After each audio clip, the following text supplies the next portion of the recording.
Oh my goodness. Hello and welcome back from the weekend. It has been one hell of a weekend. It has been one hell of a week already, and it's only Tuesday, which is bananas. Oh my goodness.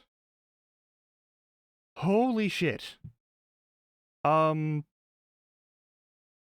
a lot that's been going on, and oh god. I'm sure you have seen through the power of the internet all sorts of events that have been going on, but like in my personal life, personally, like just for me, I'm doing fine. But there have been multiple hospitalizations in the people around me. It is anxiety inducing. If you are watching from your place of recovery, welcome. I hope you enjoy yourself. Don't feel bad if you fall asleep. I'm sure I'll say that again at some point in the near future. Also, if you're watching this on recording, because I know a bunch of you do, thank you for doing so. However, I want you to do me a favor. Take a look at your clock. And if it's between the hours of midnight and 5 a.m., consider, instead of watching this, going the fuck to sleep. Okay? Now, I've got a couple of things to yammer about before we start game. I've got some coffee to sip to fully like become human, because I've woken up fully, but I'm not fully human. I'm not gonna pretend I'm fully human. That's not a thing that I'm gonna have the arrogance to believe. Oh god. Also, fair warning, my back is super angry with me today. Just the way it goes sometimes. So I've taken some stuff for that. It's just over-the-counter stuff, so it shouldn't make me like loopy or anything, but you know. Anyway. Oh, precious coffee. Thank you. Thank you for existing. So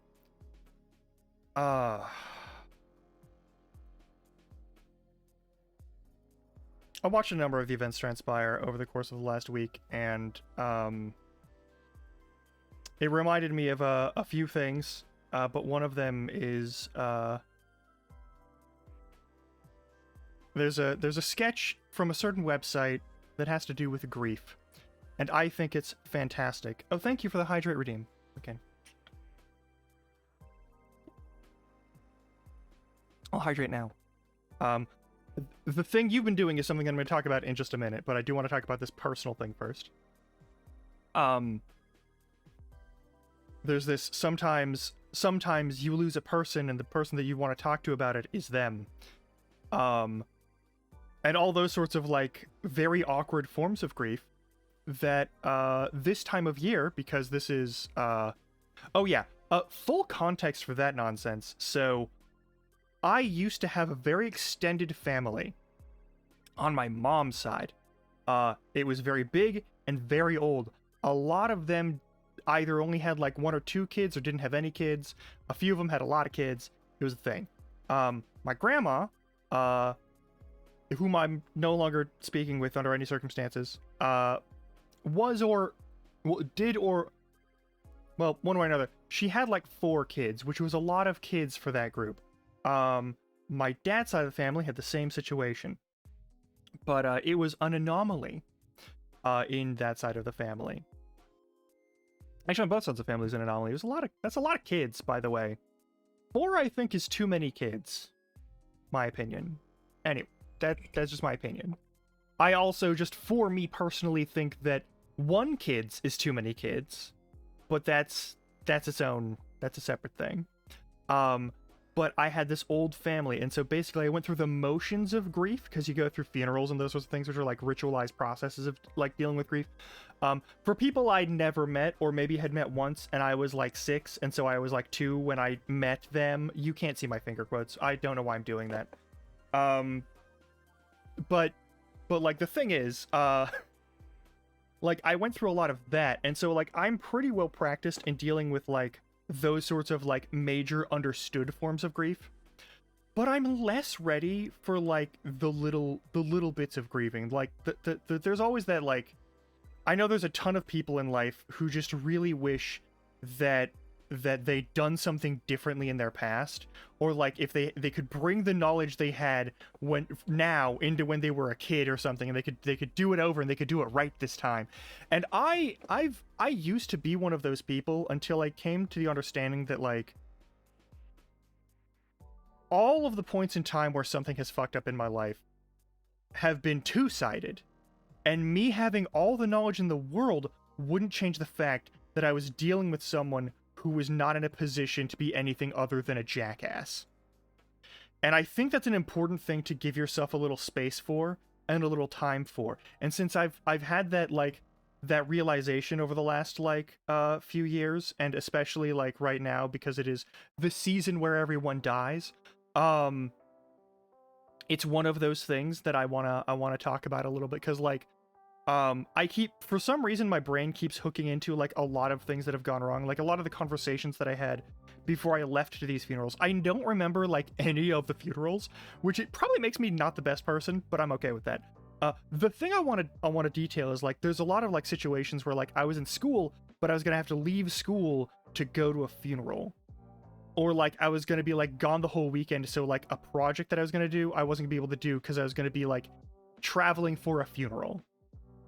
As a kid, which is not a great way to make friends with the people you're doing a group project with.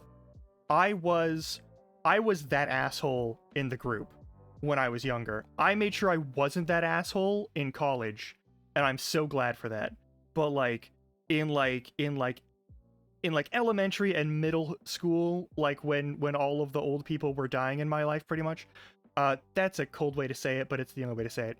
But that whole section, like there were so many times where like I was just sort of like I was in my own head and I was trying to parse like what the fuck I just saw and like what my family had been doing, because my family was not graceful with people in death, because they were all assholes, and so they saw no reason not to continue being assholes even when one of the assholes died.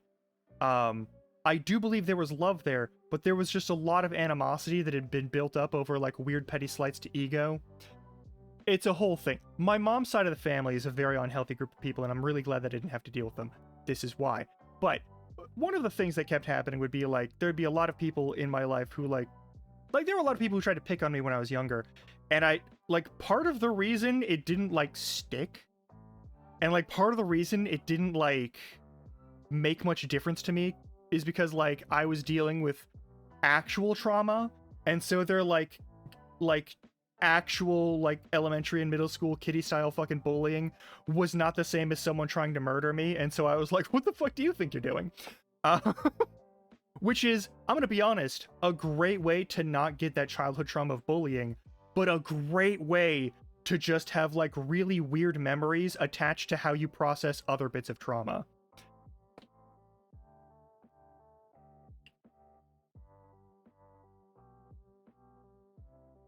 Yeah, and like that's a good call, but like I wasn't. Hey Chris, how are you? Welcome on in. I'm talking about death right now. But if you want to hang out, that's also totally cool. I'm going to talk about some kind of deep stuff. So yeah, there's this like huge mess of a situation. Also, I hope you're doing well. It's been a crazy weekend, and I've seen a lot of weird shit, and I've had to like keep in touch with people about a lot of weird shit. So I hope you're doing well. I hope you're being safe. Anywho, so there's a lot of like weird memories attached to like times when I was like, oh, thank you. I changed for Halloween. I don't know if I'm gonna go back to the armor, honestly, because like this looks good. This looks good as fuck, and I kind of like it too much. I might change color scheme, but like this is nice.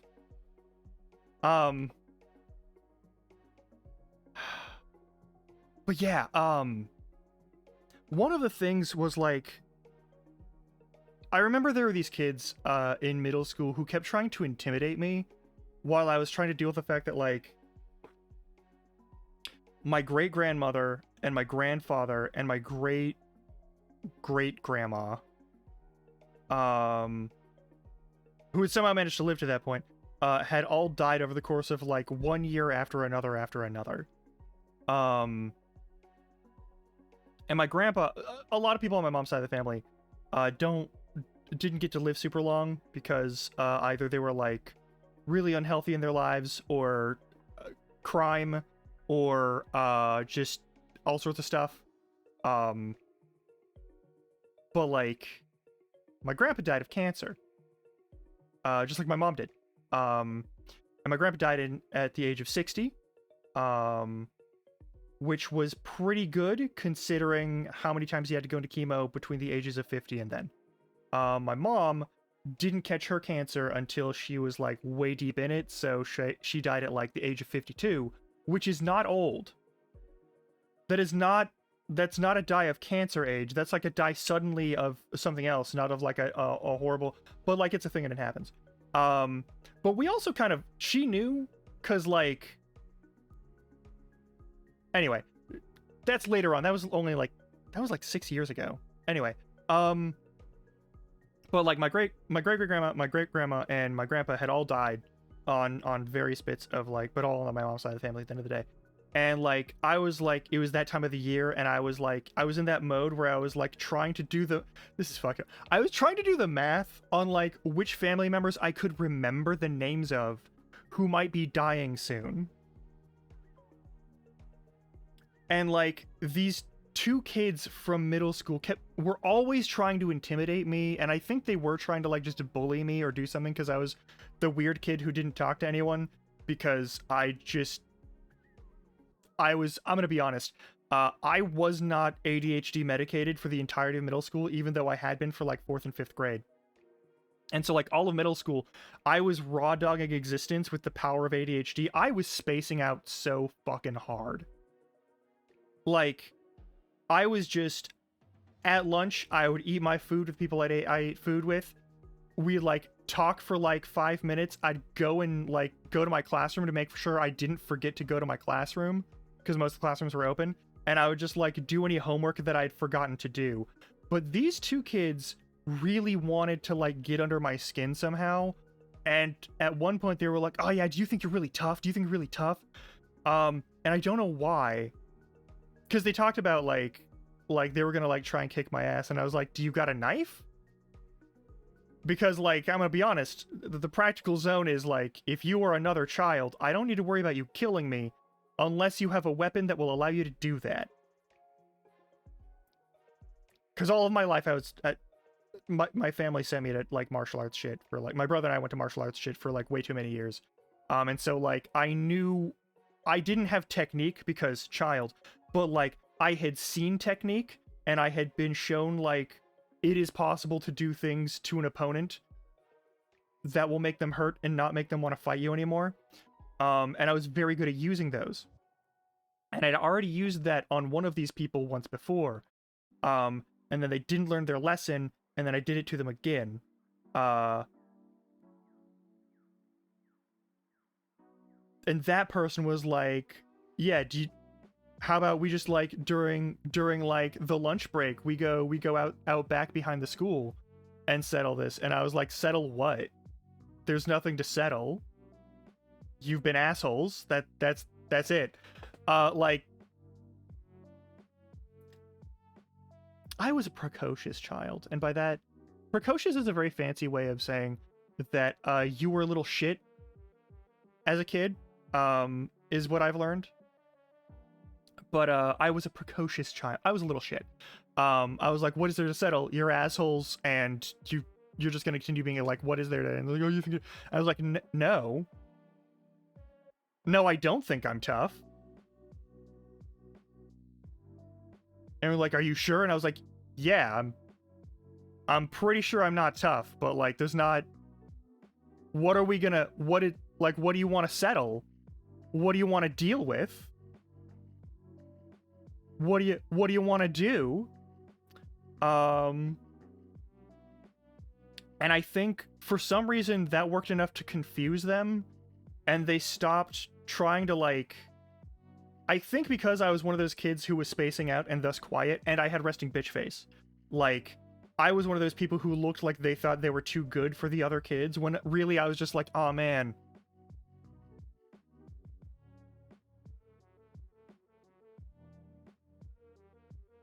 And no thoughts were going through my head at the time. Like, I don't think there were a lot of coherent thoughts or full thoughts or any thoughts at all that went through my head. I was just spacing out. And there was just like TV static in my head, like most of middle school. But like a lot of people take like resting bitch face and like not talking to anybody. Oh, shush, alarm. To mean that like you have a certain opinion. They want to like project their insecurities onto you because you're not reacting to them. I did have screensaver brain for like a good portion of my childhood. I believe that's referred to as traumatic dissociation. But also it was just the ADHD a lot of the time. Like, there were traumatic events in my life, but a lot of it was just ADHD being like, yeah, we don't need to like I had thoughts, but no memory of the thoughts. I was thinking of stuff, but it wasn't anything useful. Similar to like what this has been. And like, I've had a lot of thoughts about like how I could have handled those two assholes differently in my life in middle school. And like, they were assholes. They had their own shit going on. They were kids who were dealing with their own problems. I don't think any amount of like, listen, I know you think I'm some sort of like piece of shit and you're not wrong, but I am just a space case and you like, it's not that big of a deal.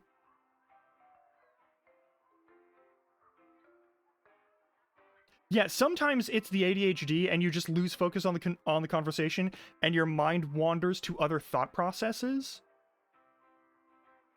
And that is not the same as dissociation. That is just the ADHD mental sprawl, like the cognitive sprawl, where you like your brain is understimulated with whatever the conversation is. Even if it's an interesting conversation or an important conversation, it doesn't change the fact that like your brain is like, I'm not getting dopamine out of this, so I'm gonna think of something that makes dopamine happen, or at least make some neurotransmitters move in my head. That's why ADHD is really good at like emotional and mental spiraling. Because you follow the neurotransmitters. You don't just follow the dopamine. That's its own thing. But like, there's a lot of times where like your brain will just sort of like, it's understimulated and then it will shut off. Or like you're thinking and you're trying to think, but then like an intrusive thought will appear, possibly because of the ADHD. And then you hit into the like that like, oh fuck, I'm feeling all the feelings of the thing that I'm thinking about, even though that's not what I need to think about right now.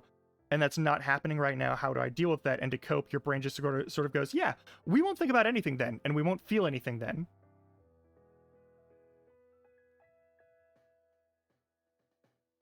Yeah, like, there's a difference between, like, again, difference between the ADHD brain spiral and dissociation.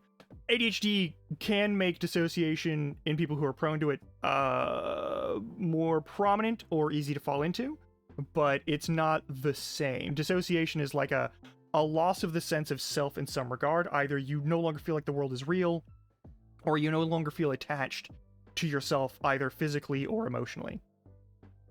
Like, you just sort of like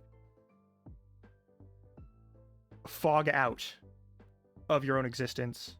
That's my experience with it anyway.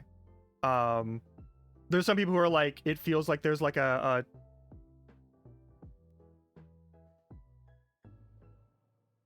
yeah.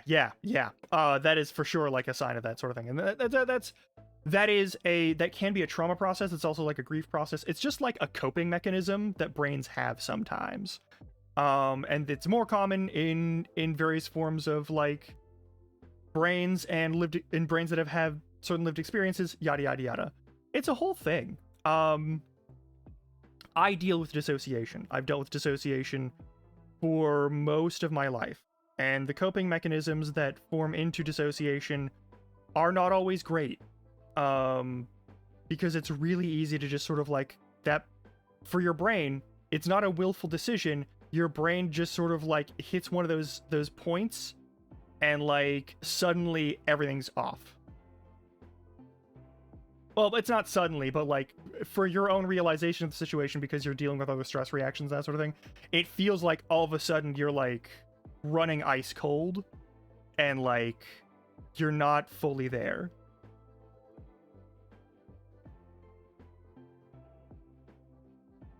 Oh yeah, no, like my resting bitch face is a learned response, but like, and I've gotten over it a lot. Which I'm gonna be honest, seeing the facial tracking on this motherfucker and actually seeing myself have facial expressions and be like, oh hey, I'm not where I was like 5 to 10 years ago. Hey Red, how are you? Good evening to you.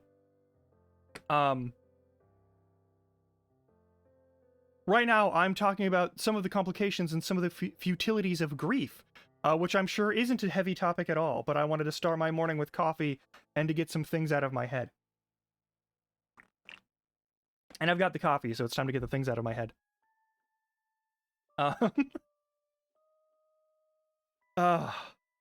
I'm glad to hear it. I'm glad to hear it.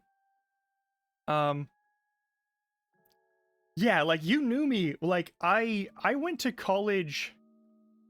Like, my first term of college was the fall after the winter and spring. I'm just gonna be honest. Therapy is better therapy than venting to chat. Good therapy is better therapy than venting to chat. But I wanted to talk about this thing because it might be something that's like useful or relatable, because this time of year is filled with a lot of autumn and winter are filled with, you know, reminders of death and reminders of loss and things that there's less sunlight, and so as a result of that, God fucking damn it, Red. I've never even played Among Us. Yeah, but like, people who know the feel, like people who know how, like, I'm gonna say, emotionally inhibited people are. Like, there's micro expressions and like there's a vibe that you can tend to read off of someone when they're stressed out, because they will be a certain way when they're not, and then they'll immediately flip to defense mode when they are. It's like a once you click the vibe for that, it's very easy to register. Some people, it's a relief when they realize, oh, you can read me, I'm not like some unknowable thing. And other people have been relying on it for far too long and are like, oh fuck, you know who I am, I'm no longer safe around you. That second version, I'm gonna be honest, as someone who, for some reason, people consider insightful, because I have a lot of experience with brains not working good and faces not working good, and people of varying levels of emotional stability and mood permanence. I have a decent read on how people are doing. I can at least tell that something is off most of the time when something is off with someone. Like, I know when something is stressing somebody out, but I don't know what it is, because I can't read their mind. But like, I've dated someone who was like, oh, you know who I am, I'm no longer safe around you. Which, on the one hand, I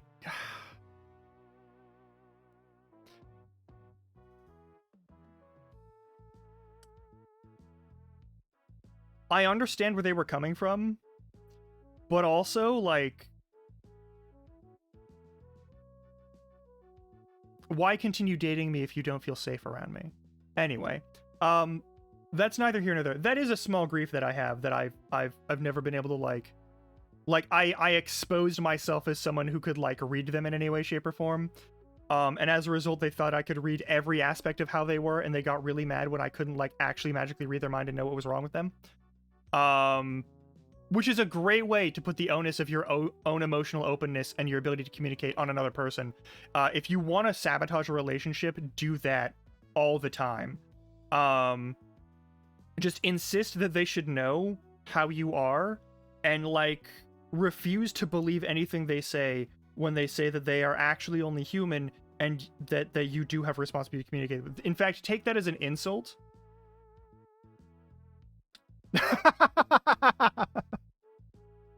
Yeah, these starting conversations are not always the best.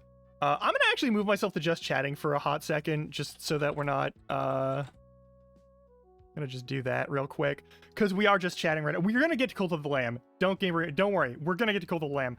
But, like, I do want to talk about this sort of shit, because, like, God, so much of that relationship just hinged on me, like, guessing and hoping I was right. And I managed to get lucky and guess right for long enough that it lasted for a little while, but it was not a healthy relationship, and everyone was exhausted all the time. And like, God, there was so much fucking baggage going on. I really hope that person is doing better. I mean, for me, like, I understand that it's not my fault. Like, it was stressful, and that stress, that prolonged stress, was definitely like a form of trauma in some capacity. But like, I don't think this person actively tried to abuse me, and I don't think this person is a bad person. I just think they're bad at being a person, which is a very harmful effect of not being able to, like, figure out how to be a person for your own sake. But yeah, to circle all the way back. So I have a lot of experience with the major forms of grief, especially when it comes to grief and grieving the dead and mourning the loss of people in your life.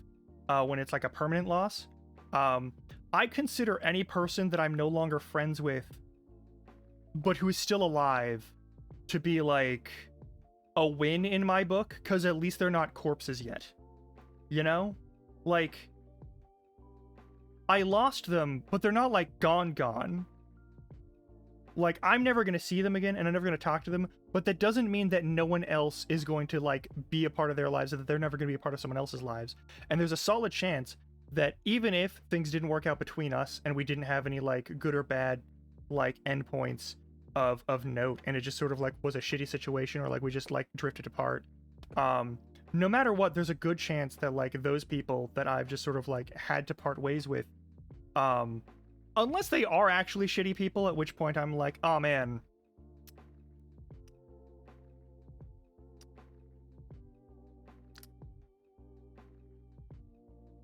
I want to hope that they've grown, but I also just hope that they didn't do something that got them killed. I worry about those people, but like, some dear friends of mine have turned out to not be very well emotionally adjusted, and as a result, the way things have gone between us, I have been acting under the assumption that they would be able to, like, get emotionally adjusted, and when I, like, tried to, like, have conversations with them that required that when they weren't that, and I thought that I was meeting them where they were, and I was meeting them just where I was hoping that they were, and it didn't go well as a result. Those things, when those sorts of, like, drift apart situations happen, and I know that these are still, like, good people at their core, but they're just, like, not in a great place, or they're just not ready to deal with certain things. Like, I'm glad they're still alive so that they have the chance to, like, grow and expand and be better people than they were. Because usually it's not that, like... Yeah, there's like a certain point, even when it's just, like, a matter of, like, oh, right, I haven't put my people face on. I haven't put on the face that pretends I'm a person.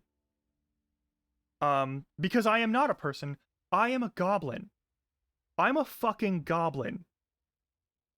I've always been a goblin. I'll always be a goblin. At the end of the day, this face you're seeing is as true to who I am as my actual human face.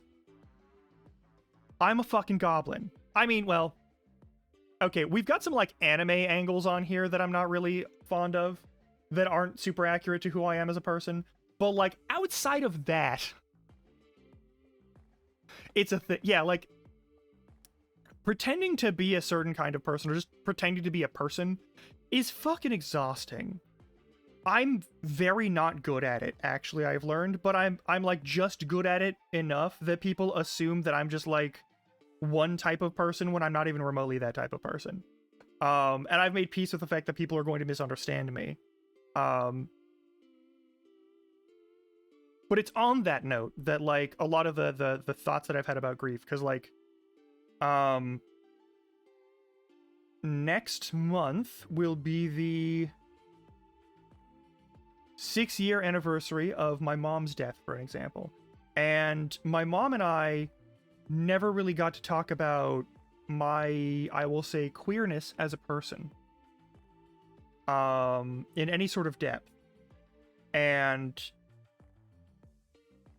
she was a lesbian. I was raised by a raucous horde of lesbians. It was a whole thing. Um, but like, we never talked about it because though she was a lesbian, there was still that like biphobia. She sort of like distanced herself from like the concept of bisexuality because like the idea, she was around a lot of people who didn't have a lot of support for that sort of thing. So me being bisexual, kind of like, for me, I was like, oh, I like more than just one type of person.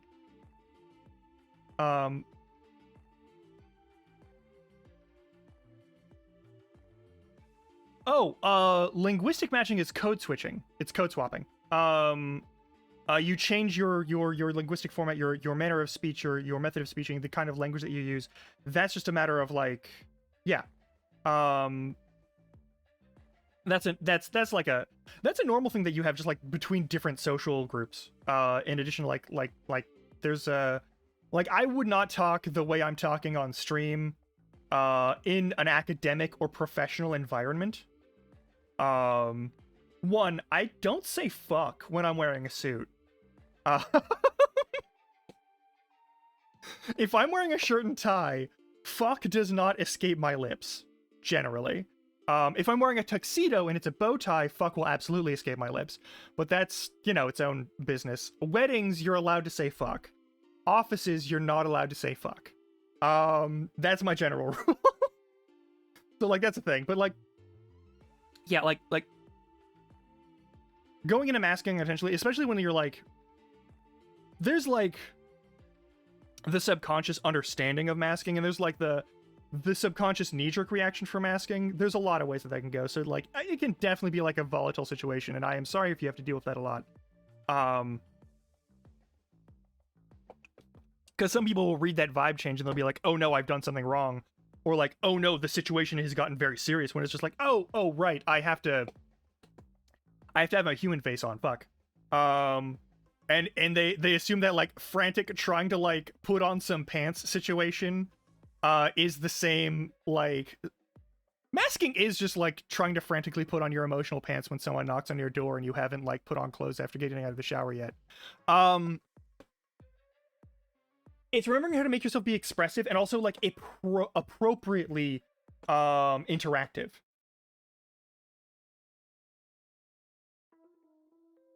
Yeah, for autism and ADHD, my understanding of masking as an ADHD person has been like, there are times where like I'll be talking with someone and it won't look like I'm paying attention to them because I've turned off my face completely. Uh-oh. Oh, my controller disconnected temporarily. That's fine. I'm gonna move my microphone real quick. Hang on. There we go. Cool. But yeah, like, yeah. That's more of like a. That sounds like a. Okay, yeah. You're referring to masking as the other part where like you're sort of like trying to. You're just trying to like brute force withstand overstimulation or bad stimulation. When you're trying to like tolerate sensory issues that are not like. That are actually like painful, which is also masking. That is an aspect of masking. But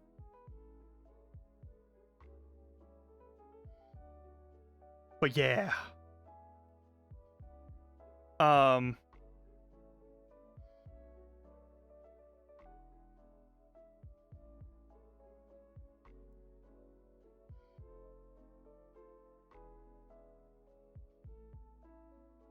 Yeah,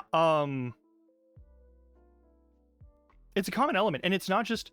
I know ADHD and autism are like the two main ways that people are like, oh yeah, your brain can get overstimulated and overwhelmed really easily by like sensory stimulus. Yeah, the Horde of Lesbians. So I was raised by Horde of Lesbians, but like a lot of them were very biphobic. I don't know if they were like transphobic, but I do know that when I tried to explain my gender to my mom, she thought I was threatening to disown her.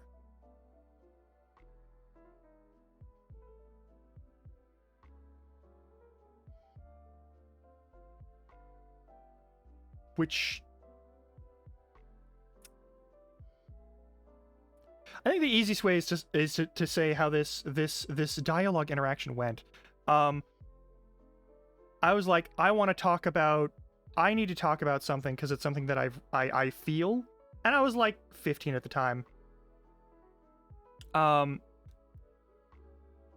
I was like, every time you refer to me as your son, it feels wrong. It doesn't hurt, but it feels wrong. And like, I know I'm your kid, but can you not use that word for me anymore? And I didn't know about, like, trans folks. I didn't know about, like, I didn't know any, I just knew that, like, that word fucked with me for some reason.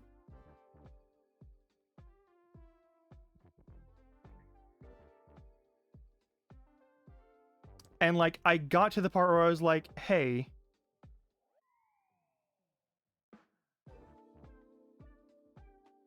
could we talk about this? And she was like, okay. And then I was like, that word messes with me, and I don't know why. And she took that to mean that, like, I don't like being related to you.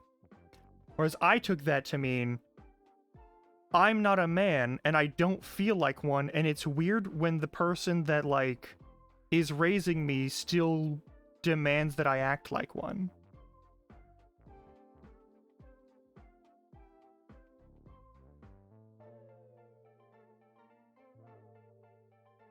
Yeah. And, like, for me, I made this model, for an example, and I made this model to be very femme. But I don't feel very femme as a person. I just think that this is a nice contrast to how I am normally expressed in the world, or how I'm normally perceived in the world. This is an enjoyable reprieve from having to be seen as a dude, because it is exhausting to be seen as a dude. I've never been good at it. One of the main reasons that I got, like, people trying to fuck with me throughout all of my school life was, like, I just sort of accepted people were gonna see me as a boy when I'm not one. And, like, didn't do enough to, like, make it look like I didn't do anything. I didn't do any of the manly things. I didn't agree with any of the manly things. I'm gonna be honest. My libido...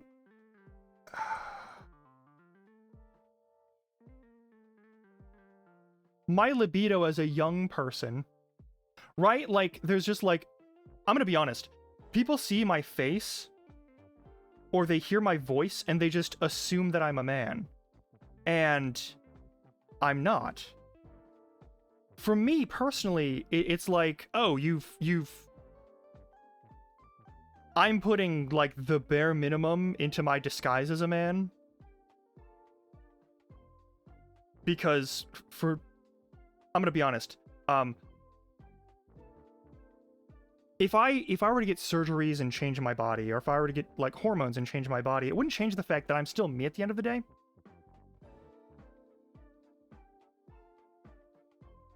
Like, I don't think hormone therapy, like HRT, I don't think HRT would fix the things that are wrong with my physical body right now. And what I want is to fix the things that are wrong with my physical body right now. I want to get back to a position where, like, I'm not in pain all the time. That's my priority. How I'm perceived gender-wise is, like, a mild inconvenience at most. And so, like, for me, it's just, yeah, people are gonna see me as a dude, and I live in the United States, where very clearly you're allowed to be as wrong as you want about everything, and no one can do shit about it, even if you being wrong is going to hurt them. And so for me, like, yeah, you can be wrong about me, and I just won't respect your opinion as much. Like, that's just how it is. It's not even that I won't respect you as much, it's just that I won't respect your opinions or your ability to, like, perceive or understand people as much. Like, anytime I am misgendered, I don't lose any sense of myself, I just lose respect for that person and their, like, ability to think. And maybe that's a bitchy thing, but it served me well in terms of, like, a lot of the bullshit in my life. Because I think there's a lot of people who've wanted to get under my skin about the gender thing who have completely failed to do so.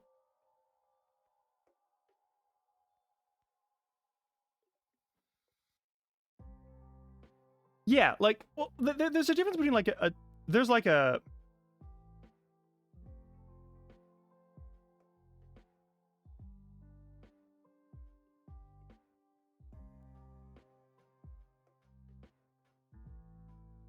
yeah, like I have for me, I have my outdoor, like when I go out and about into the world, I am usually dressed as a man would be dressed. When I go to work, I'm usually dressed as a man would be dressed. Uh However, one thing that is kind of funny, I've never like whenever they like, oh yeah, what is your gender on like applications and stuff, I always put prefer not to answer, and they always ask me why, and I always get hired. Yeah, everything is aggressively gendered in the South. I am not in the South, and so I'm free to be my own weird motherfucking self. But like, um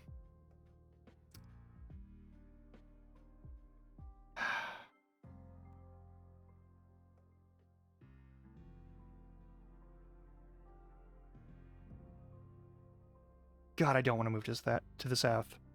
I'm glad I live where I live, even if it's its own clusterfuck of bullshit. Um anyway. Um but yeah, like to roll all the way back to the start, there are a lot of little griefs, and one of the things that I've noticed, one of the things that I think I'm still growing out of, is like the regret for past actions and the wish that you could change them. Or more correctly, like the weirdly arrogant belief that if you knew what you knew now back then, um nice. Oh, that is, oh man. Whew. Um Even when people fuck up, it's nice when they actually like put forward the effort.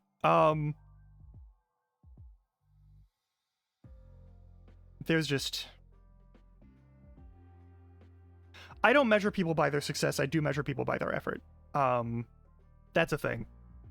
Uh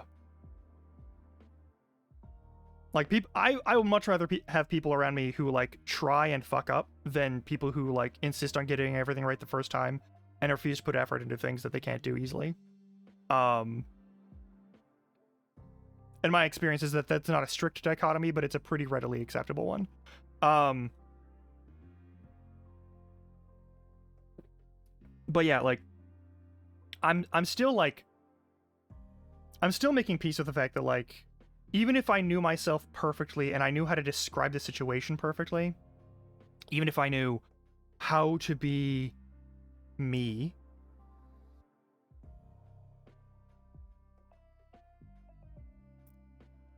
well, I mean, that's not weird at all. Like, in my opinion, that's a common understanding of like people who work for a living, people who have like material needs and are like working specifically on the grounds of like getting that shit done. Um Sometimes they're just like narrow-minded assholes, but like usually you can find a way to explain it to a normal person. It's folks who,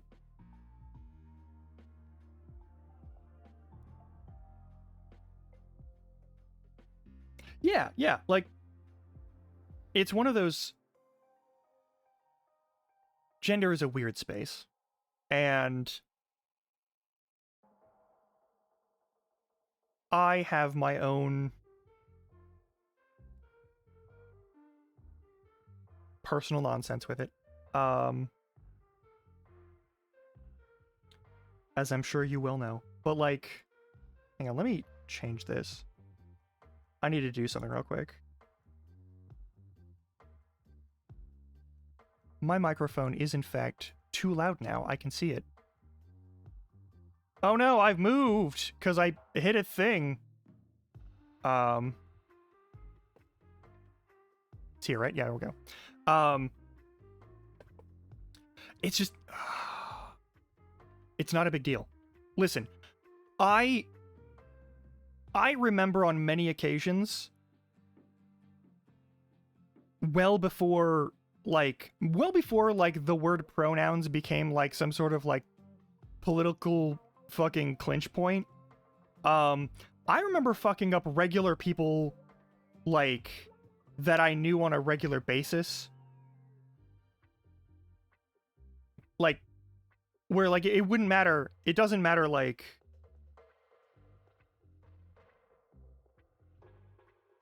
trans or cis or anything in between. That's not what I'm referring to by regular. I mean like the people I'd be around every day. The people that I'd be around every day, if I would accidentally misgender them because sometimes the brain just fucks it up, like they would laugh it off and we'd be done.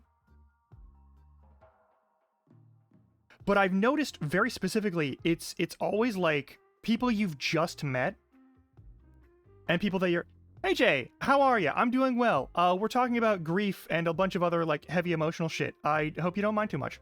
But like there's a lot of people who insist on referring to me as male, and I've never really taken it personally because like for me that's just a thing. If it's a person who, if it's a regular person who knows me, like that's fine. Like you're gonna goof up sometimes the words just come out of your mouth wrong.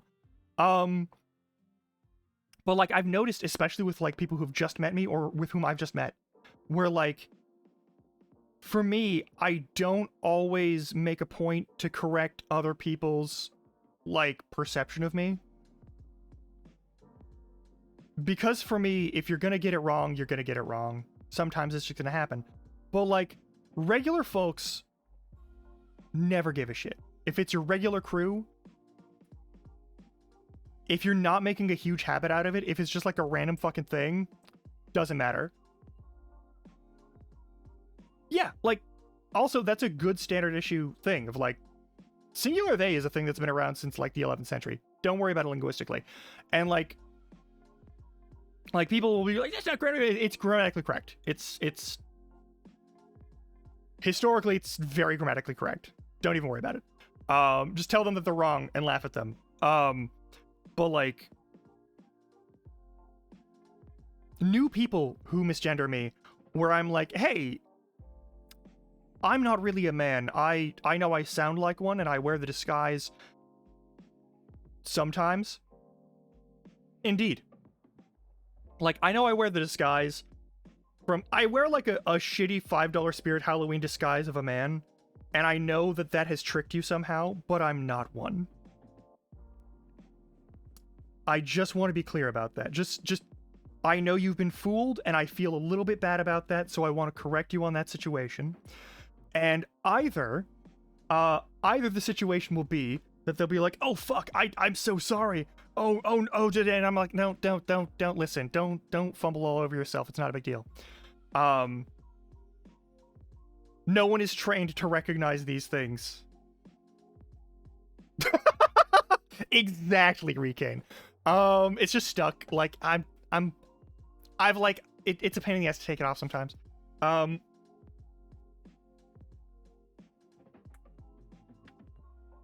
Yeah. It doesn't have to be a big deal. It becomes a big deal when someone is pointedly doing it to be an asshole. But like, there's this as someone who is not cis, it is a little bit irritating and a little bit disheartening to see people like make the language that you use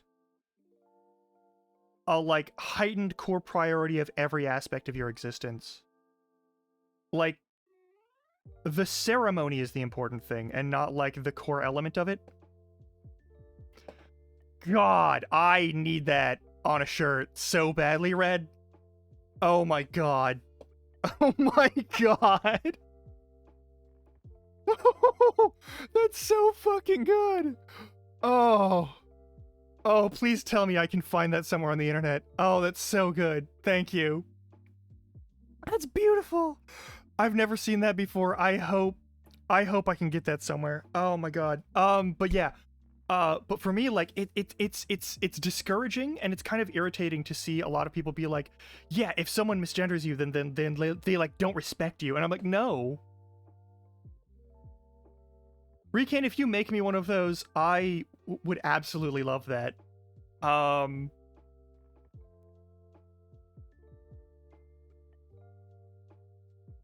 Yeah, because it's that ceremony thing. There's this weird like ceremony about doing things in an unjust fashion, or like do it, or they perceive like etiquette wrongs as moral wrongs. Um and also moral wrongs as assessments of the self that are somehow immutable. And I do believe that like the internet is partly to blame for that, because the ability to like take something and hound it over someone for all time is very easy now. Um I don't know if you know this, but as an actually queer person, I'm kind of like against the concept of like cancel culture as a thing of like you have to act right at all times, and as soon as you fuck up, it should be held against you forever. That's a bad system, and it's not useful. I know that there are some things where like action must be taken, and unless that person has actually like found a way to like do a thing, they're like sometimes the action that needs to be taken is a permanent action, and people trying to like go back on that permanent action is kind of a shitty thing to do. That's its own thing. Like when it comes to like abusive behaviors or like actually dangerous behaviors, for someone in the community, I understand needing to remove that person from the community and not allowing them to re-enter it until at the very least they're able to like demonstrably show that like they can interact in other communities without that same activity happening. But like it's really easy to scale that into like really specific niche arguments, and people love to do that. Like people love to take that broad concept and try to apply it on everything where it doesn't fit neatly. And the other thing is that like if you want to like actually deal with like doing right by other people, you need to understand that like not every belief that you have can be applied neatly to every situation that you find. And those two things have to coexist. Otherwise, you're always going to find people who are going to be looking for something that you've done wrong, or you're going to become one of those people who always looks for something that other people has done wrong.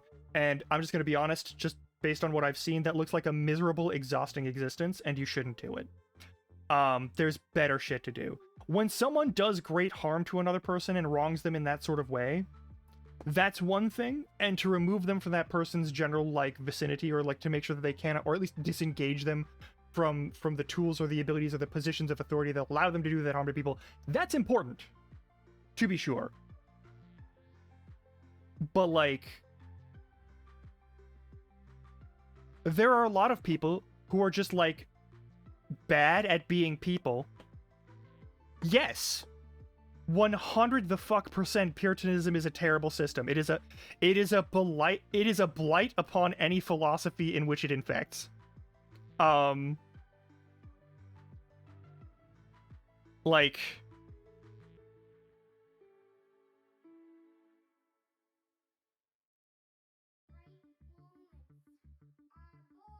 oh, you don't even got to worry about it, Jay. This is one of those things where like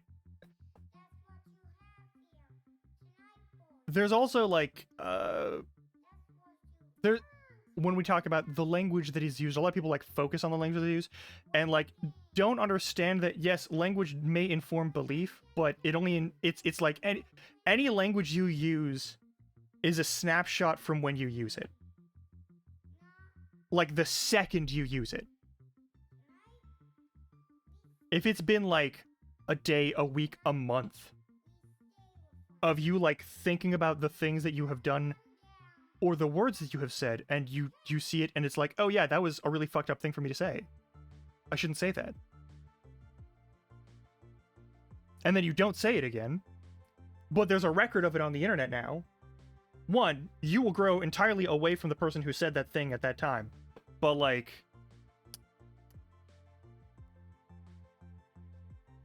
there's always going to be someone, if you get if you get a large enough presence on the internet, to gain the ire of other people, like, it will be found.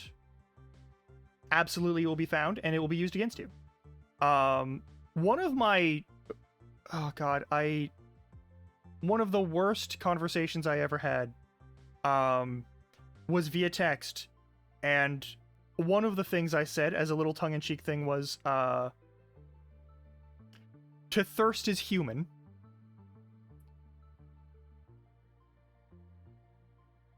Like, you know, to lust after someone, in this context, is within the realm of, like, normal human activity.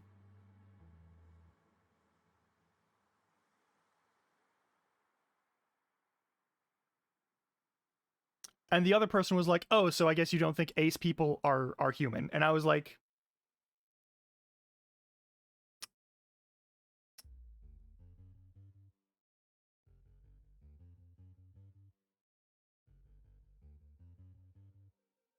the fuck is wrong with you?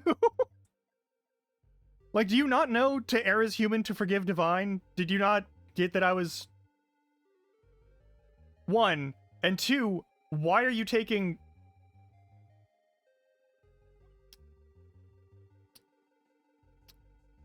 Why are you taking, like, this one thing and then taking, like, the least charitable, like, understanding of it? Why do you have to... Why are you trained to do that? Who taught you that this is how you have to live your life and have conversations? Who did this to you? Like, who the fuck? Who did this to you? One, as someone who has vaguely ace tendencies in themselves, that would be super hypocritical and self-hating, but also... but also...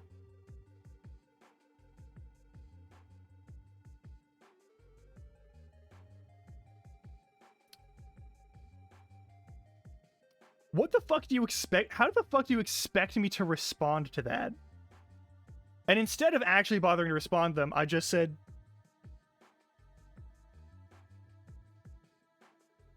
Hey, what the fuck?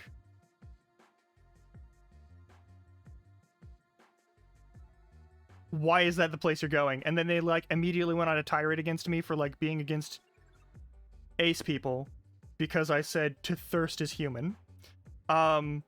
I love that. And I love how, like, that's just a thing that is like an emblematic aspect of the internet now. And it doesn't, as a person who studied language, like at the college level and like has a degree in the use of language and the study of language, I love it, and it doesn't make me want to just like pull out one of my own teeth and then just like throw it at people. God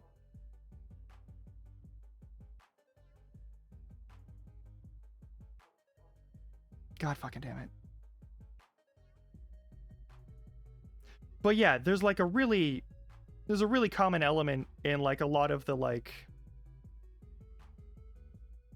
I don't like saying this phrase, but in the social justice circles, because, and I don't like saying that because there's like a certain stigma around that phrase, and I am part of that group. Like, I want less racism, and I want less transphobia, and I want less homophobia. I want less bigotry in my world. I want less...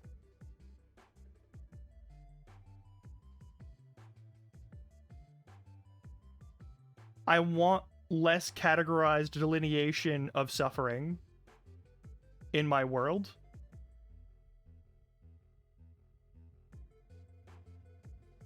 And that apparently makes me a social justice person.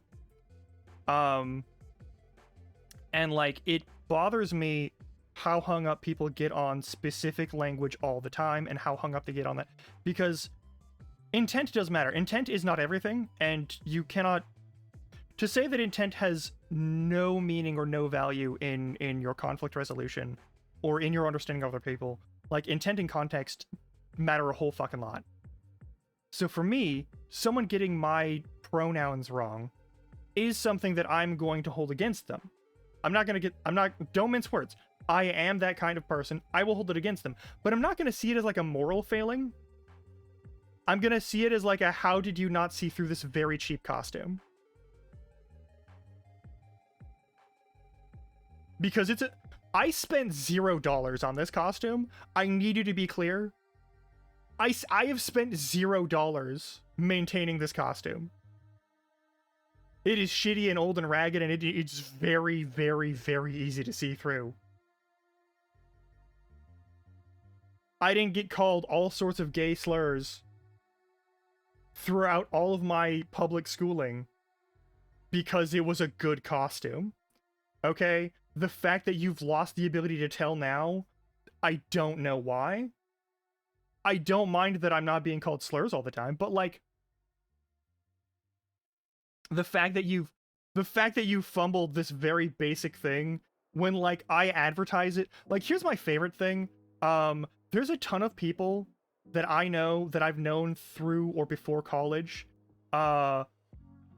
where like they have me on Facebook as a friend and they've never checked my like profile page there where I have my pronouns set as they them, and I've had them set that way since I made a Facebook. Like, I refused to make a Facebook until that was an option. I don't use Facebook. I haven't used Facebook for like 2 years, and it's been one of the best choices of my life. But that account still exists and it's still there, and my pronouns are still there. No one in my family has checked it. No one in my family ever will check it. On my Discord profile, it's listed right there in my, like, stuff. Anytime there's, like, a tag that I can put on myself for the they, them, I do that. Every single time. And every single time without fail, I find people calling me he or him, and I am not a he or a him. Sometimes I'm a he little shit, and that's as close as we get to it. But like, that's it. And I don't know how people like don't bother, like, when you have the ability to check the people you're talking to or hanging out with, like, why you don't at least like check their data. And I do think that that's just a thing of like, people don't want to do that because they take their assumptions and they assume that they're good enough, and they are for the most part, but like it's a very dangerous thing to just rely on your assumptions as being correct.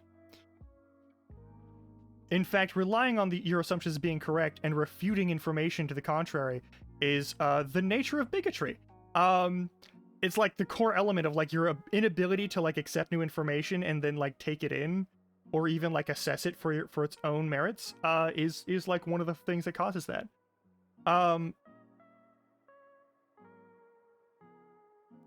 Right? Like, yeah, you can also ask. Like, you can just privately ask them, hey, if I refer to you in other conversations, how should I do so? And it's not that hard. It's super not. It's a very easy question to ask. And I get there are people who are like, I don't want you to ask, I want you to know. And I'm like, you can't have it that way. Either the concept must be allowed to remain ambiguous.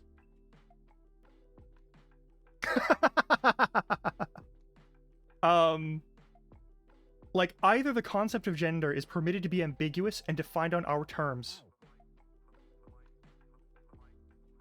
and thus asking is an okay thing to do in private. In public, it's weird because you are just sort of like forcing someone to out themselves as part of their existence, which is not cool because that means making it other people's, like, it's making something that is not necessarily other people's business, and forcing them to contend with that information regardless. And the information is that you're a snoopy bitch who doesn't know how to deal with discretion. but also it's a matter of like you want this person to be open with themselves about it when they aren't trying to be open about it right now.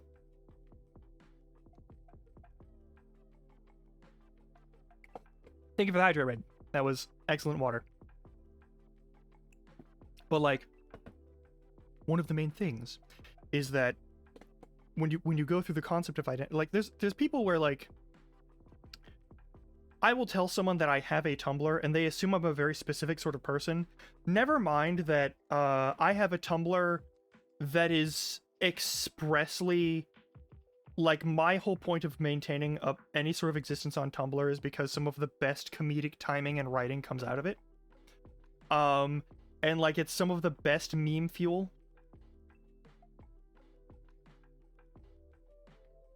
Yeah, it's a very easy thing to do for corporations, and they just don't. There's so many that don't do it, and I don't know why. But like,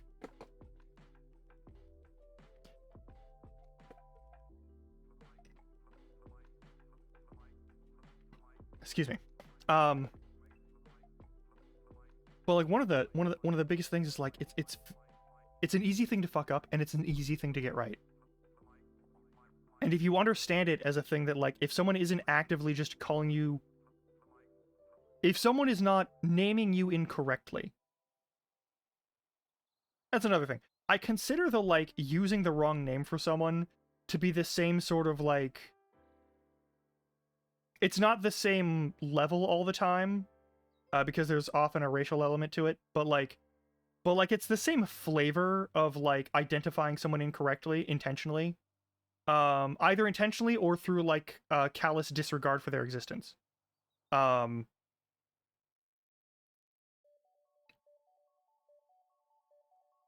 I can talk about like regard to disregard at another point, but we're on a bit of a tangent right now. But like there's a difference between someone calling me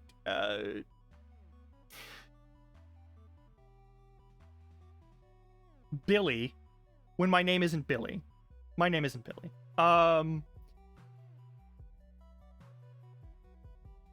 Like if someone calls me Billy, that's not my name. So like I'm not going to respond to it. If someone's staring right at me and says to me Billy as if that's my name, I'm going to tell them that's not my fucking name. Unless I'm wearing a suit and tie, at which point I'm just going to say that's not my name and remove the fucking.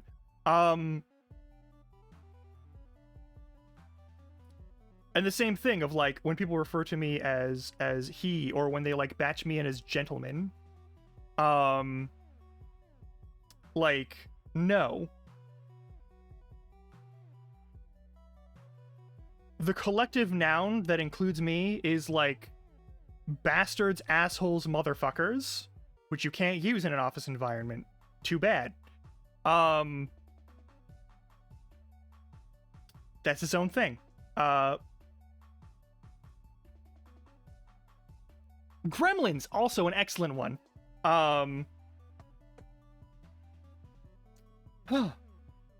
Like, it's just one. It's one of those. It's like I get that it's easy to fuck up. It's easy to fuck up when you are like.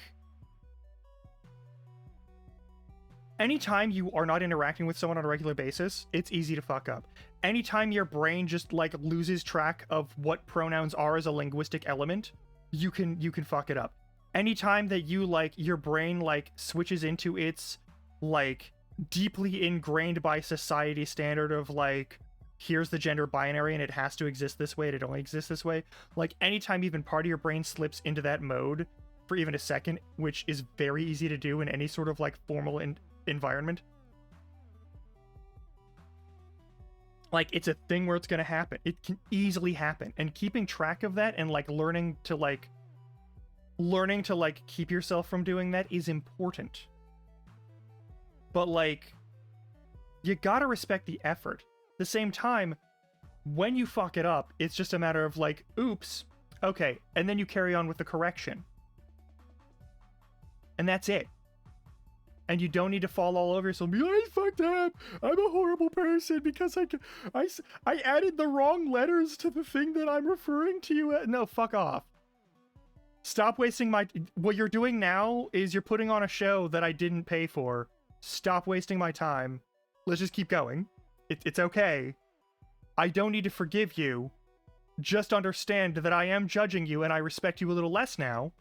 And take the L and continue onward. Like, it's not hard.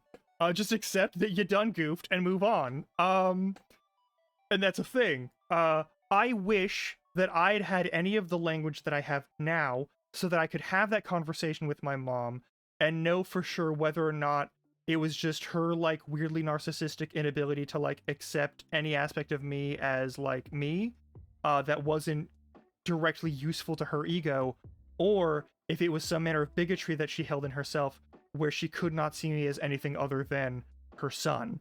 I would love to have that knowledge, if only so I could know whether or not that is, like, a vaguely bad experience that I had with my mom or a specifically flavored bad experience with my mom. I'd love that. I don't have that, and I never will because, you know, she's dead. But that also means that it's not super relevant. Additionally, many of the people who have, like, gotten up in my face about, like, having the resting bitch face and the ADHD, which is where I was talking about, because the original point of this conversation that we've had like 50 million tangents on is a matter of grief, and not like the major parts of grief where you mourn the dead and you mourn the loss of the things. It's like, I mean, yeah, like one way or another, it was a matter of like either because I didn't explain it well because I was a kid and I didn't have the knowledge that I needed to like put words to it that she might understand, but like at the same time, she was not willing to understand it immediately and thought only that it could be an attack on, like, our interaction. And that's its own thing. And I do get that. And I've made peace with the fact that it, by definition, was a little bit of all of these things, was its own problem. But I've never pretended that, like, my parents are good people or that they should have been parents. I do not pretend that my grandparents were good people or that they should have been parents. They probably shouldn't have. But, like, they were, and I exist now as a result of it, and I have to have a job now, and I will never forgive them for that. That's its own thing, and I have to face that existence now. I have to face the horrors of existence because they couldn't recognize their own limitations as people emotionally, or like handle themselves better and be better prepared for the process and maybe do it a little bit later.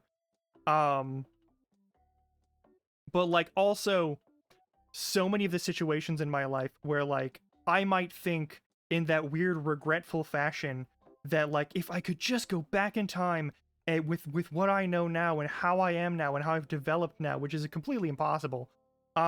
If I could do that and I could try again with these situations, it might go right. And my brain loves to think of those old situations where things went wrong and how much better it could have been, but I keep having to remind myself, like, thanks part of my brain that insists on doing this thing and making movies out of the things that I fucked up or like situations that went bad in my life. But like me knowing everything that I know now and going back in time for that wouldn't make those situations better necessarily at all. Because there's a solid chance those people would not have changed the way they reacted in any way, shape, or form. And it's a weird flavor of arrogance that my brain even allows a part of itself to have the imagination that if I went back in time, it could change, like, I could change those events. Like certainly, if I had what I know now, but, like, not the memories of like the events as they transpired, I might have done things differently, but I might also have just been like a dick, because I've always been a bit of an asshole.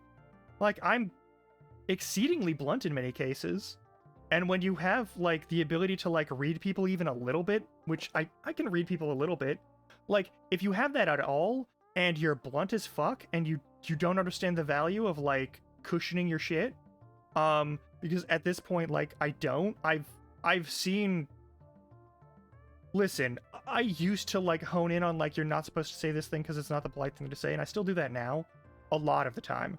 But, like, I appreciate the neurodivergent method of, like, listen, there's always going to be a way to misinterpret what I say. I might as well just say the data that needs to be put out there. and not waste my time fucking cushioning it or like dancing around what I'm trying to say. Just say the fucking thing that I mean. It is so goddamn relaxing to be around people like that. It is also one of those things that, like, it's important to make space for it, even with people who are not wired in their brains that way. I cannot count how many times I've had conversations with people where they're like, I don't know how to say this, and I don't want to offend anyone, and I don't want to say it the wrong way. And I'm like, listen, you're gonna say it the wrong way, and I'm giving you permission to say it the wrong way, and then correct yourself from that point onward. Like, you're gonna say this, and I am gonna make assumptions, and my assumptions are gonna be wrong based off the information you give. But from that mistake, even if it's an upsetting mistake, you're allowed to, like, say, hey, that's not what I mean by that. I'm taking back this portion. Please allow me to correct this. That is a vital part of having, like, good, healthy communication. Fucking do it more often. Like, allow yourself to make those mistakes, and more importantly, like, explicitly make the space for other people to make those mistakes. First of all, allowing people to make those mistakes when it comes to, like, the peculiarities and the specificities of language, with things like pronouns and terminology.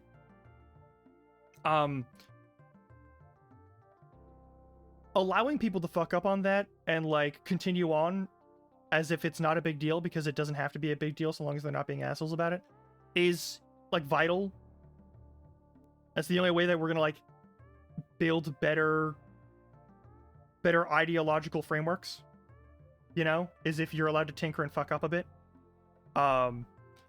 Which also reminds me of my favorite thing that I have said probably before and will say again, that the two most reliable things that people can do is fuck up and die. I used to have the third one, people fuck up, they die, and sometimes they learn. But reliably, the only two things that they do are fuck up and die. Sometimes they fuck up, and then the consequence of fucking up is that they die. Like when you try to, like, you know, grab and hold and play with a really poisonous, well, really venomous snake. That's a great way to fuck up and then get bit and then die. Or like jumping off a cliff without any sort of protective equipment, thinking that you can totally, like, land in the water when you haven't gauged how far you need to jump to get the water and not the rocks below, and then you fuck up and die. Like, there's stuff like that you gotta deal with all the time. But most of the time, dying is separate from fucking up, which is great. Welcome back, Jay. And the important thing to do is to recognize that, one, people are going to fuck up a lot. That is one of the most reliable things humans do. Yeah, sometimes you fuck up, you grab the snake. 2, you learn that the snake bites you, and after the snake bites you, very quickly you learn that it is extremely venomous, and then you die, having learned that that was a bad thing that you shouldn't have done. Just how it goes sometimes. And that's okay, but most of the time, when you fuck up, you don't die from it. Most of the time. You will make a million little mistakes every fucking week, and none of them kill you. And you look back at the week and you say, hey, I fucked up a whole bunch, and none of those fuck-ups killed me. And eventually, you get used to the idea that fucking up isn't the same as, like, harming people, and it isn't the same. It can harm people, but it isn't the same inherently as harming people.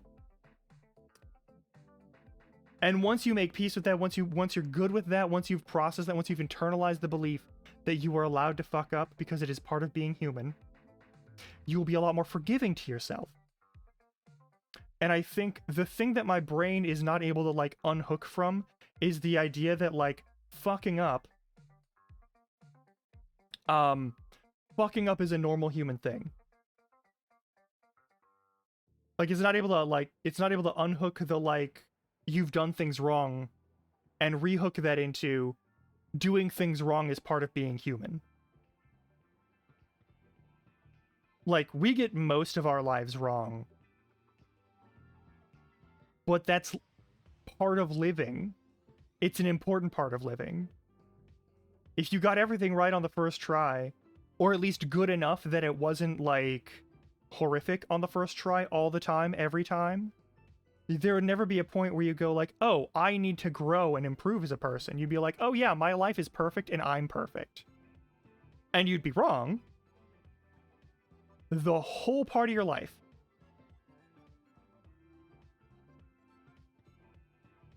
And if that was just for like activities and learning experiences and that sort of thing, if you don't fuck up, you don't learn. And you need to learn to be a better person. You need to learn not just to be like a better person like morally or ethically, but just like better at being a person. You need to make mistakes in order to learn how to be good at being human. And if people are going to take your mistakes, even the most innocuous mistakes, and they're going to hold these against you as if they are like sins and great wrongs and like disgraceful, dishonorable actions that you have committed, then those are shitty people who are also fucking up as they do that. And it is not your responsibility to teach them that they are wrong.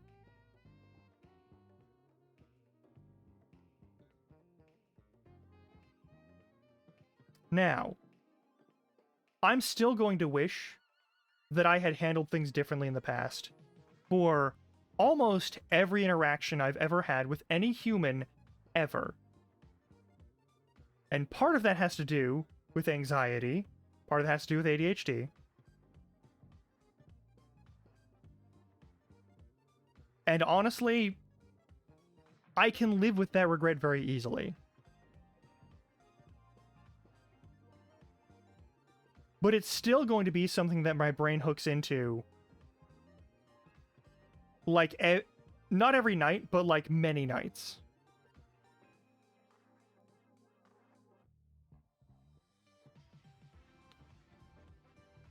And this has been like... This ramble has been like swirling around in my head for like... ever since like Saturday. So thank you for putting up with that. Now, we do have a game to play in just a sec. And I'm probably gonna fuck around with some setting stuff. But I believe today we are going to be finishing Cult of the Lamb. Also, if we finish Cult of the Lamb, because we've hit 100 followers here, I might do something stupid and cursed. Or I might just do something weird. I don't know. If there's time afterward, if I feel like we're in a good spot and like I can just like send you all to enjoy another person's stream, I will absolutely do that once we finish Cult of the Lamb, but I did want to get this ramble out of my head so that I can like focus on the task at hand, which is killing gods. I'm gonna put us on a little bit of a break. If you would be so kind as to let me know how volume is whenever I do start up stuff and we get back to the game page for this stream, that would be awesome. But it's not required. I have my monitors and all that sort of nonsense. But yeah, I'm going to set up all of the redeem thingies and all of the other shit, so that we're all good to go. And then we'll begin. But yeah, I am going to take a few minutes. I am also going to click, I'm going to be a monster, and I'm going to click, what on earth? Okay. I am also going to be a monster, and while we're on the BRB screen, I am going to click that add button so that we have like a few minutes of no pre-rolls in case other folks show up. Just fair warning, feel free to mute this tab. I do not respect ads. There's ways around ads. I know they exist. You can find them. You don't got to talk about them here. I'm sure Twitch does not appreciate me telling you that you can bypass ads. I'm not saying that you should, but you don't have to listen to them if they are trouble to you. I am going to run them once we hit the BRB screen while I refill my water and, like, get everything set up for game. Now, I'll see you in a couple of minutes. Be good to yourself. If you need to stretch, do so. If you need to get water, if you need to attend to other bodily needs, do so. If you have other responsibilities to attend to, I don't blame you for leaving after listening to that weird fucking ramble. But I'll be back in, like, just a couple of minutes. I just, you know, I need to refill my water and use the restroom and all that nonsense.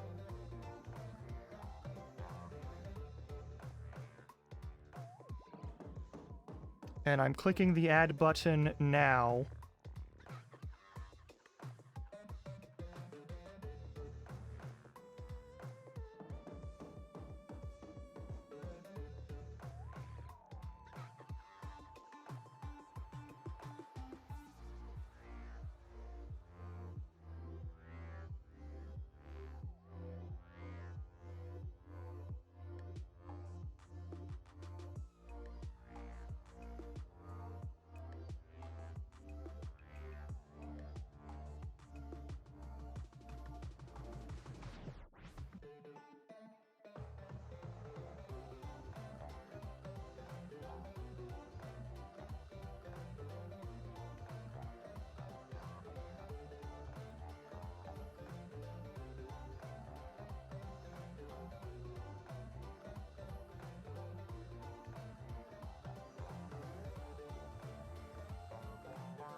Alright, I don't know if the rewards are...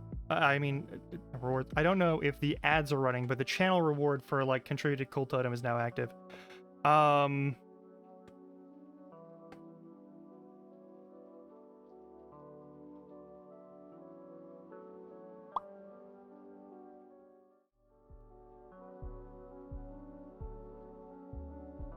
Hey, alright, perfect. Love to see it. Now let's see if I can get this to actually do its job. Hey, wait a second. One second. Something funky's going on here. Is it just me who's getting it wrong, or is it all wrong? This is important. You, are you not displaying...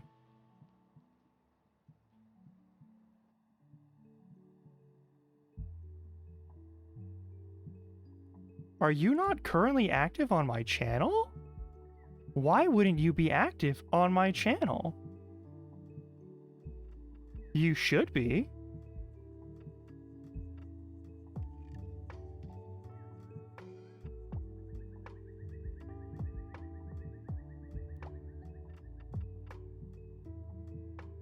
What the fuck?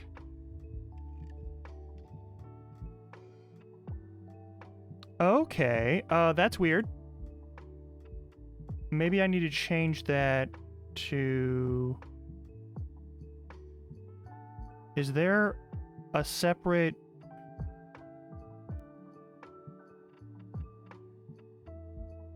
Huh, that's super annoying.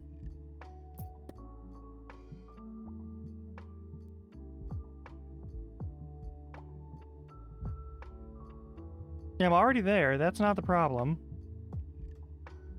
I've done the configuration. Did it really? Oh, man. That's what happened. Okay. So normally I have closed captioning. And currently it is set as the component element and not the regular overlay element, which means that you can see it if you open up the thing, the actual, like, if you go to the sidebar where it has, like, Companion of the Lamb and Stream Closed Captioner, you click that and you'll be able to see, closed captions, but they won't just be an overlay. Oh, that sucks.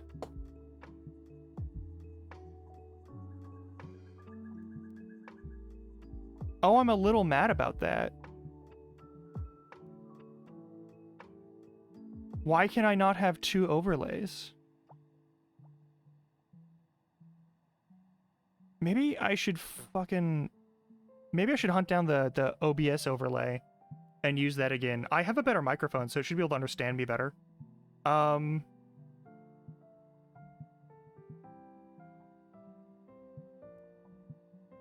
yeah. Normally I just have it set up as the overlay so that it's just always running on stream. I'll have to figure something else out about. I'll have to figure something out about that, yeah.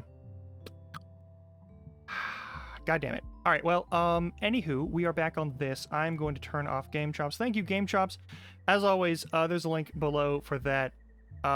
Before we get started on this game proper, where you spam the Contribute to Cult Totem button, as you inevitably will, before we do that, I do want to talk about, on my channel page, which you are on right now if you're watching me, if you click my name and you get up to the spot where you can go to, like, the general about schedule, that sort of thing, and you click the about page, I have a number of tabs there. One of them gives credit to, like, various components of, like, the armor setup for costume.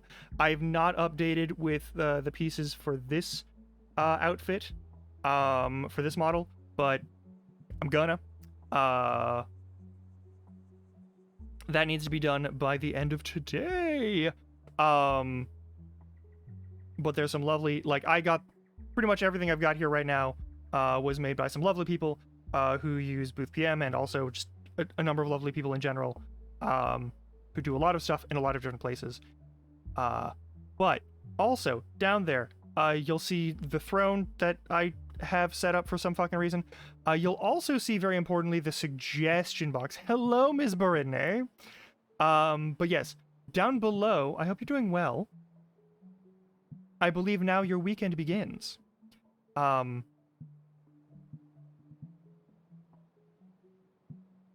below, you will see the suggestion box. In the suggestion box are a number of itch.io games that I will be basically barreling through at some point, either on Thursday or just at some point during like the next couple of weeks, or possibly next month, depending on. There are a number of spooky games that I'm going to be playing. At least one other spooky game. This one is an adorable game that is like adorable until it's creepy, and I appreciate that. But there are a couple of games that are like inherently horror based that I want to play. I'm not gonna play a lot of like the ghost hunting games. There are a few fun ones that I want to play.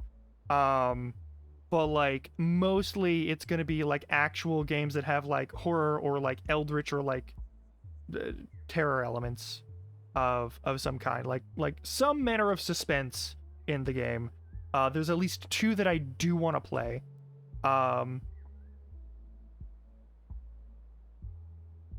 Red, what was that?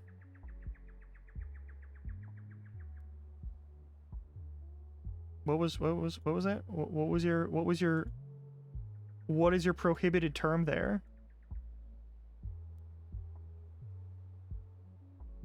Oh yes. There's a number of itch.io games. There's a number of non-itch.io games in there too. I do want to. I think. Hang on. Let me double check. I'm a goobus. Riken, did you only add itch.io games in there? This is an important question.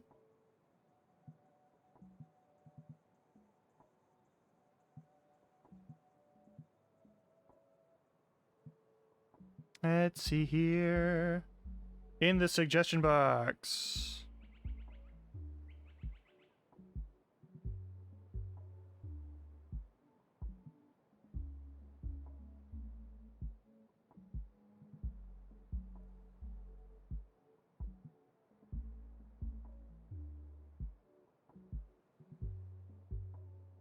It looks like these might all be itch.io titles, and I'm basically going to marathon through them whenever we get to them, because most of them are not very long. But yeah, there's just a giant stack in there right now. Those will all be played through probably in like 1 or 2 streams. From the look of it, they're not all super long. And basically I'm just going to have like an itch.io day or 2 to like check them out and see what they're doing and see what the people who are developing those are doing, because itch.io is one of the main places where you can find a lot of cool people doing a lot of cool, new, interesting things with games, and this is going to be that. But also, you don't have to suggest just itch games. You can suggest any games. You can in fact suggest any activity, so long as it is Twitch appropriate. I am not, I will repeat, I am not willing to do ASMR right now. I don't have a microphone for it. I don't want to do that. Don't suggest ASMR. But outside of that, I'm open to most things. If you want to do like a group night thing or whatever, then that's its own business. I don't even have a space to organize that, so that would be a weird thing, but like, we can make it happen. I'm not going to worry too much about that sort of thing until we have like a large enough community to do a large number of like groupy things. But if you have a big group thing, put it on the list. I'll find time for it one day. But yeah, fuck, man. Ooh, that's a lot of games, buddy. Hey, buddy, that's a long list of things. Okay, it might be a couple of weeks. That's a lot of things.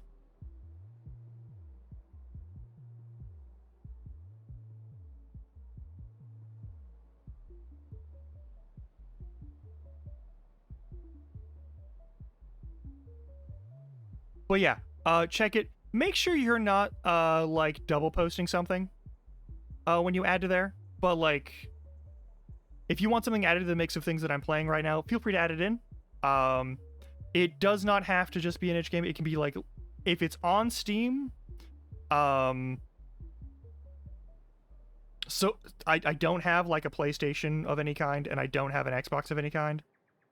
I have a PC, I have a Switch. Those are the two things that I have that I can plug into this stream.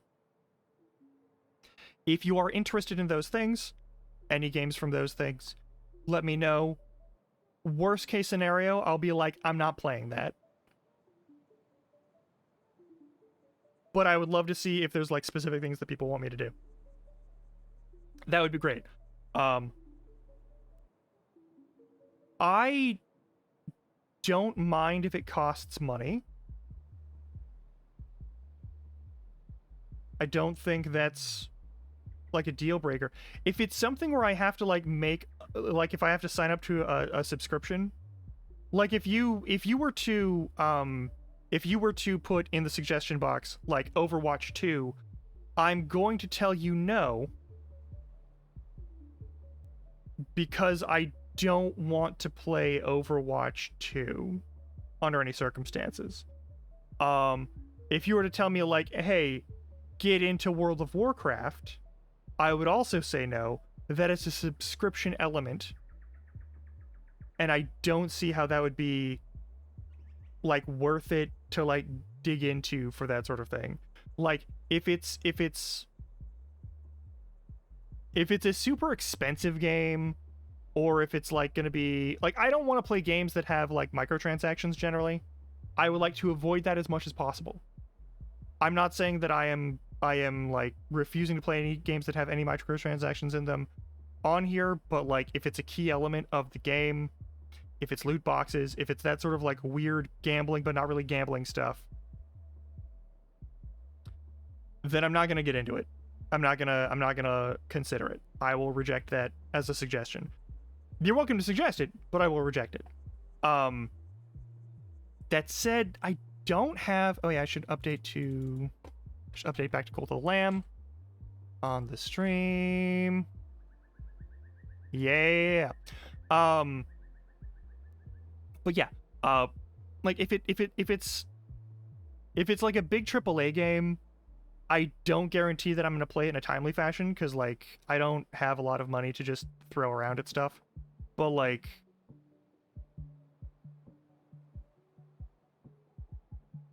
yeah, it doesn't have to only be $0 or only be demos. Like if it costs an amount of money, it's okay. Either I will say that like cost is an obstacle in the moment, or I'll just buy it. And also, it's not like I'm opposed to other people buying me games if you want me to play them and they're like just a thing that you really want me to play. That's happened before. In fact, Cult of the Lamb is a great example of that game, where I was going to buy it at some point, and then someone bought it for me, and that bumped it up to I'm playing it now. Originally, I was going to be starting October by playing The Sinking City, which is going to be the next game we play, which is a detective story about like semi-Lovecraftian like stuff. It's great, and it's going to be fun, and we're going to have a lot of fun with it. It's also extremely horrifying in some places, apparently, so that's going to be a thing. We'll have a grand old time. But somebody, who may or may not be in chat right now, bought me Cult of the Lamb and was like, hey, I'd love to see you play this on stream. And I'm playing it on stream.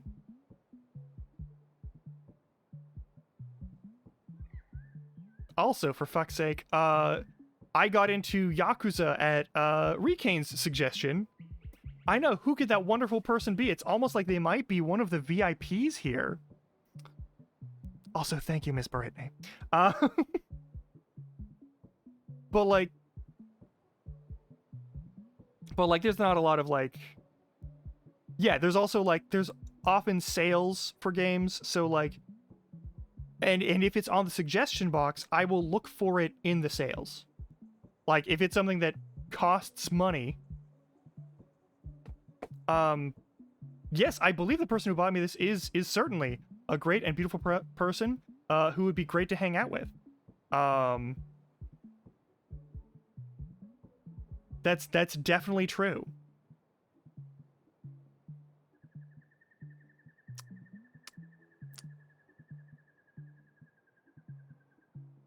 I don't know how long you're milking this for, but I'm certainly willing to play along.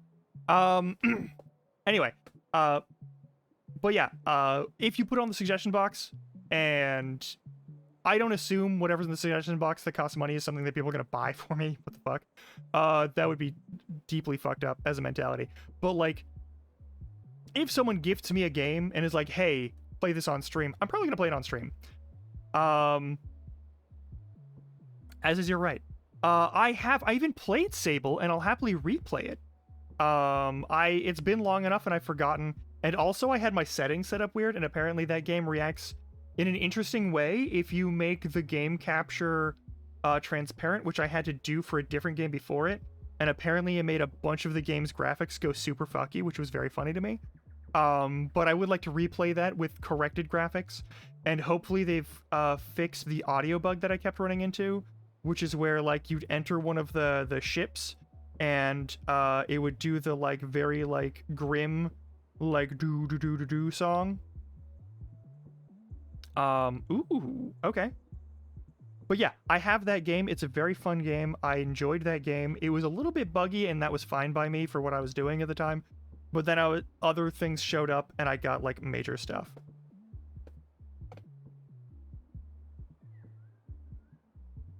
Yeah, there's a lot of stuff that I've played a lot of what Annapurna has put out. They are like they're a production team, not a dev team, and that's an important thing to note. But they tend to sponsor very artsy games that give very interesting stuff. And I enjoy a lot of what they sponsor.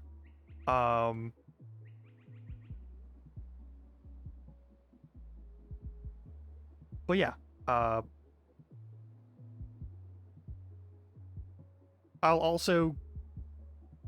probably write something about this on the Twitter zone, because that seems to be like my general PR zone. Because it's the PR that I find most tolerable. Because I can also find memes, and cool shit in general. But yeah, by all means, put suggestions in the suggestion box, please. Also, please clip this next section, somebody. I will repeat. There is a suggestion box in my About panels, and you should definitely put things in it if you want me to play different games. I am happy to be playing more Yakuza, especially because I have given in to my darker yearnings, and I am modding it repeatedly. However, I don't want to just play Yakuza. I certainly don't want to keep replaying games I've played before. I have ideas for things that I want to do, but I also want to play games that people might be interested in seeing, but not playing themselves, which is why I have a suggestion box in the About page in my panels, and you should add things to it if you want me to play those games. I can't read your mind, I can't know what you want out of me. But that is a great permanent notation record for things you might want me to do. It doesn't even have to be games, it can be other activities. And while I am limited in my scope, in some cases, I am happy to accommodate whatever shows up in that box as best as I can.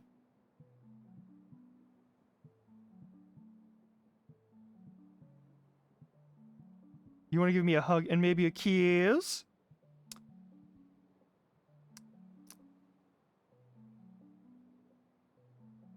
You know you didn't do, Red? You know you didn't do? There's an important thing to do when you say something like that. There's a redeem in here, and you failed to use it. Do you know what it is? It's the awkwardness permit. You fool! You know what this means, don't you? You've committed the crimes. You've acted awkward without a permit. You are going to jail. You're going to jail.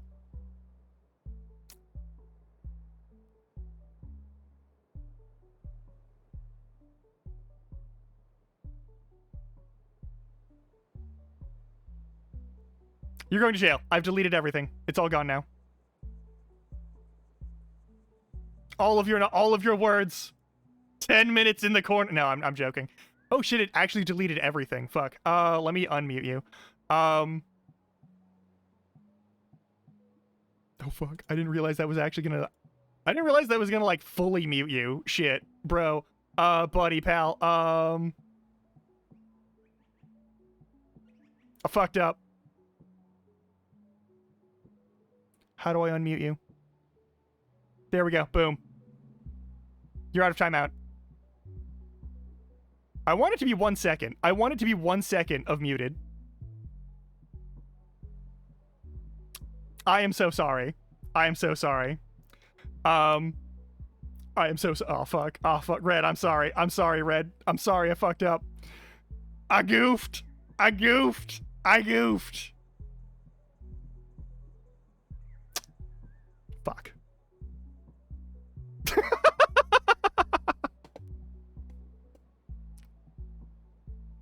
I didn't realize it was gonna like delete all your messages. Is there just like a regular mute though? There's supposed to be a regular mute.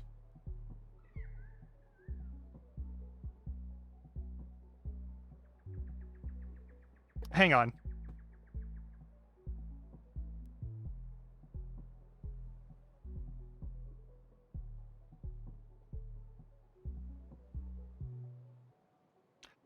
There isn't just a mute command. What the fuck? It has to be timeout?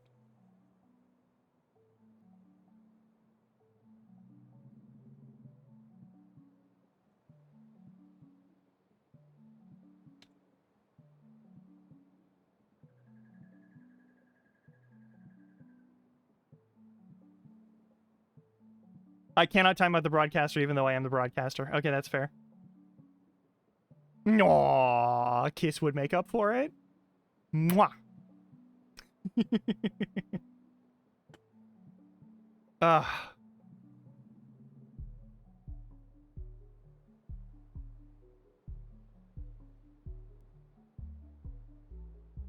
I love that I've made that redeem.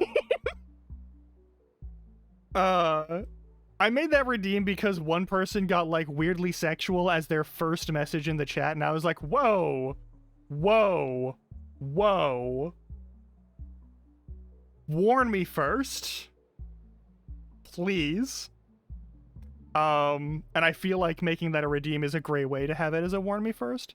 Okay, let's get into this fucking game. You know there's the suggestion box. You're gonna use the suggestion box. In the meantime, let's finish this goddamn game. You bed rest now. Let's collect money.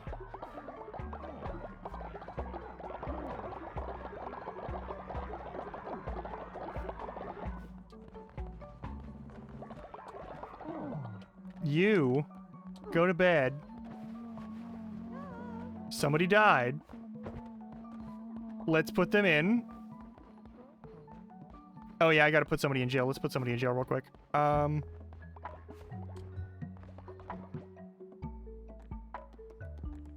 Someone is dissenting. Someone's being naughty. It's Recane!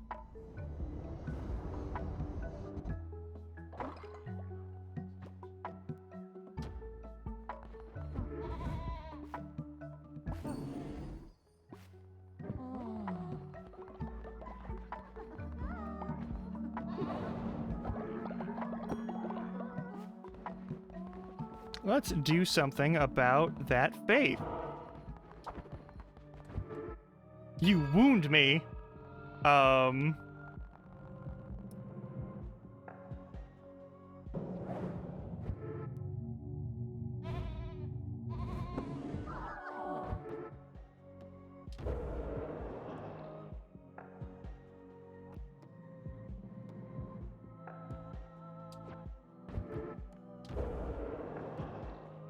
Can I bonfire? I can bonfire. Let's bonfire.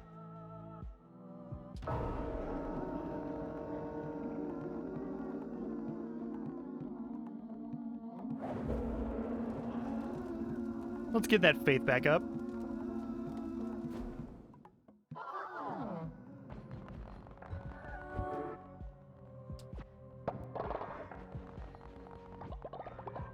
Even more money!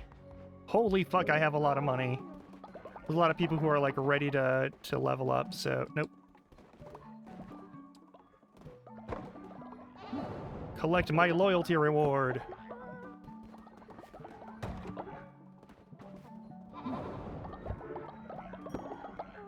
Excellent. Hey.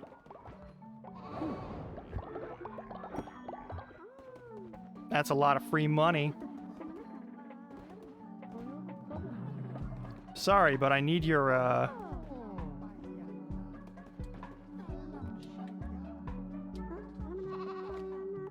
Oh, there's another dead body over here. Fuck.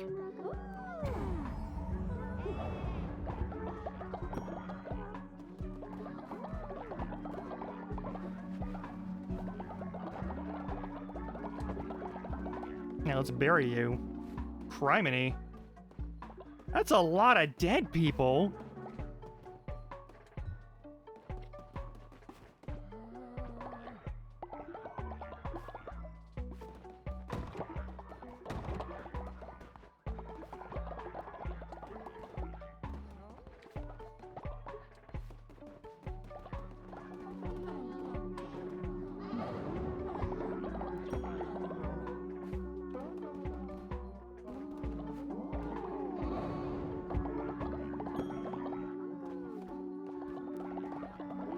Oh.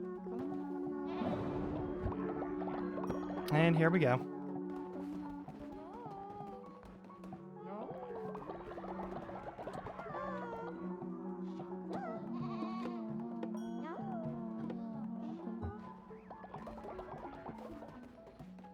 Oh god, that's a lot of money that I left behind. Alright, cool.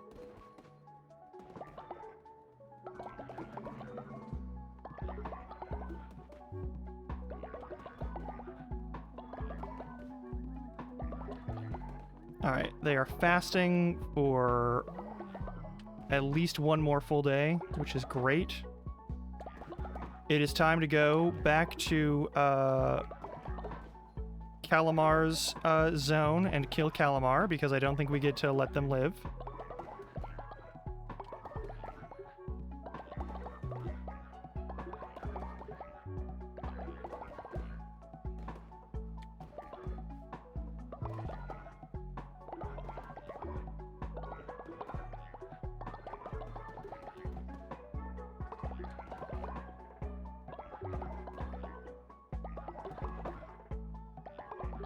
No, Oh, hello, you have a quest for me? Yeah, what's up? Oh, you seem to be good faithful. Something must be done. You need to imprison them.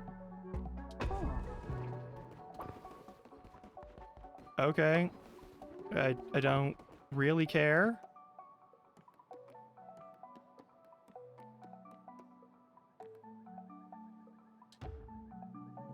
Winizagura seems like a chill person.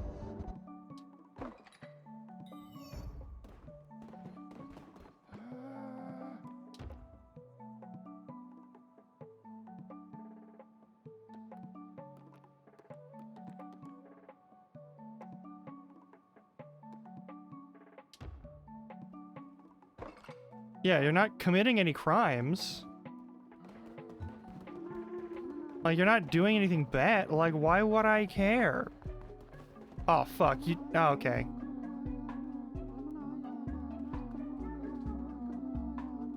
Hey, free follower.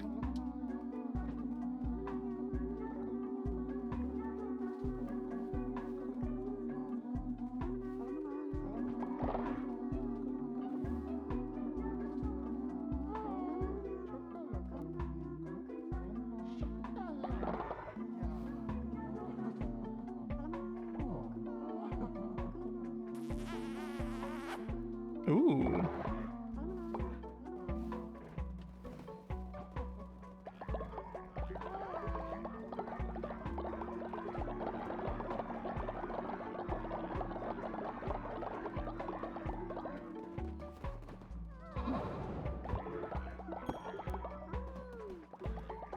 Focalore, I'm gonna ascend because you look really old. Before I head out, I'm gonna ascend Focalore. If I can. I can. Oh, we're almost done with the cooldown. Okay.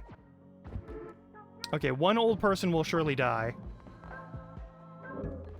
Which happens.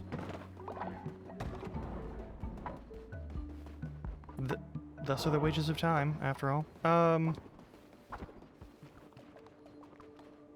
Oh yeah, that reminds me. I have plenty of money. I should definitely do this.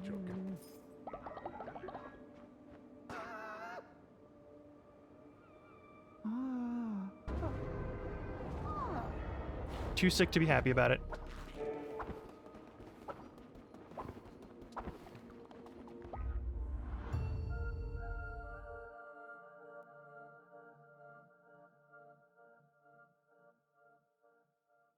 It's probably gonna be like, the next thing we should do is sacrifice.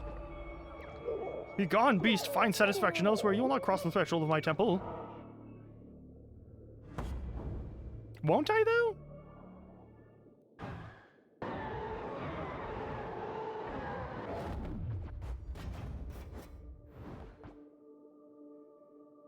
Oh, hell yeah. Oh, it is fucking on.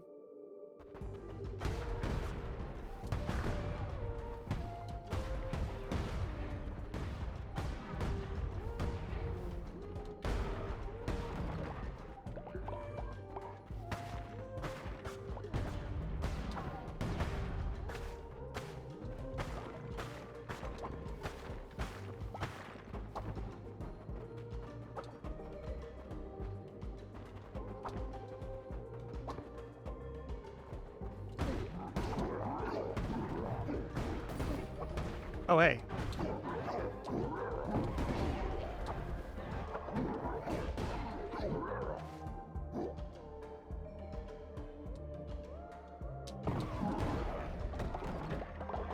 Okay, he died. It's fine. I need crystal shards, which are only found in this zone.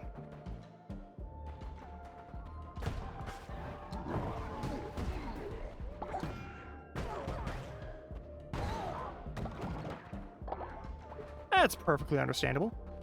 Enjoy your lurk.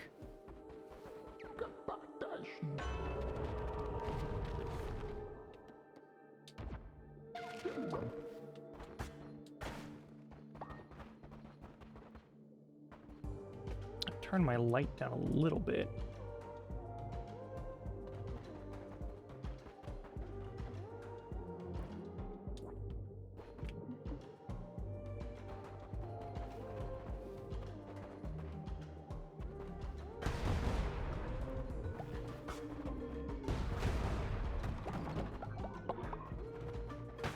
All right.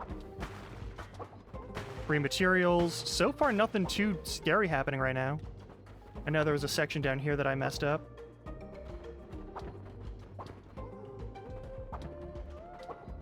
Because there was a path over this way.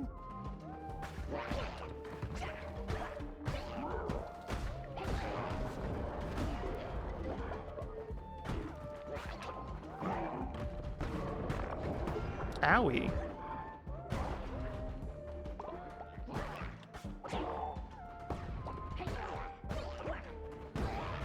Cool. The poison is working. Excellent. Hang on.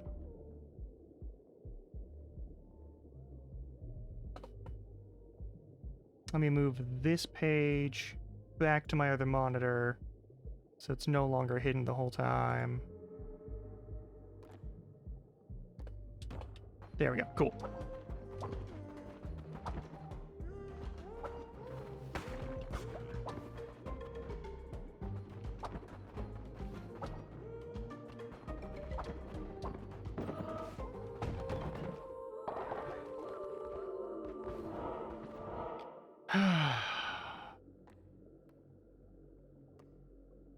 I don't know what that is. What I do know is I don't particularly care about anything that's going on there. I'm not too scared of Calamar. Like, I know it's gonna be kind of a fight, but like...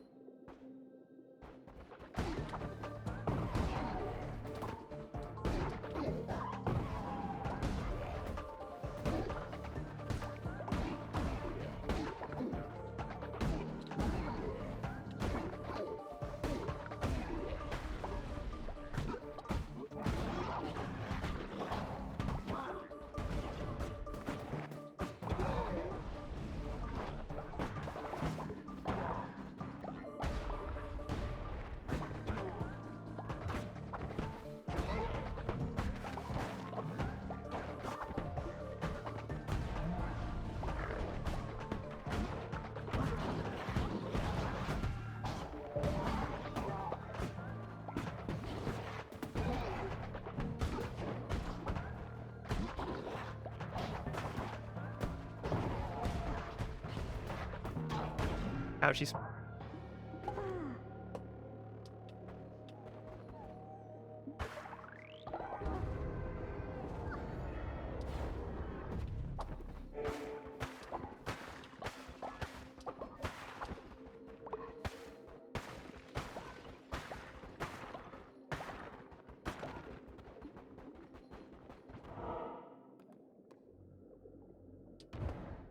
Normal fights.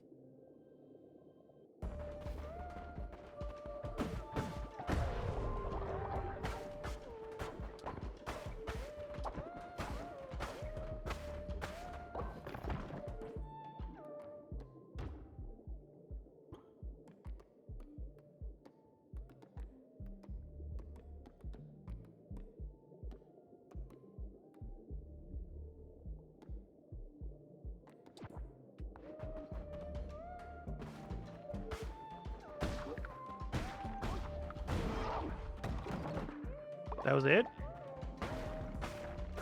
That's deceptive. There's some shenanigans afoot.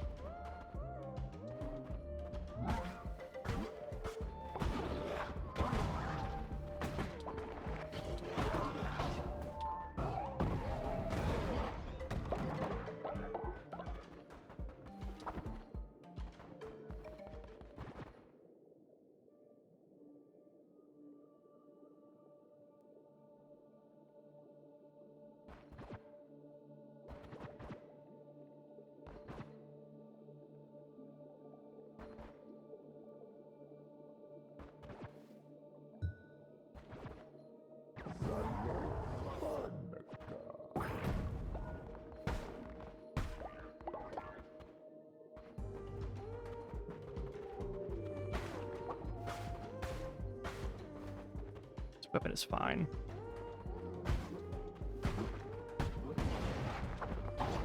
Hi.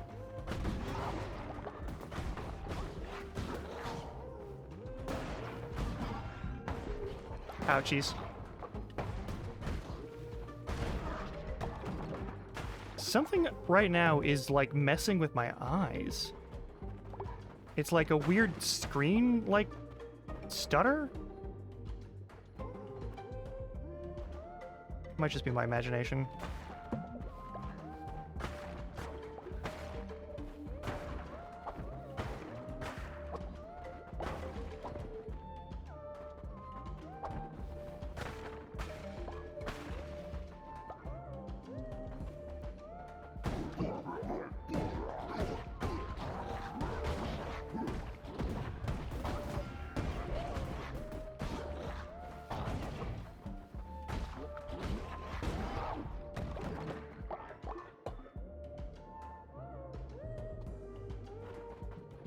Fair enough. Alright, I don't know what the crown is, so we're gonna find out what the crown is.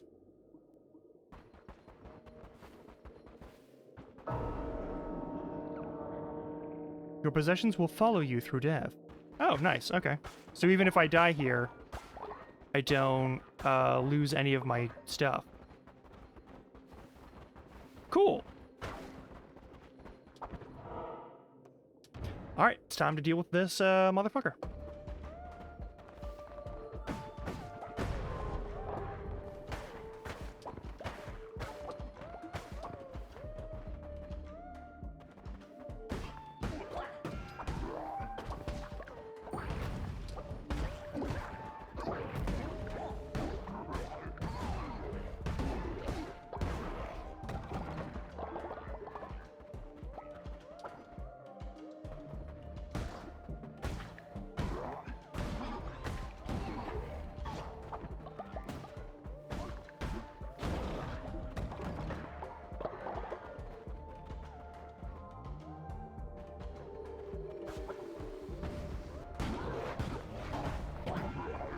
Hey.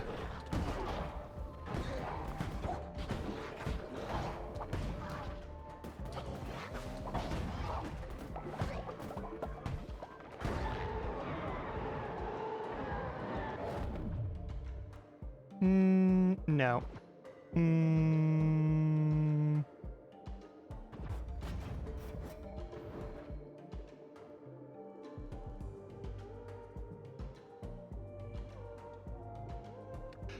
The odds of me getting poison are low, but I also need a faster attack than this if I'm fighting a boss. Just in my personal opinion.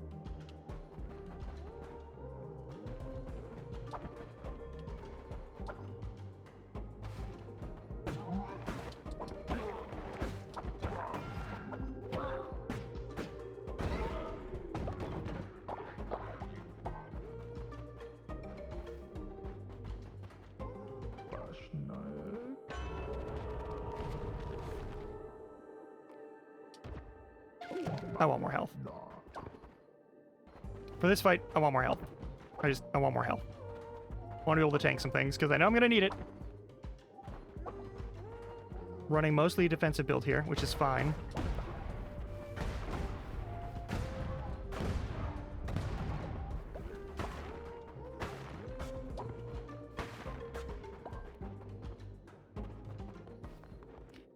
Alright, we're fighting a boss.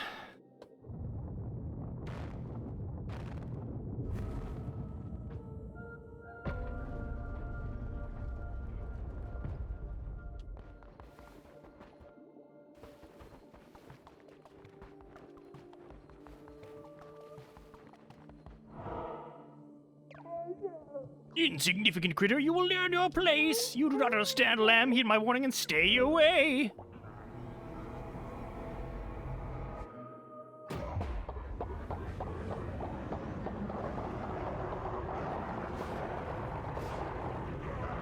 You're gonna be like a, yeah, like a multi-armed squid monster. Yeah.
Ouchies, ouchies, ouchies, ouchies.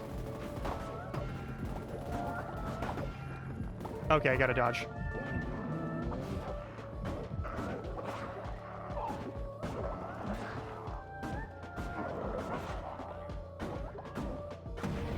Gotcha. Whew.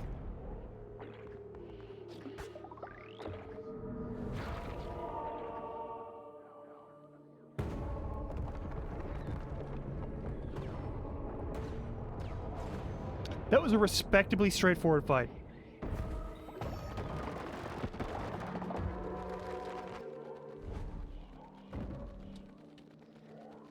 Cool.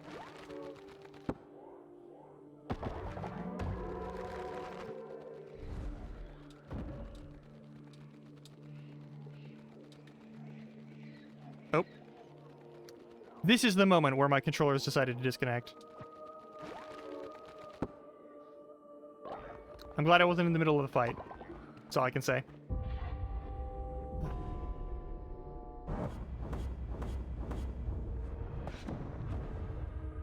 Nice.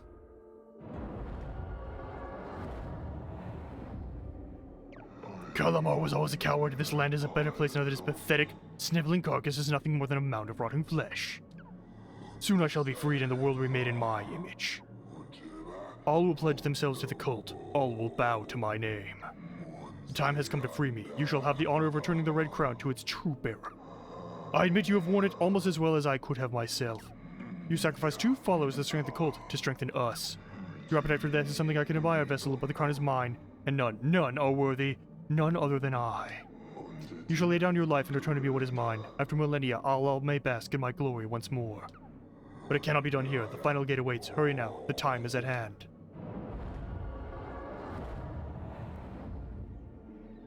Cool. Suffering shall turn to triumph. That which once did perish shall now pray. Yeah, okay. Are we slaying a god? I think we're slaying a god. There's a good chance we're slaying a god.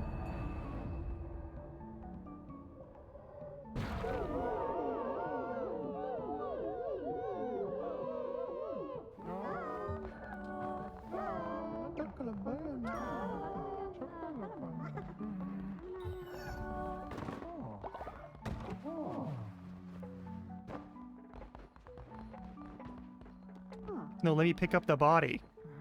Thank you.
Alright, let's get these contributions. Thank you. New follower, perfect.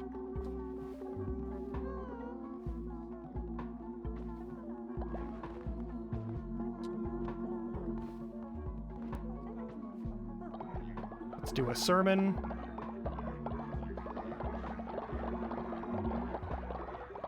Somebody dead.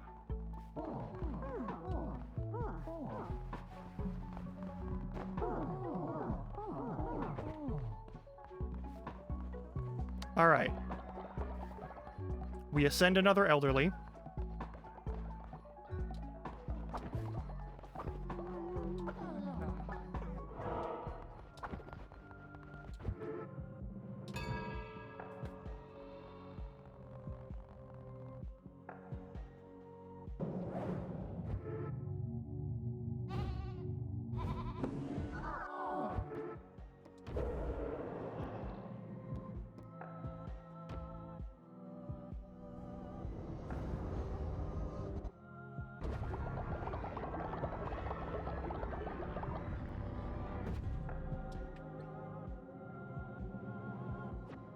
Cool.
Zen got ascended and is afraid of stuff. But we need to get Valkyrie back.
That's fucked up.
Alright, you got a quest for me.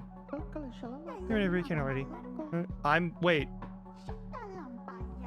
I never married Riken.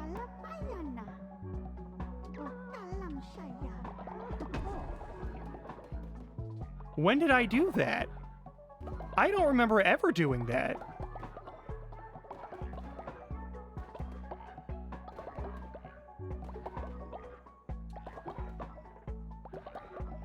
Is this like a Vegas like drunk wedding situation? Like what? When the fuck did that happen?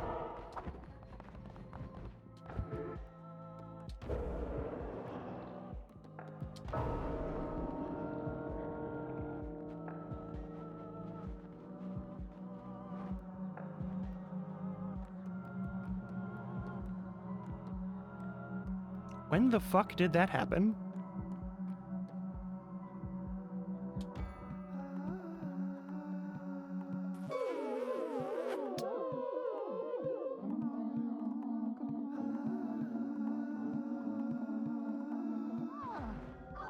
Congratulations on your marriage. Never into the your faith and cult. Maybe like it's your cult after all. However, the special becomes just every time you remarry.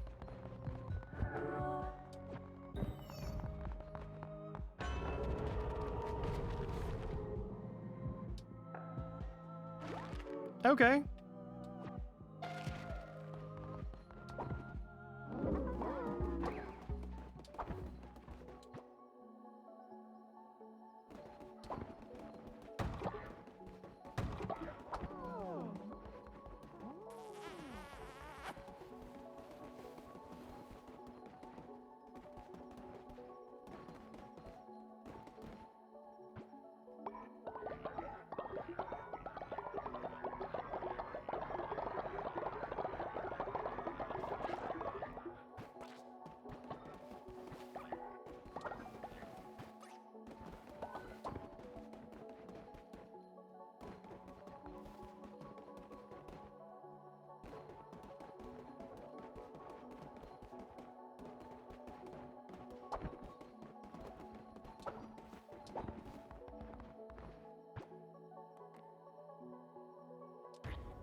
I'm letting out a day early.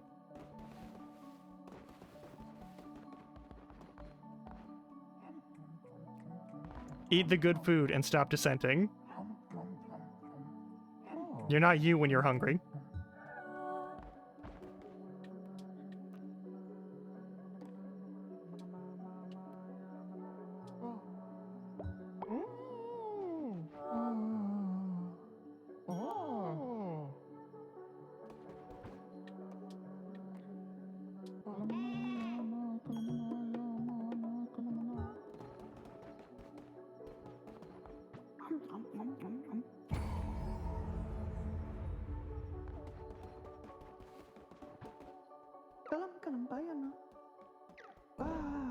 I think everyone here has already done the thing.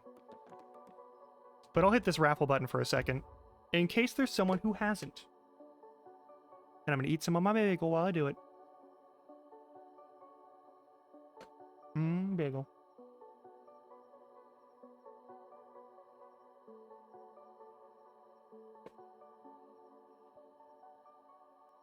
Meh.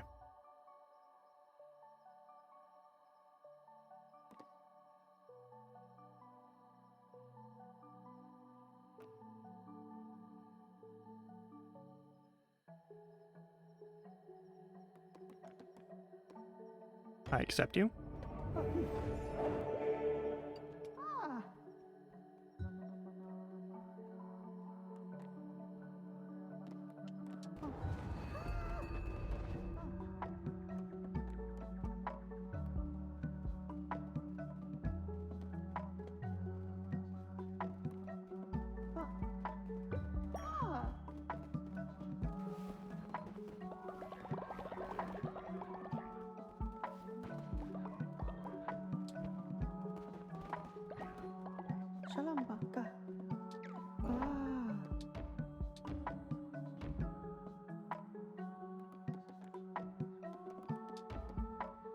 What are all of my forms?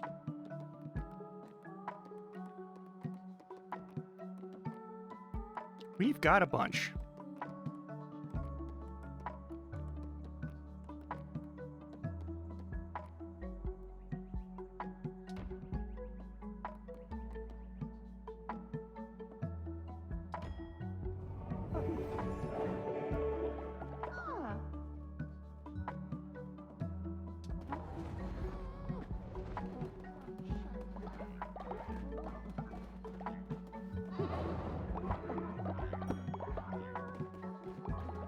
Let's hit up all the people who still have devotion to give to me, which is the same money.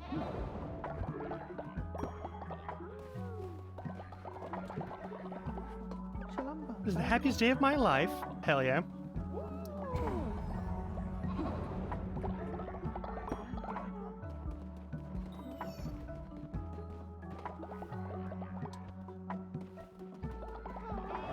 Give me your devotion.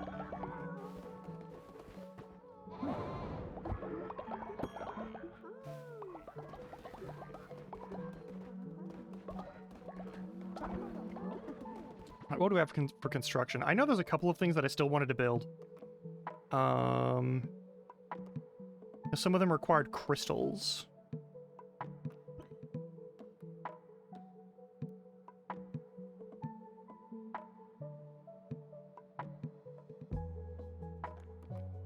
Oh, the tier 3 missionary is the one. Okay, and it needs more crystals than that. Well, I guess we're never getting to that. Because clearly this is the end, where I return this crown and nothing bad happens, right? Let's go do this fucking thing.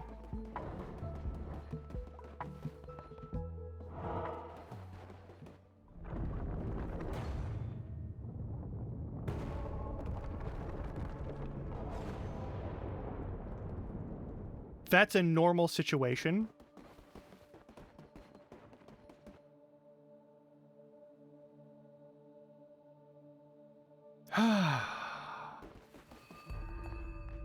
The gateway.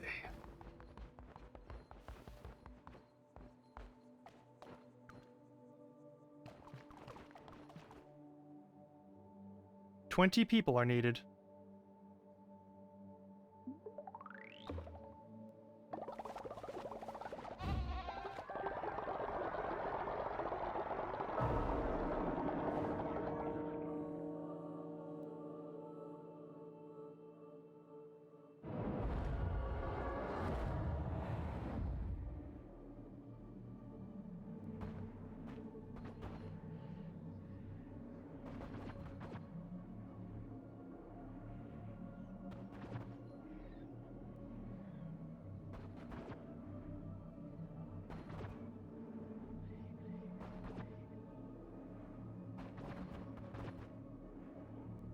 That's an interesting choice to start out with.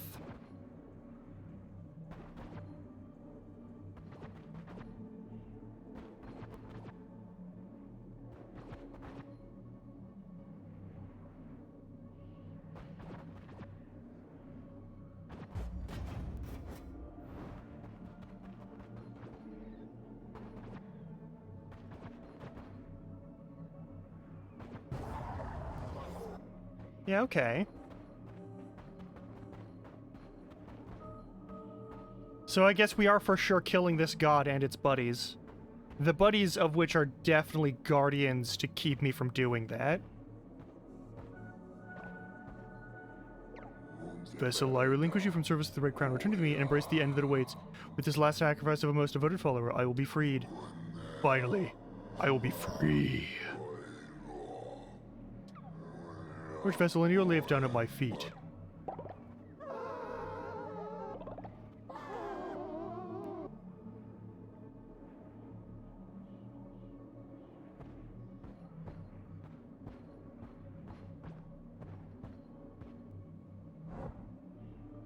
Kneel to be sacrificed.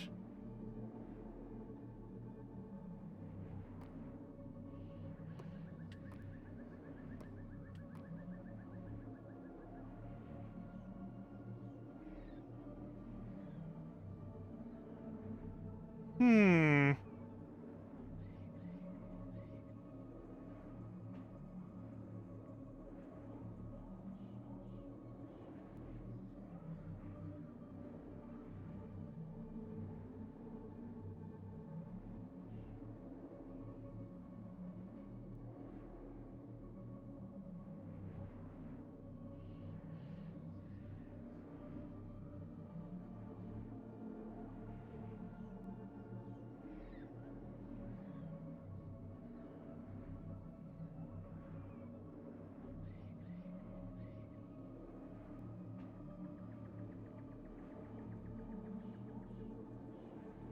Just a quick pull then.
Hmm. Hmm.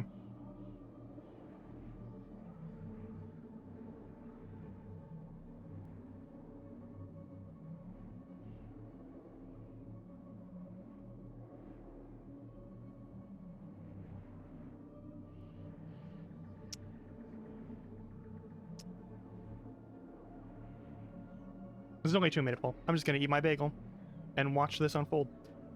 Should I refuse or accept to be sacrificed? It's in your hands now.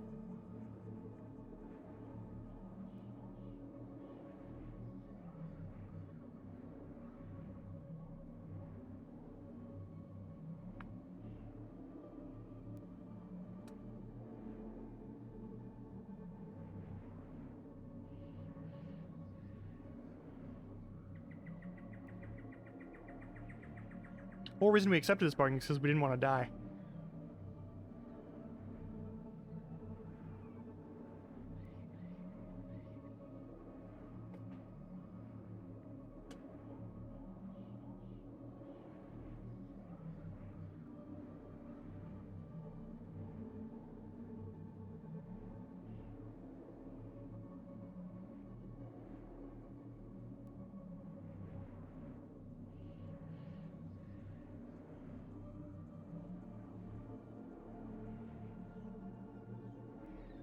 Hmm.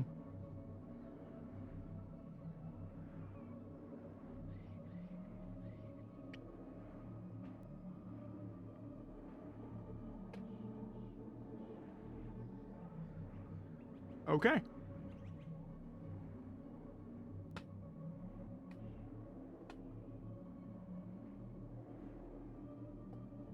It appears we are fighting.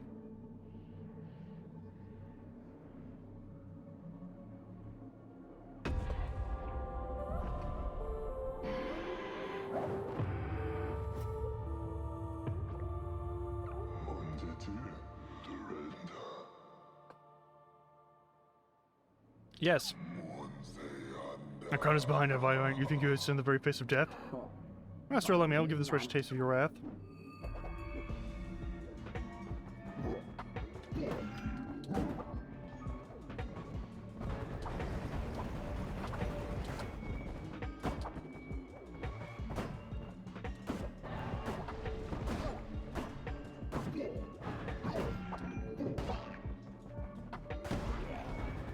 Well.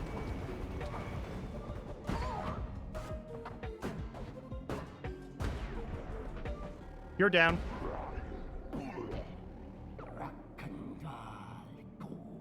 Cut that crown from its head! Okay.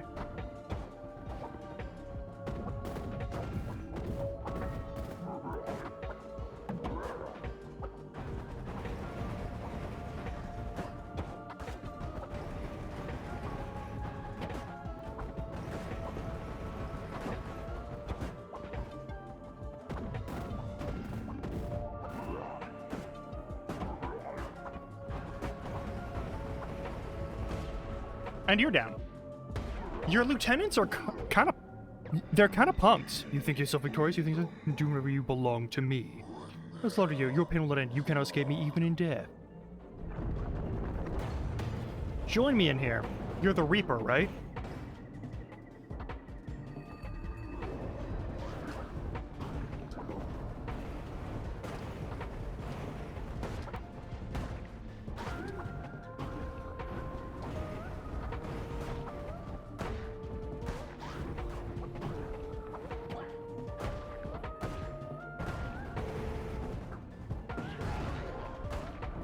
You don't have a lot of health right now. What's going on here, buddy?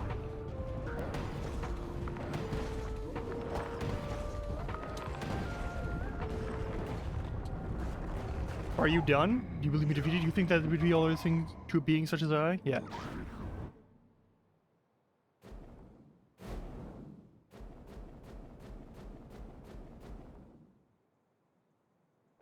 You are death itself. Mm-hmm.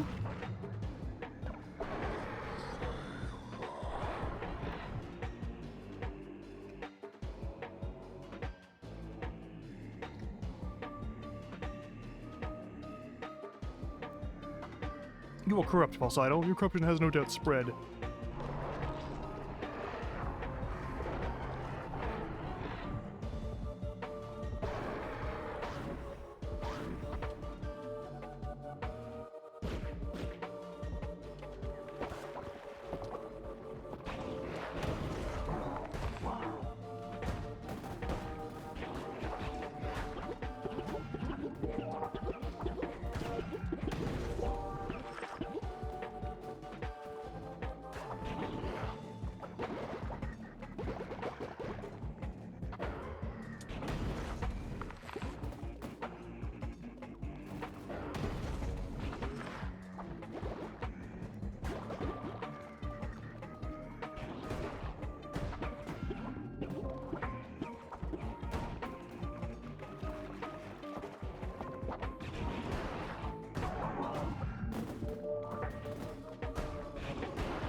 Oops.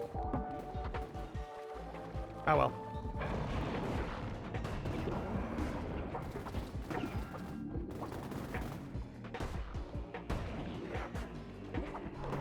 Ouchies. Ouchies. Fuck.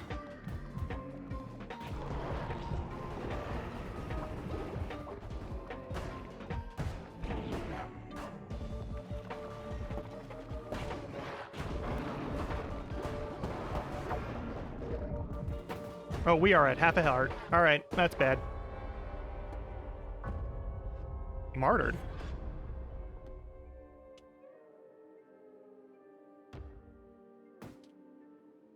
I mean, what does that mean to be martyred here? That's... Huh.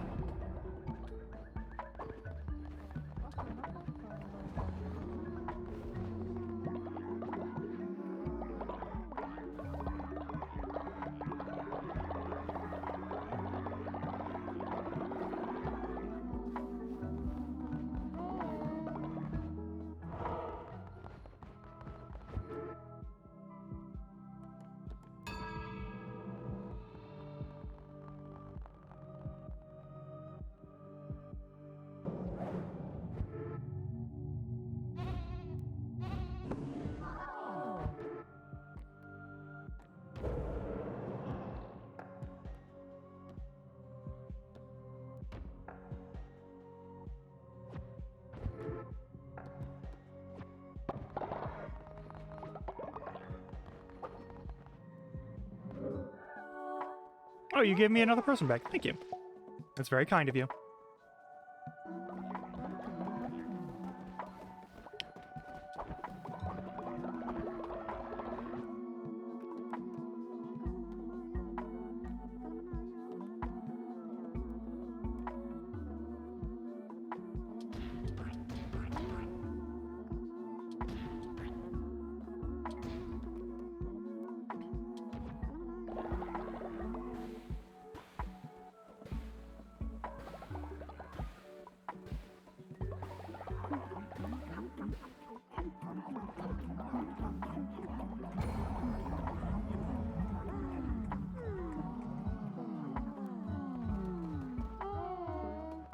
Neat.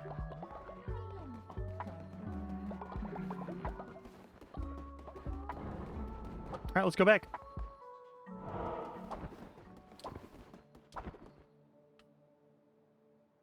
We'll do it again.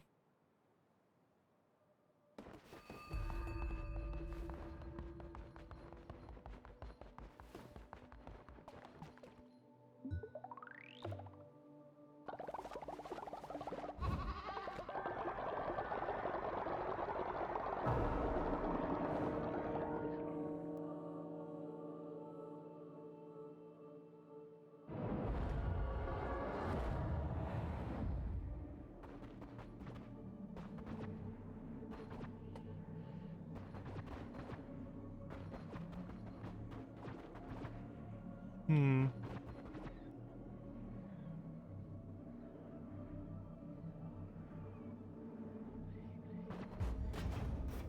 Okay.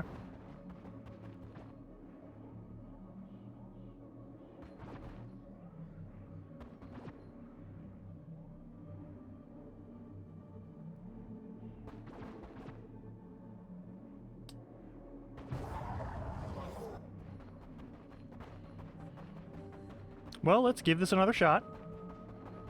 Maybe this time not be so careless.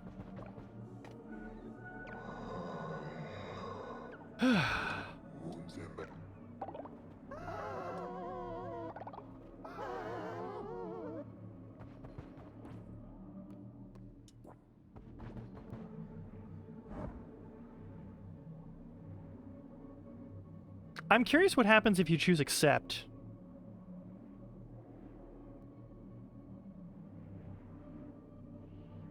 Refuses the boss fight. Accept is what? You actually die? Or does it refuse to grant you power? Do I die here?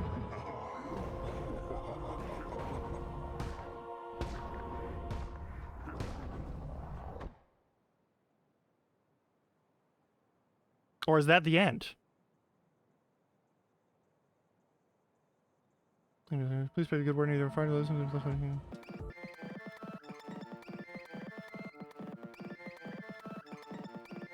Oh, you just straight up die. So they don't...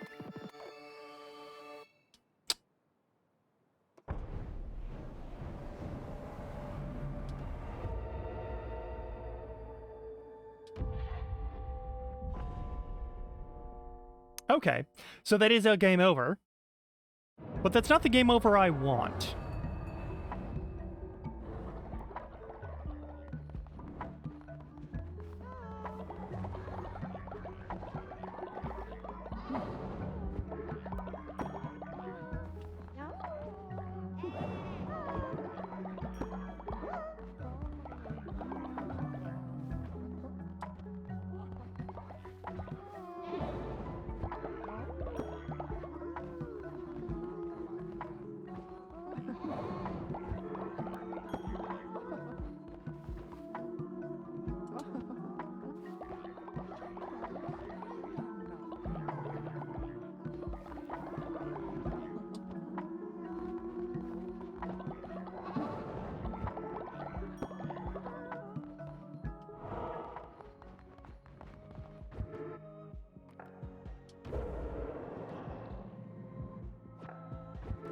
Fair enough.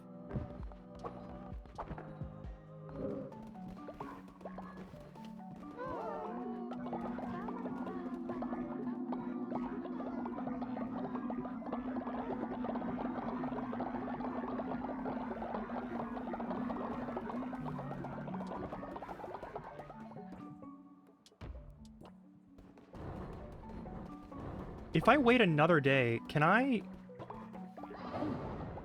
eat another meal and get another blue heart?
Do I want explosions?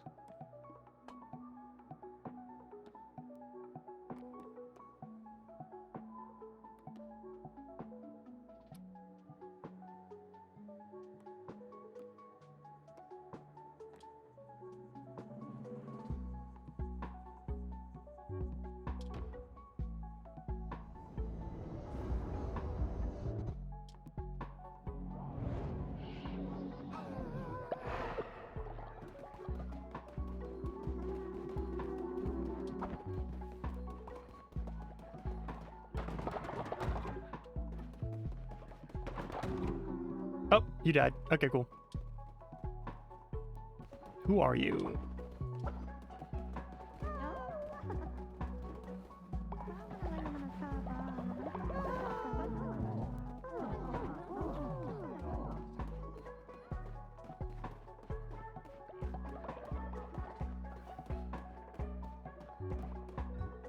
You have a quest for me? Right, leader, do you think we'd have something serving with delicious fish feasts? Yeah, that's no problem. That's very easy to do. Let's do it.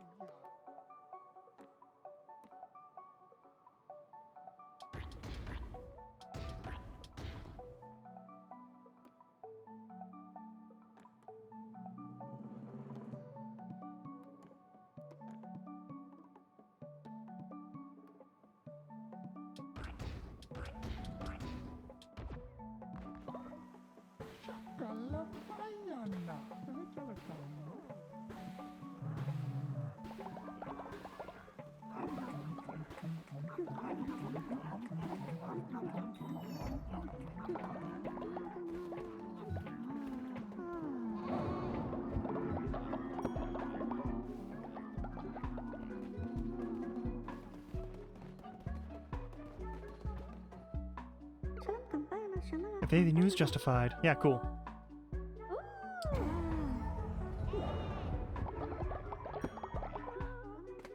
Excellent.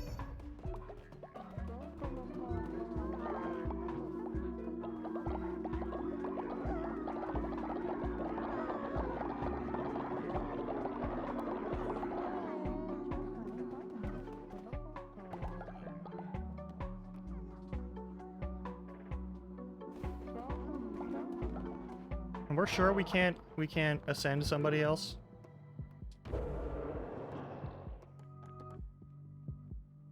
Not for a while. All right.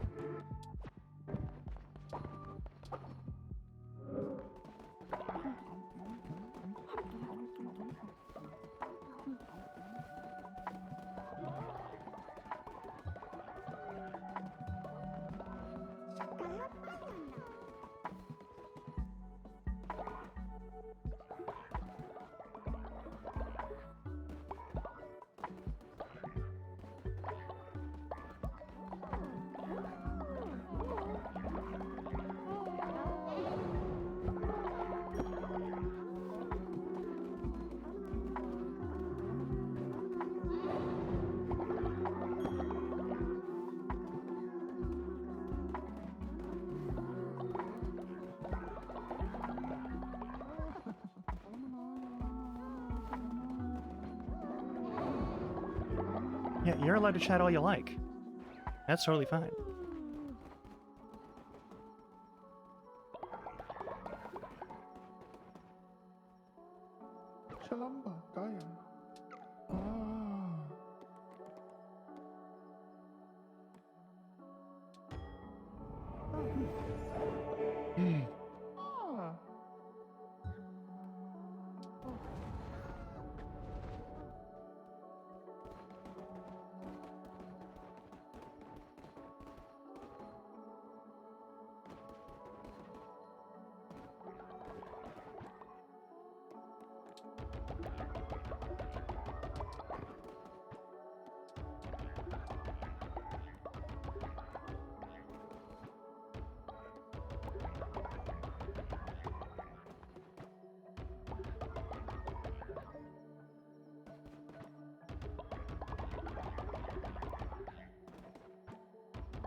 Love and friendship. Any rituals to do? Not that I can think of. That one doesn't really matter.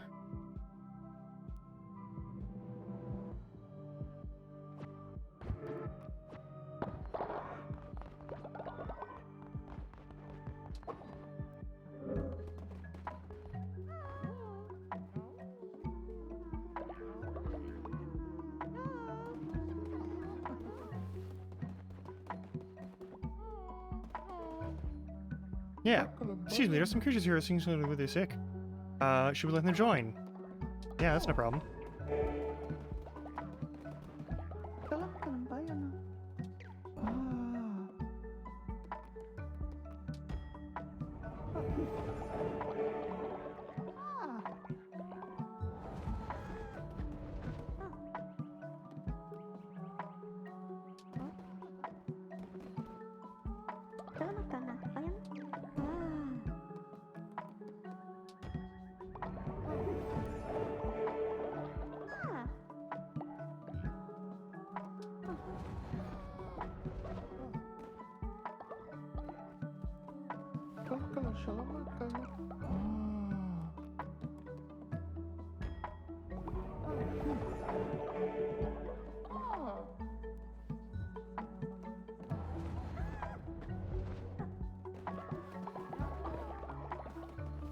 5 by 7. I have 2 more shots at this.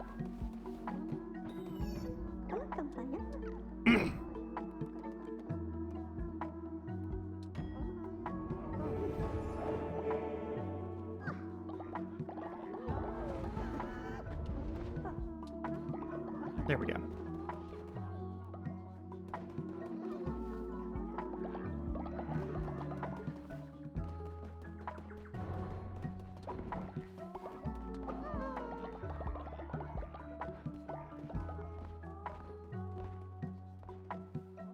Okay, so I'm not allowed to eat yet another thing. Alright, cool. Also you. Yeah.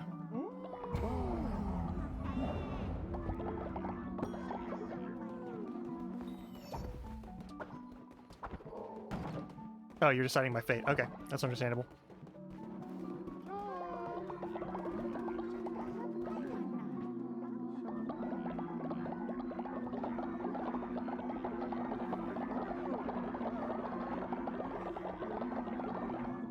Oh, ritual cooldown. Sweet.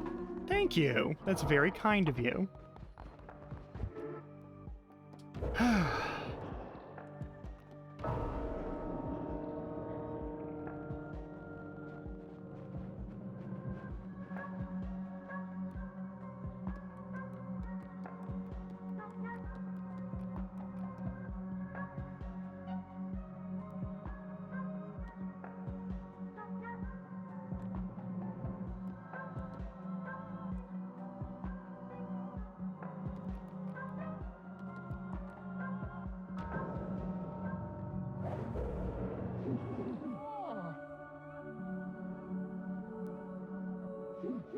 Be at peace, my friend.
Nope, nope. You're on a mission now. Alright, cool.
I'm guessing I only get to eat the one time then, which is fine, honestly.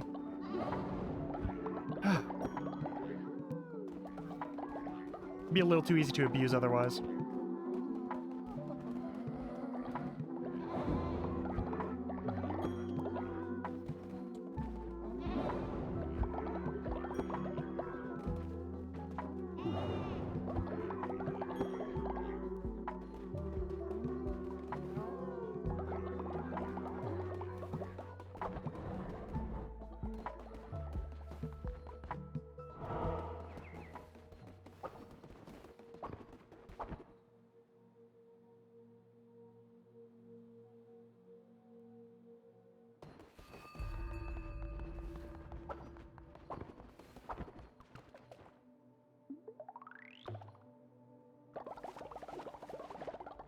Alright, let's go.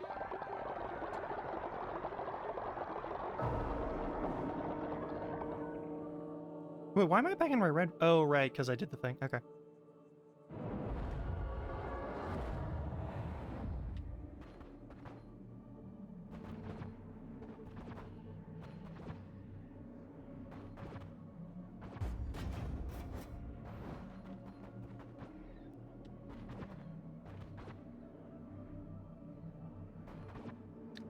This time, maybe.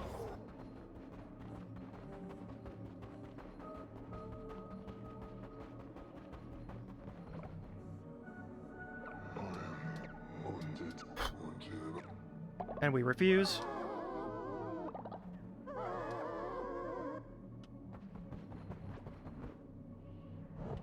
As is right and just.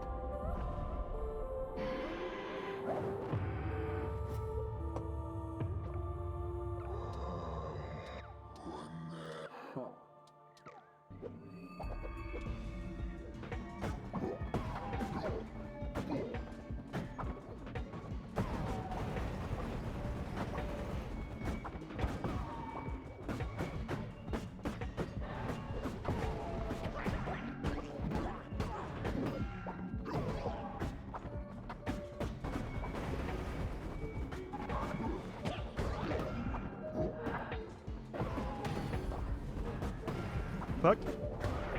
Already taking damage. Not pleased with that.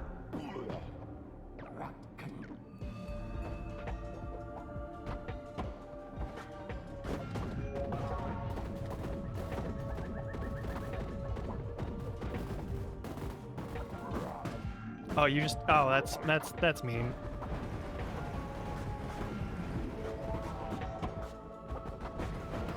Kind of want to try this with the white coat again, though. So I'm okay with dying here. Yeah, kill me. Come on.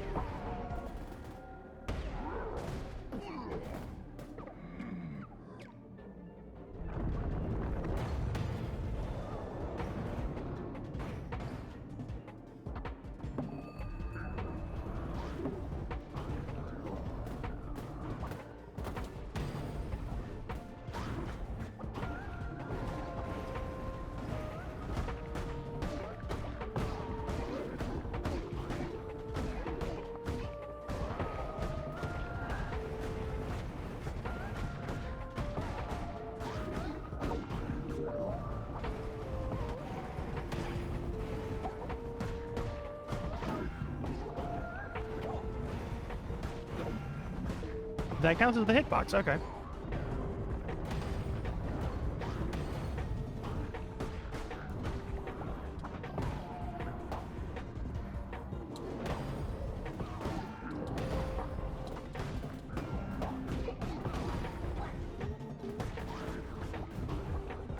Come on, let me wear the white robe and see if that gets me anything. I want to see if it gets me anything. No, I don't believe you defeated. Of course you're a multi-phase boss. You're death itself. Like, of course I'd have that thing. Come on, let me die so I can go back and do the thing. Yeah, whatever.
Well, that's because I want to know more of the pattern. You got one eyeball left.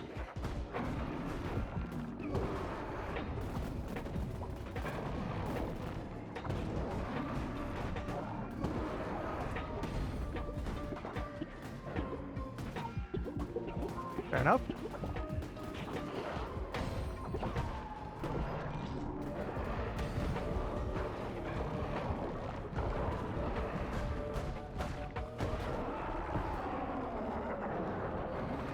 Oh, hey, look at that. I can kill him. Are you done? You have supplanted me, a vessel no more, instead of crown-bearing deity. Damned lamb! I'm at your mercy. Are you vengeful false idol or merciful coward? No longer can you blame your vile acts on me.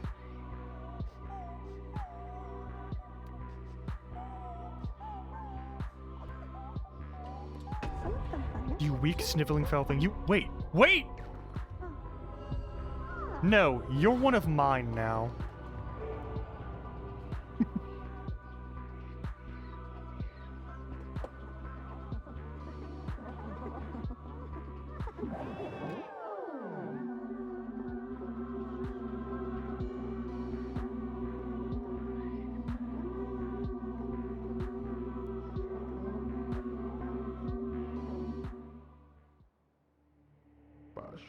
Sacrifice reborn vessel, ascend once more and take true form. No longer servant, no less than a god.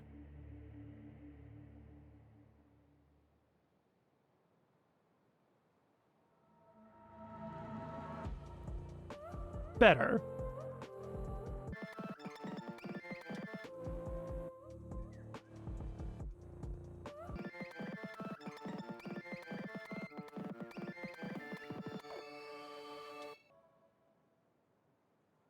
There we go! We've done it. We have defeated the one who waits.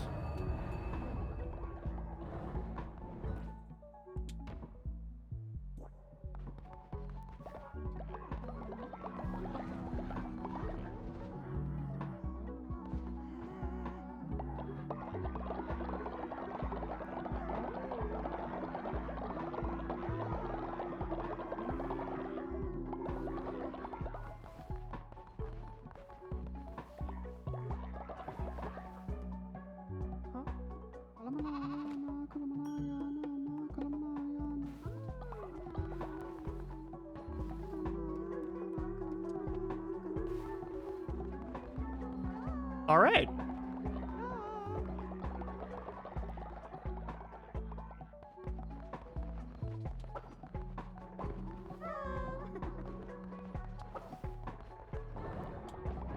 We saw the credits roll.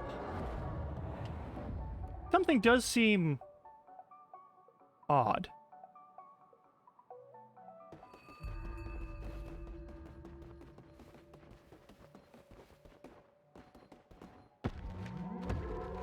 Nice.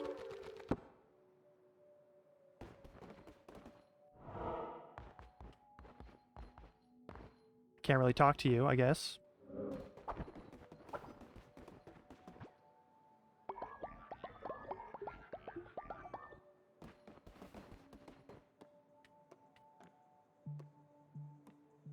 Right?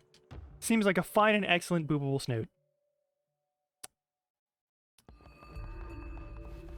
You could also boob it, but you don't have to.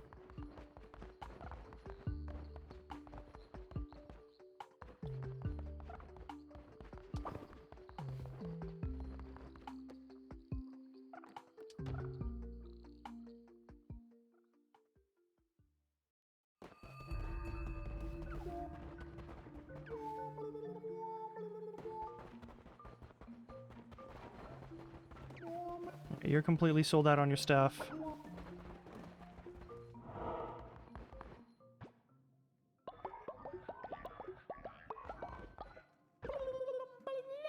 That fellow said the fisherman, there's something off about him. It's almost if you were a... No, that would be too ridiculous. A fish? Fishing for fish? Forgive our sins, Lamb of Light. Yeah, no worries.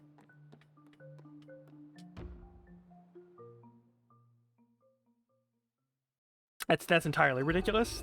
I mean, come on. It's a very funny joke, but it's not. There's no way that's what's going on. All right, that's the last of Anura. For decorations, at least.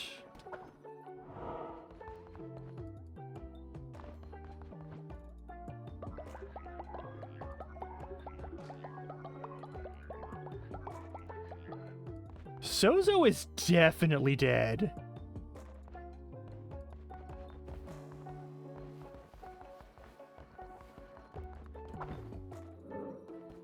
I gave him all the mushrooms he wanted. I built a mushroom sculpture and he was like, yeah, thanks for doing that. And then he died. And I don't know why.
Need to get a third eye of the witness and a fourth eye of the witness for Plimbo.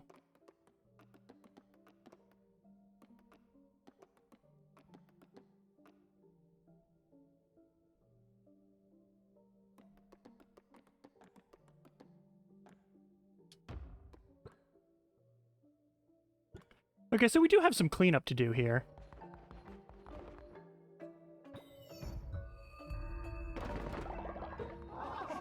No, you're almost generous. I would have taken half that amount. You really don't know how to negotiate, do you? The well is at your disposal. Make as much use of it as you will. May fortune be kind.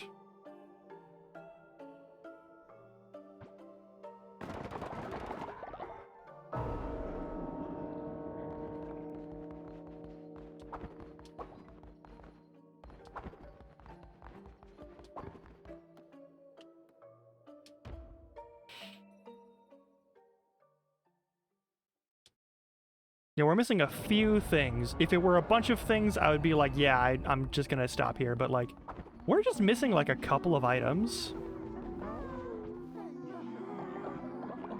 Also, is there anything new to build? Now that I am a god?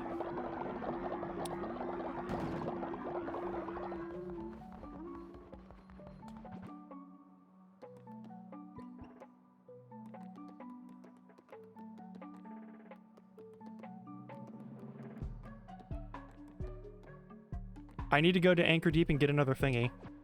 I also need to do that in,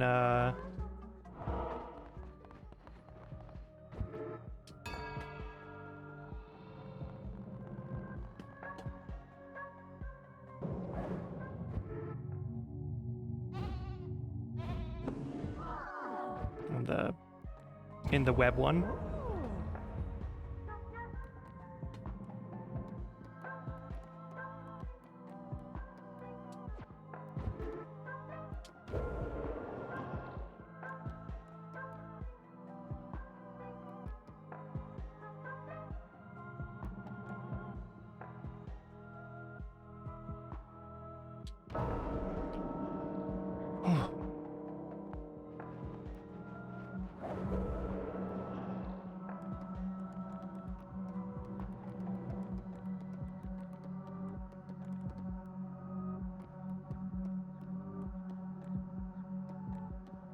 My first thought is like Cappy Blappy or Alna.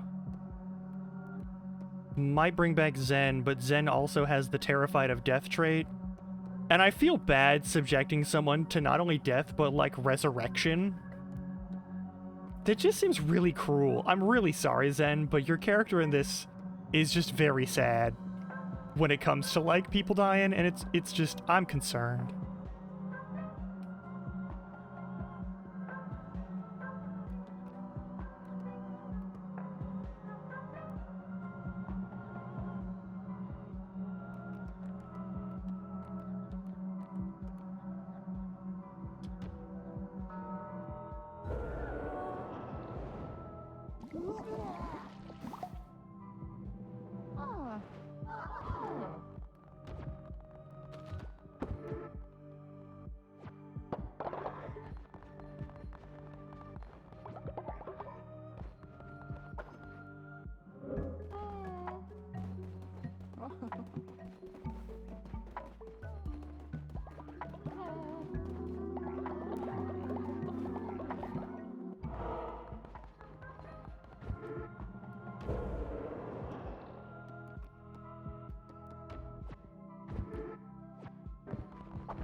Remember, Alna has really good traits.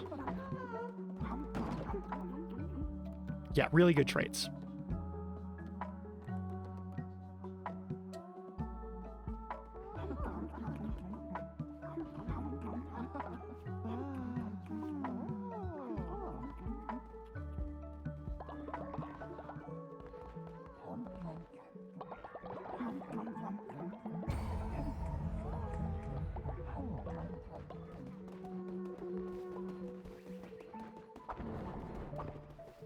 All right, to Anchor Deep we go.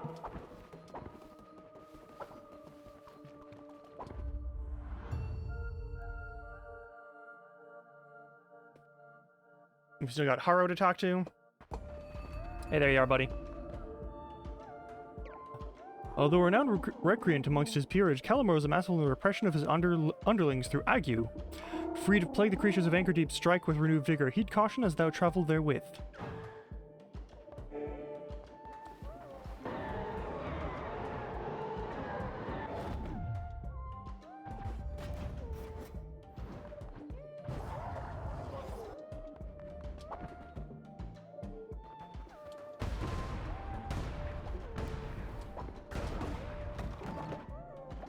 Easy enough.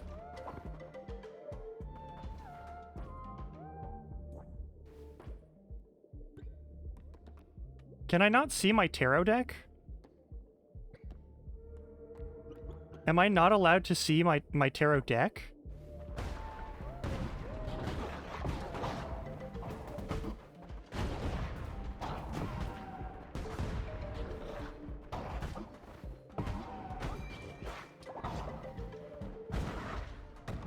I would love if my physical attacks were able to deflect magic, but that doesn't seem to be a thing.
Yeah, we're missing one card.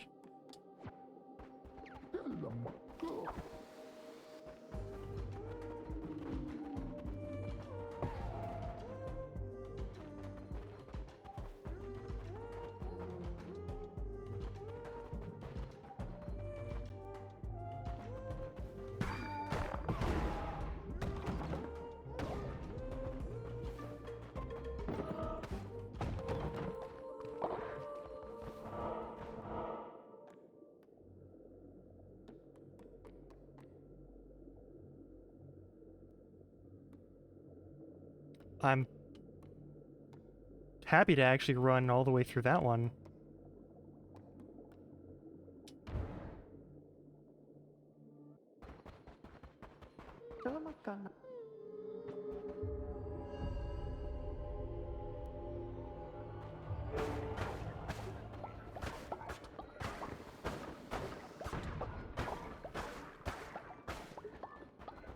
Okay, that's going to be a really good power up, actually.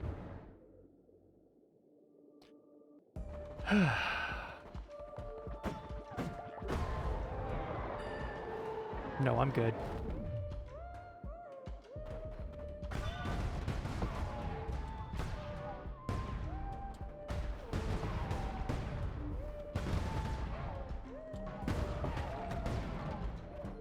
Okay, that one was kind of funny. That one was a little funny. I like that one.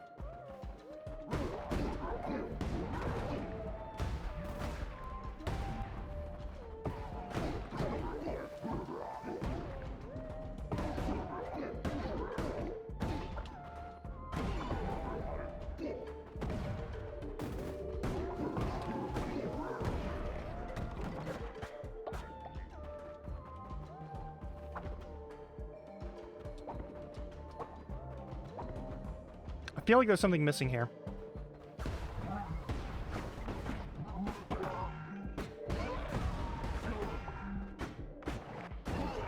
That's fair.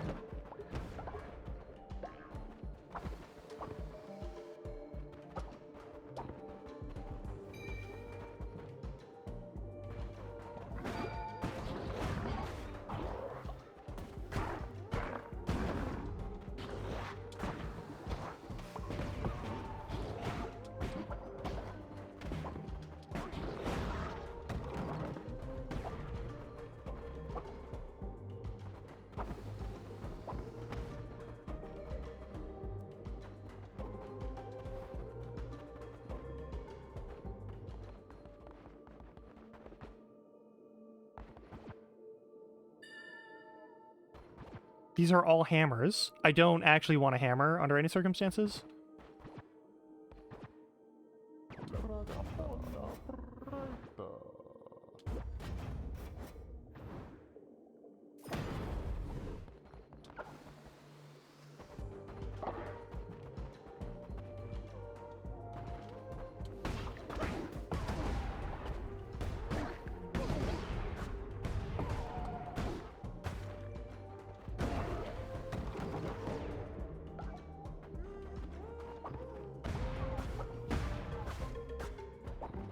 You're deciding my fate.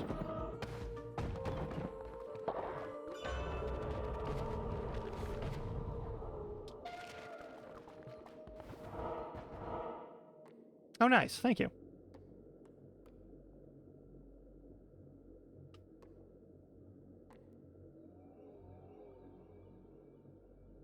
Actually, don't need that. I do want to check on this.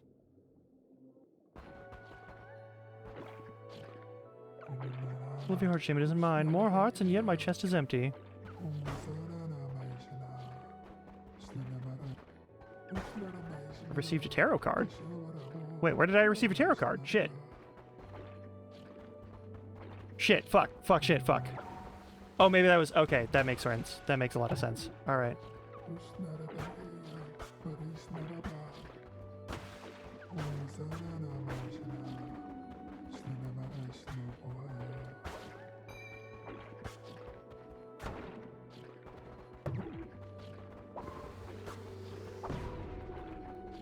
Give me the blue heart, though. Alright, fine, whatever.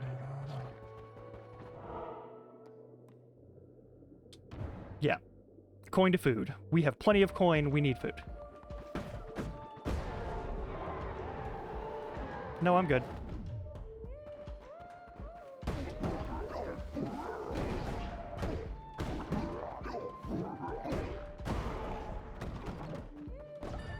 Love it.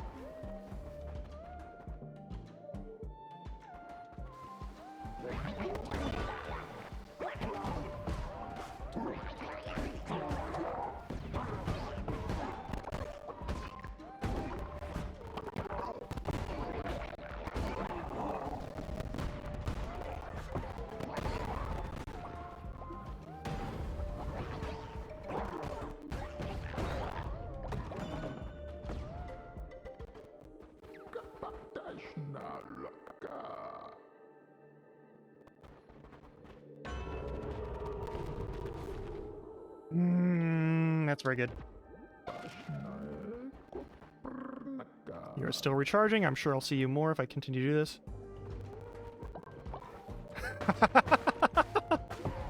Yes, it is typically referred to as groceries when you change coin to food. Oh.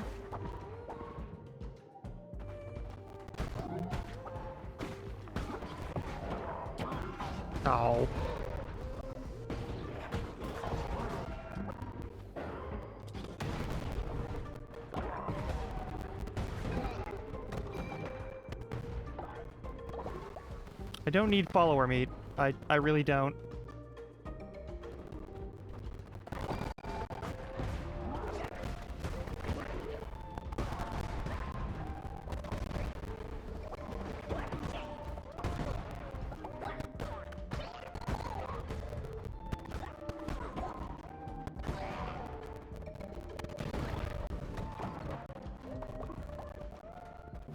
I got free crabs.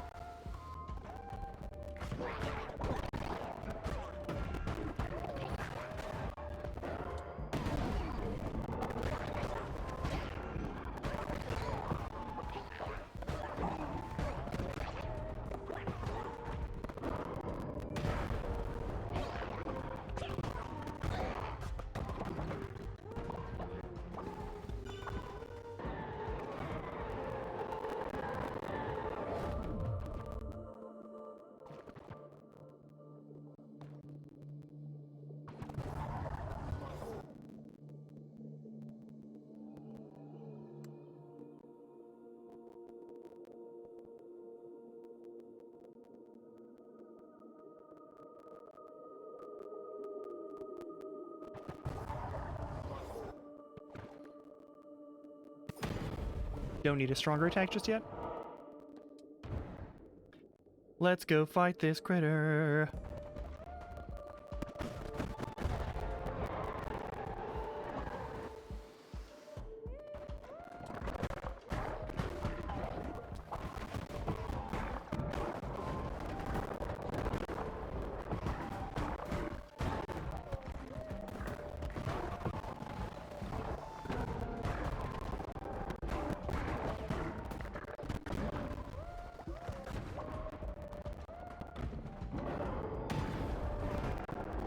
Ow.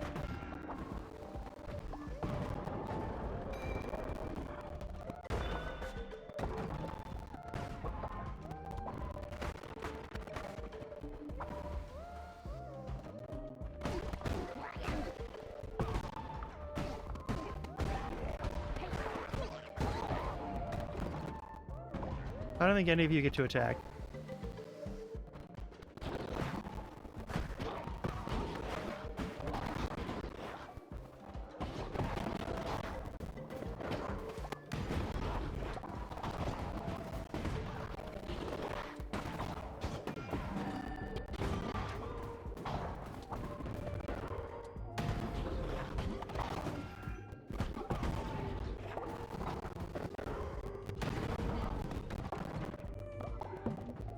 We're doing fine.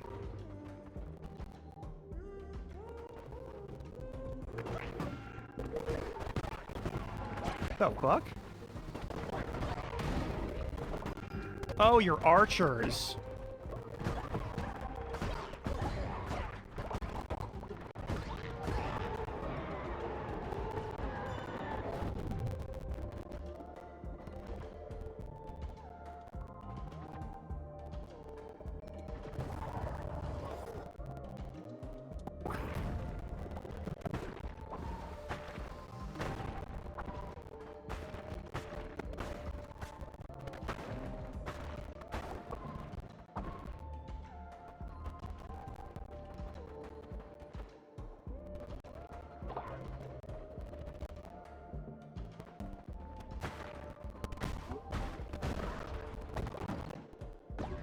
All right, let's fight the witness.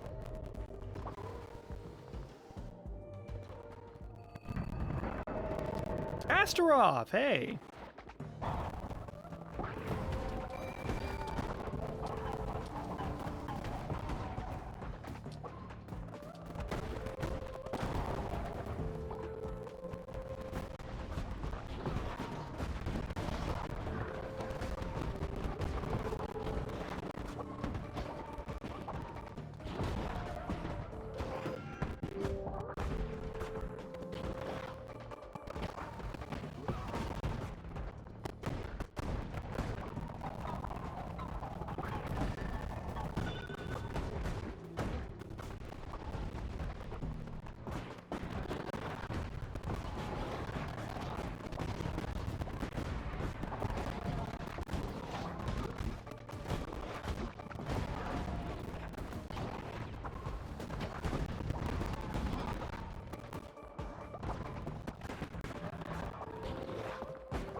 Oh dear.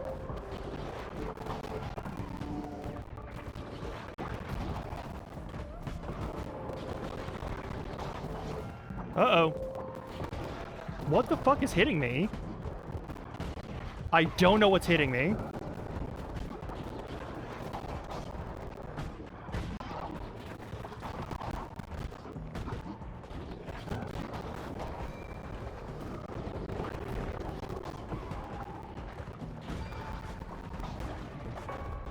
What?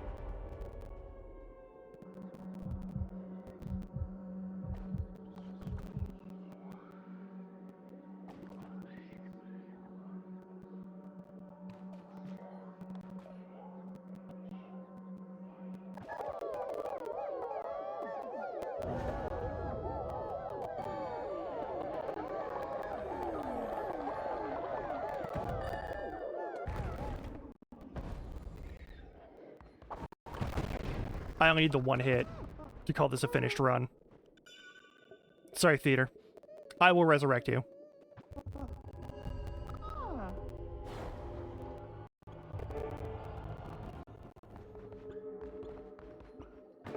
And I'll get you in a special something something for when I do.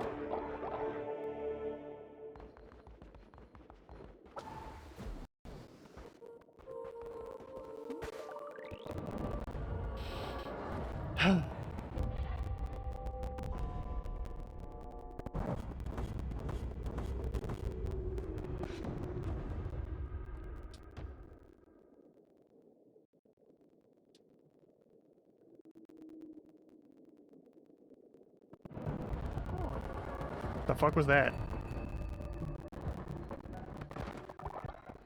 Oh, you're no longer demons. Yeah, that makes sense.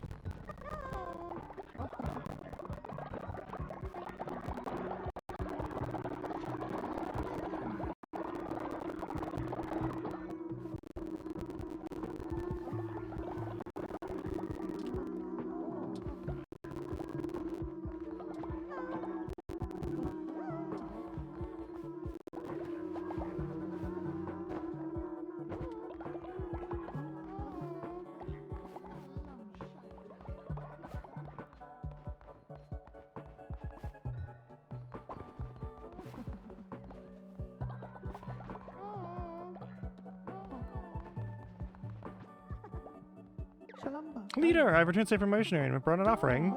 Hell yeah.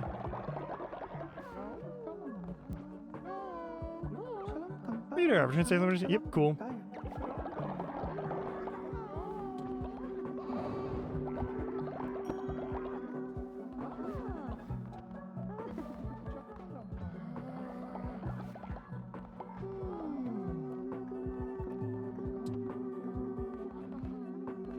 Yeah, go to bed.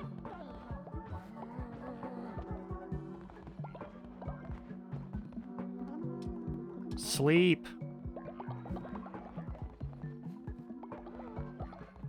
As I must often tell you, Ricane, you must sleep.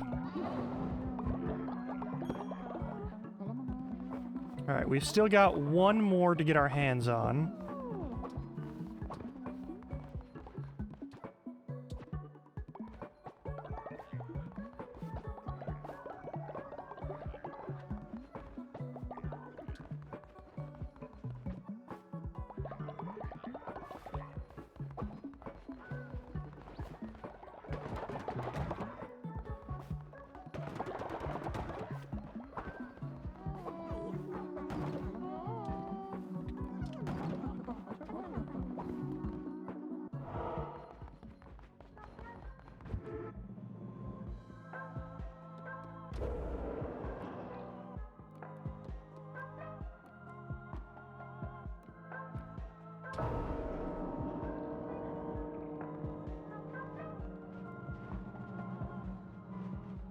Alright, let's send another elderly person so that they don't have to die here.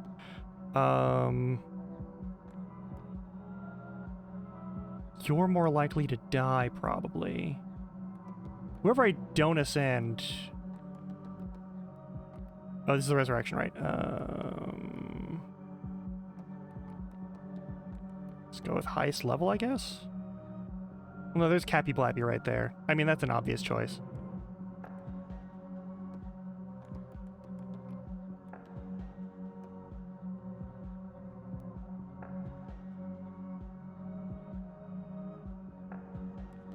But also, I sacrificed Theater, and I should...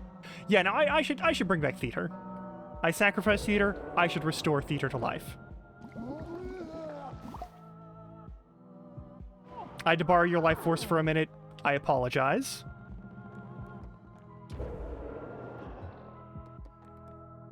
Send to somebody.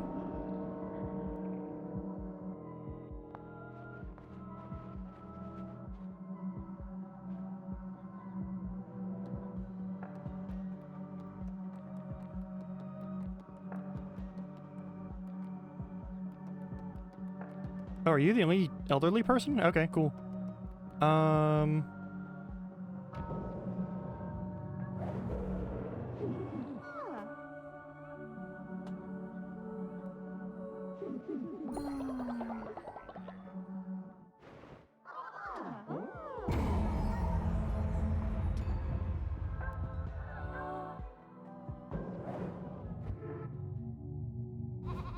Yeah, your life force might be my plaything, but like, I don't feel like abusing that too much. They do make very cute noises.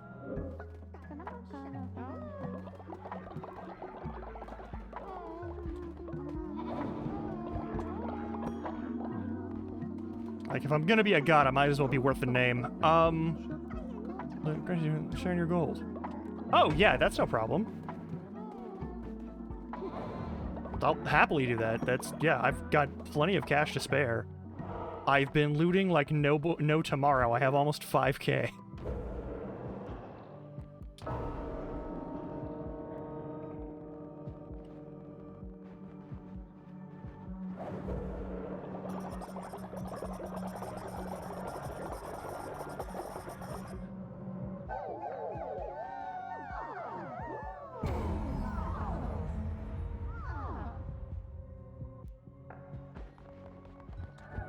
That's all.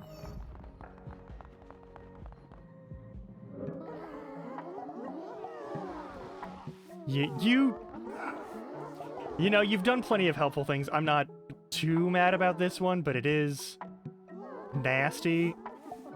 That's horrible. Oh, you made everyone sick? Oh.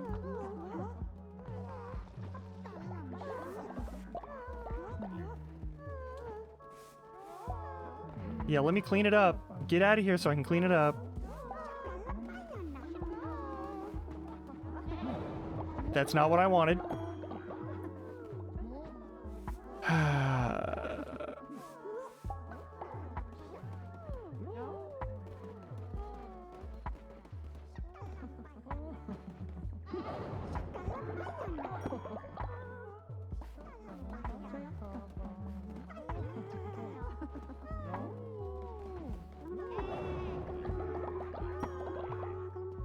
Right, how much poop and puke is there to pick up still? It looks like we're pretty good. But somebody's sick?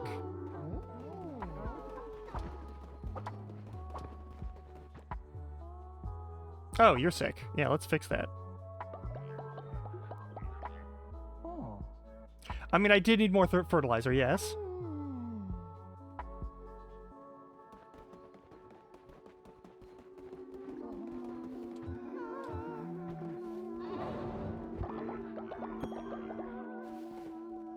I'll wait on that for any more of it. No, I don't need to do that.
Yeah, let's fix that.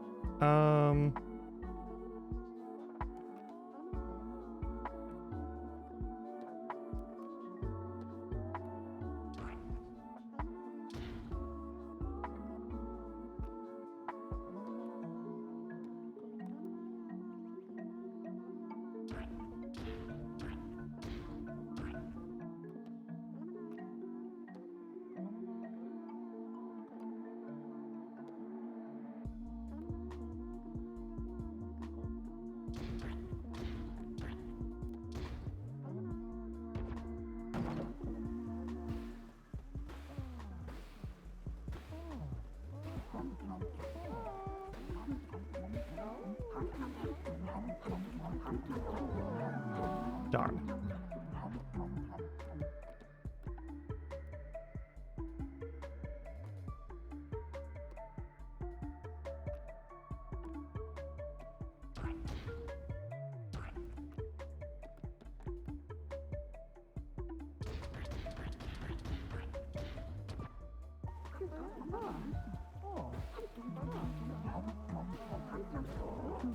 Whoops.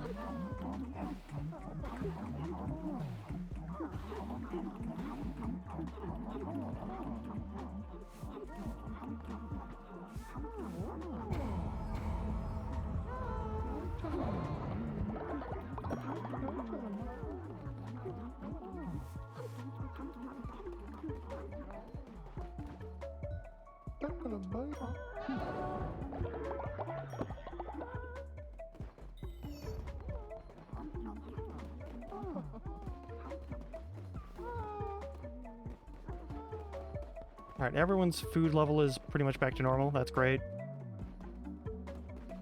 That's all done and taken care of.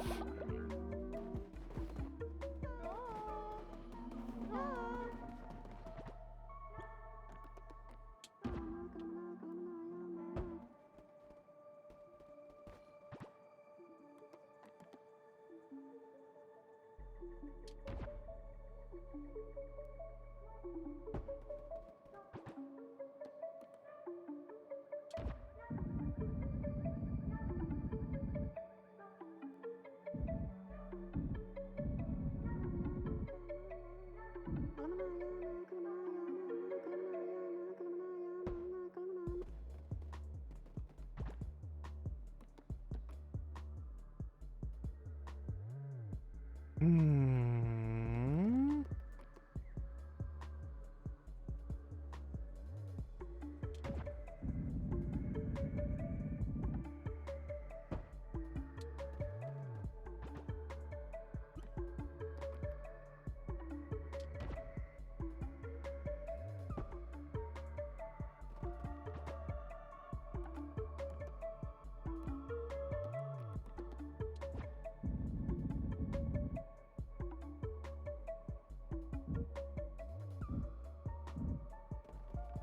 Don't really have a lot of use for those, being honest.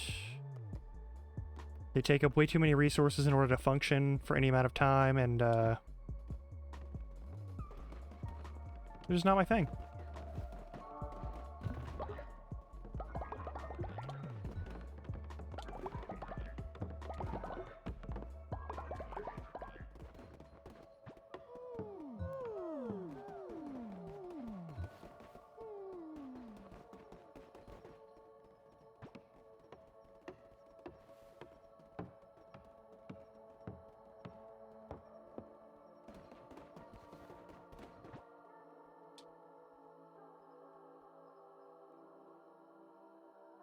Nice.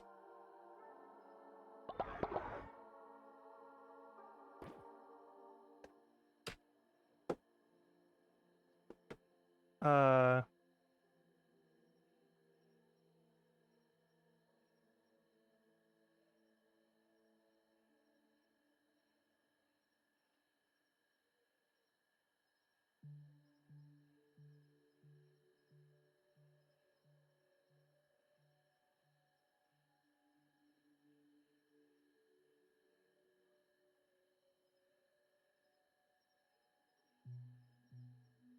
Cool.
Alright, we've got some other stuff to do.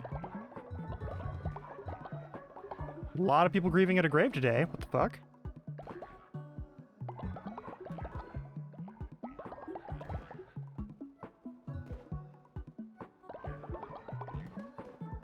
I guess it's the day for that. You have a quest? Yeah, what's up? You need to relax around here. We need to encourage the others to develop some things with determination. Not let's be tested with a fast. Ooh. Thank you. I mean, I won't say no. I'm gonna do this first.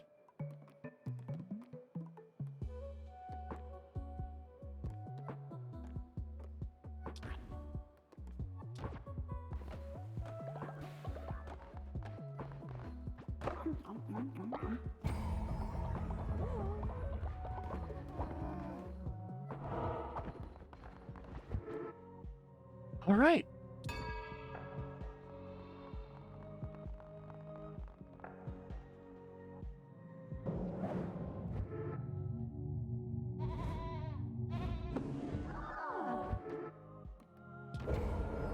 Guess we're doing it fast. But I know what else we're doing. Getting that last fucking tarot card. And most importantly,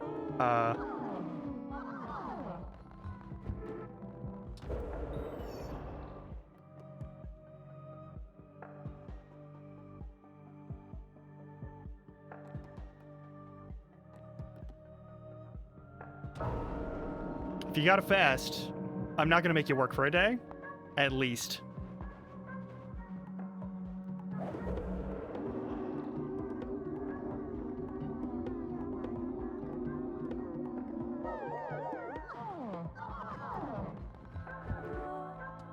Perfect.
Oh, what can I send people to get now? Can I send people to fish? I cannot send people to fish still. That's very unfortunate.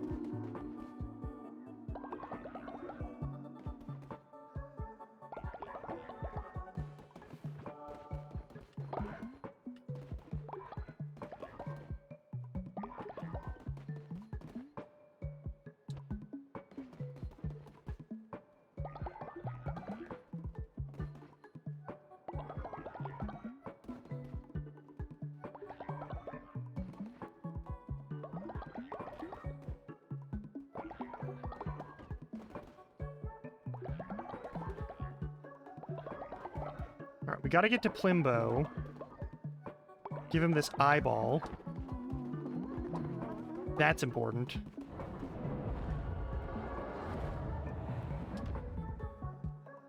Hey, Plimbo.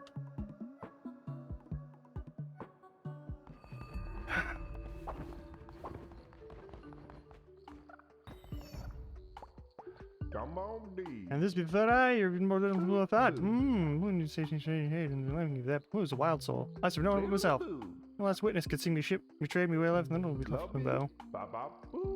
Bow me head to you and your ways. Alright.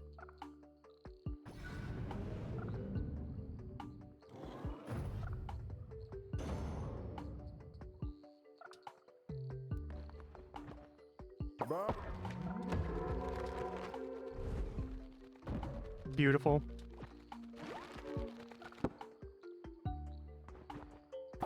Alright, to Silk Cradle we go to get the last of the things, and maybe also one last goddamn tarot card.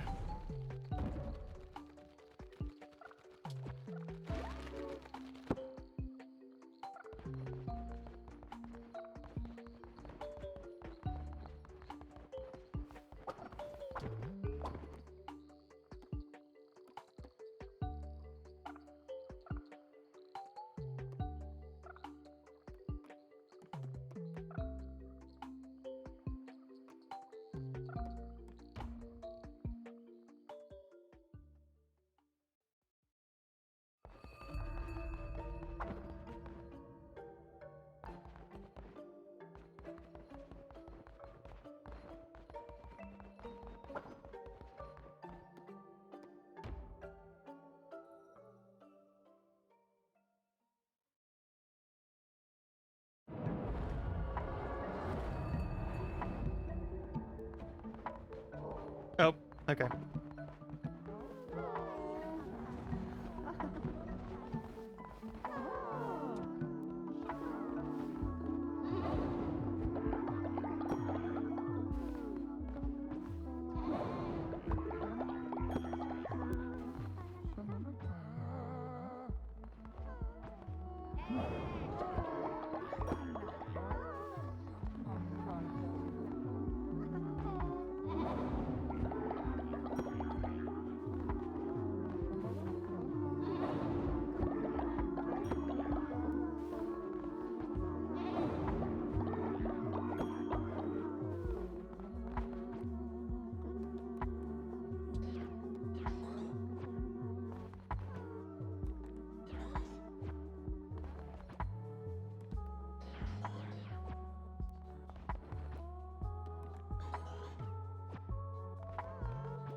What was the judgment?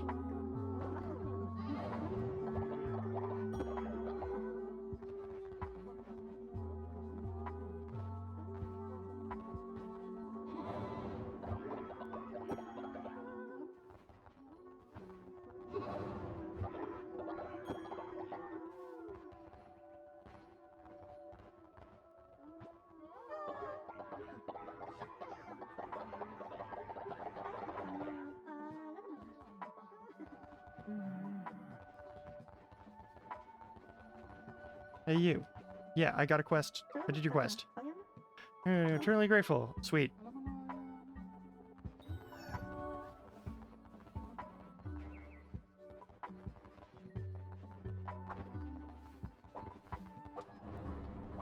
Alright, to Silk Cradle we go. To do the last of this nonsense.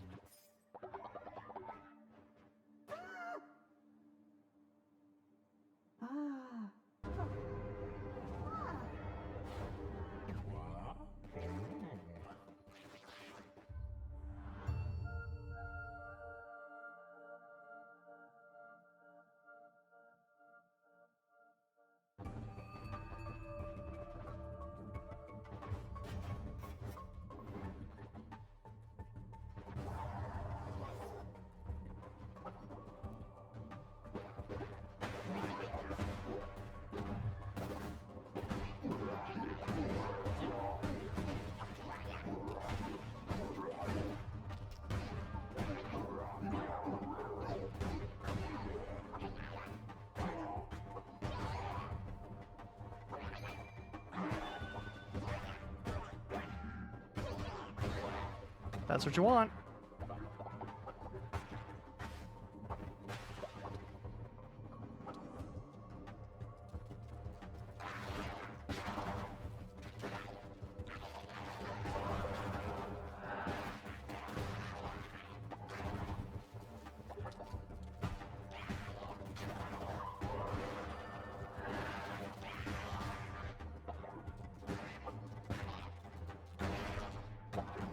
Gotcha.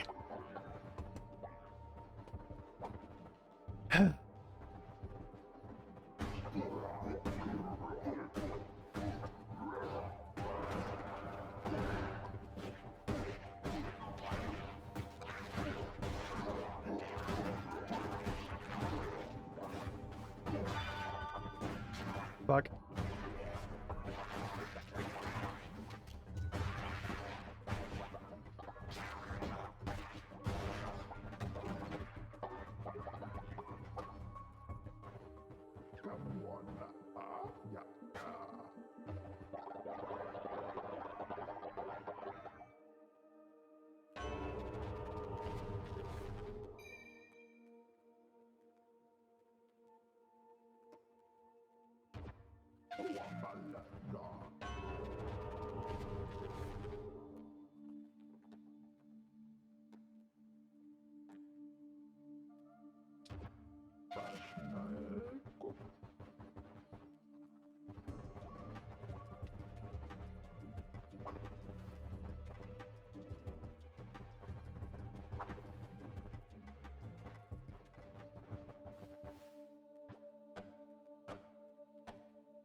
That's unnerving. Yeah, that's unnerving. We need to get the last tarot card. This is my entire goal here. Well, that and getting the witness eye.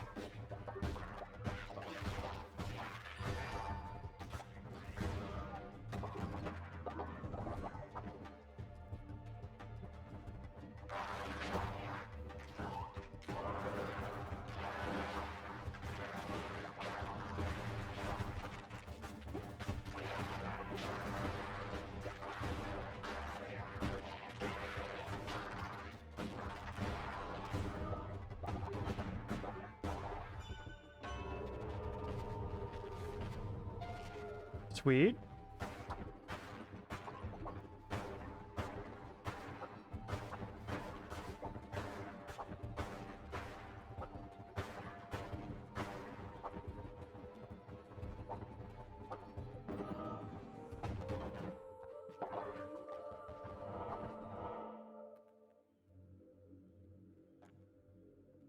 Just money?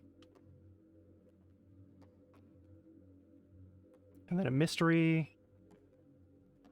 This one gives me more options too, because I could go get that, and then just do whatever the fuck that is.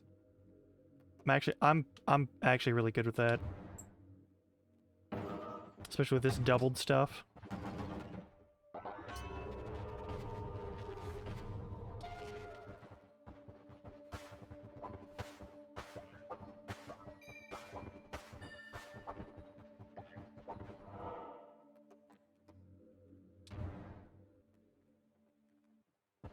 And then food.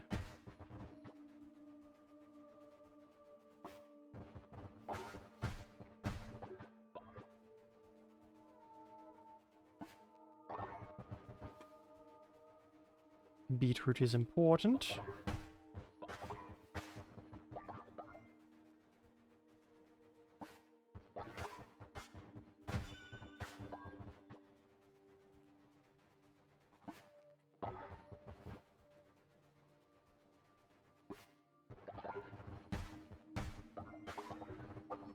Got a little more spider silk too, which is also nice.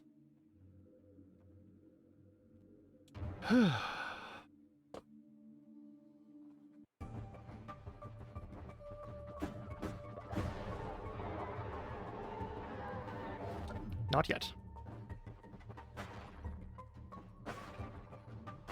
Free healing back here.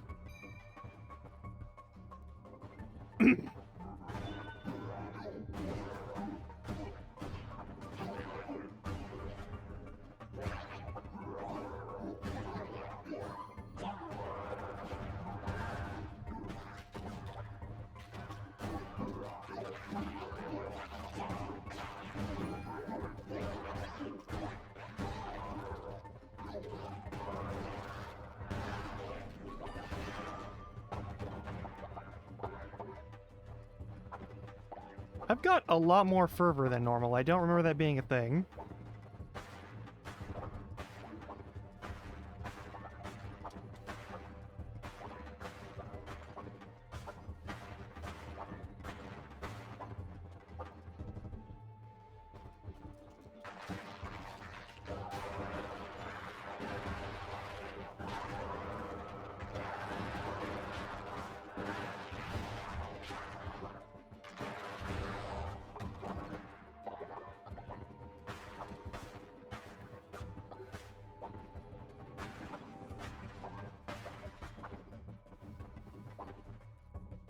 Okay.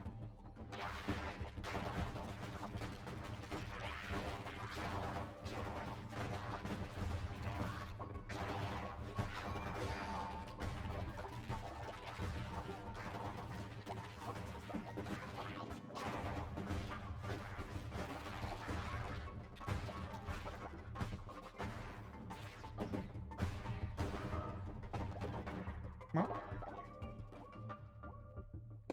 Oh, come on.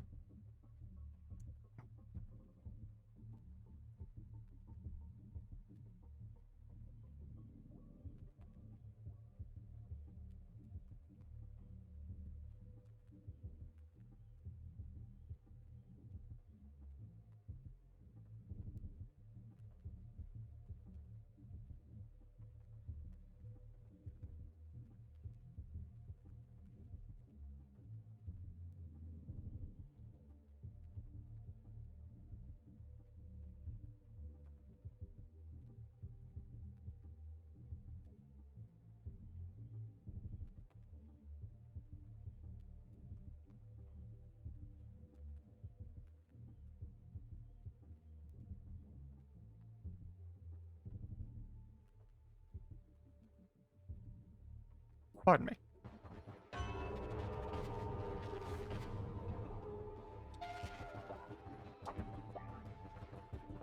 Okay, I basically have infinite magic now. Sweet. Let's abuse it.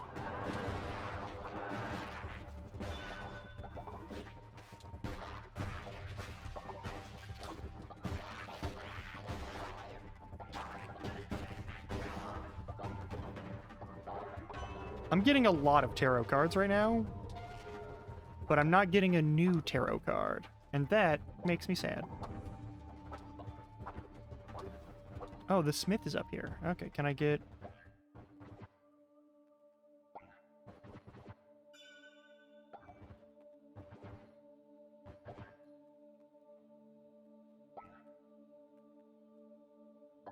I actually really like that.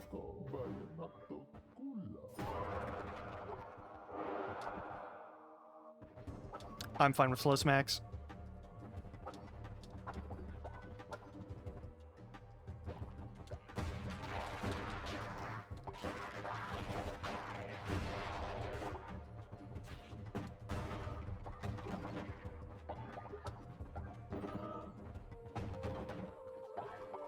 Oh my god, that's so many tarot cards. And I get my crits back. That's bananas.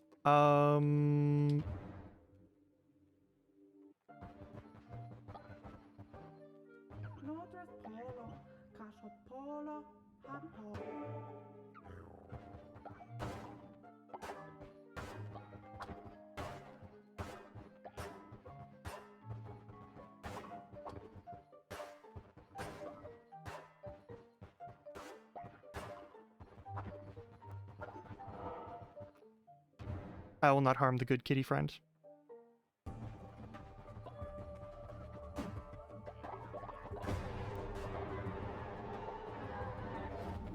No, we're here to kill the witness.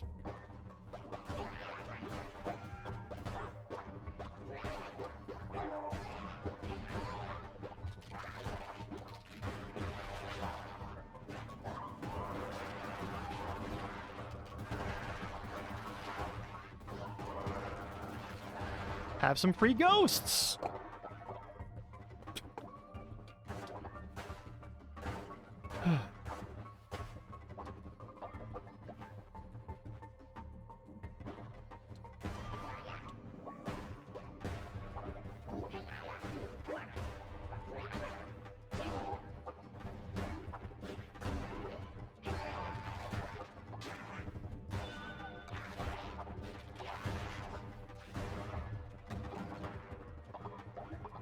That's fine.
I speak my weapons often, though.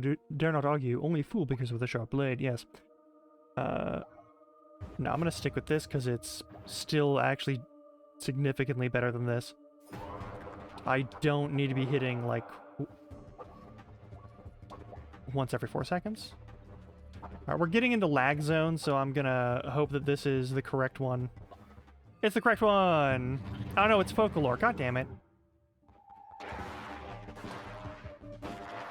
Whose thing haven't I killed, then?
I'll take that trade because we're ending here. At least on this run, because apparently that's someone I've already killed. Maybe it's in Anira?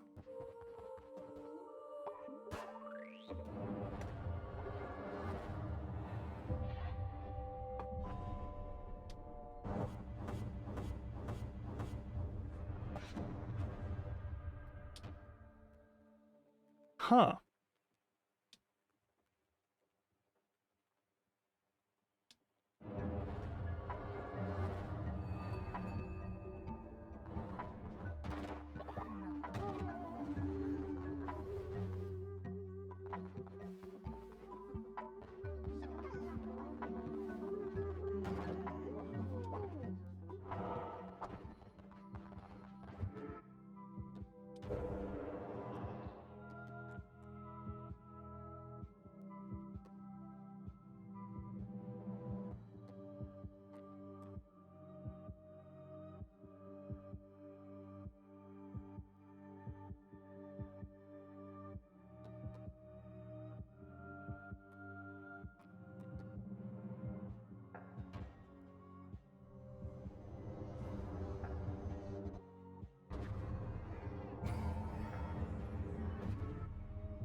I'll go back to the normal one. Sermon time!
Where's the final Eye of the Witness? If Folklore was the first Eye of the Witness... it is here. Hecate ruled an Aeon and feared by none. Her dominion... Famine, her peons now free to run through the inhabitants. It's definitely here. Okay.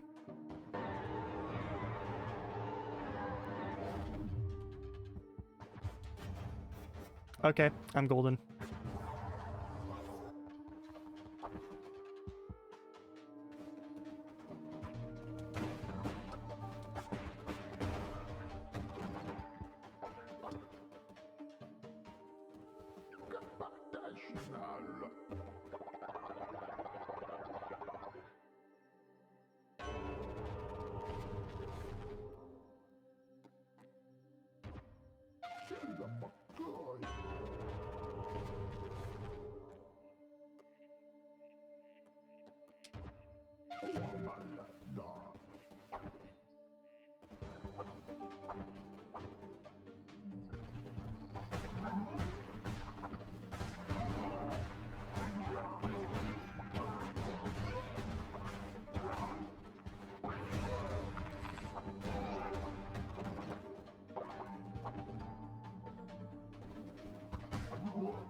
Wow, that's some bad frame stutter right there. Cool. I'd like that to stop being a thing. Please. No? Okay.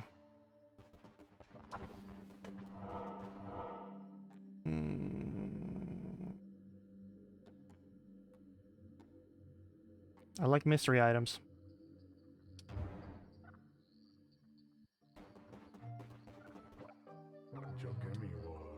For you? Is it the last one? Yes! A full deck. Ooh, and entering a new combat room.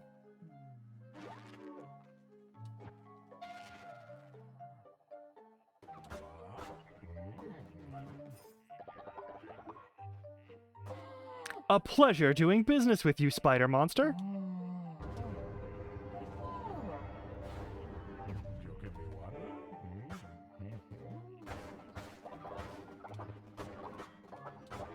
Your hat is suspicious.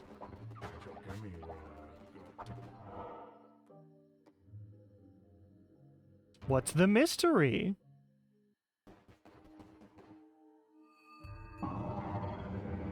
Zapar.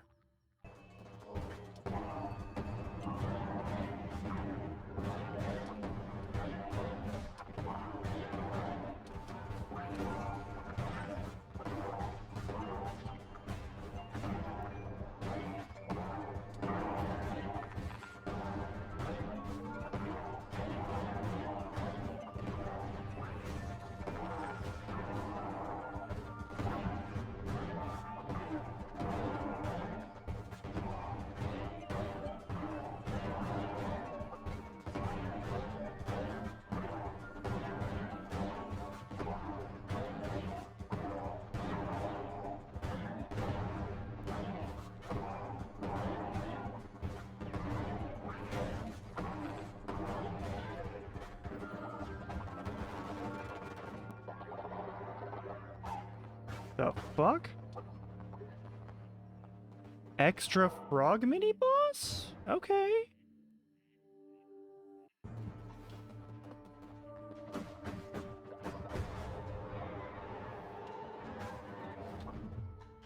Nope, this is our second to last stop.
Poison is good.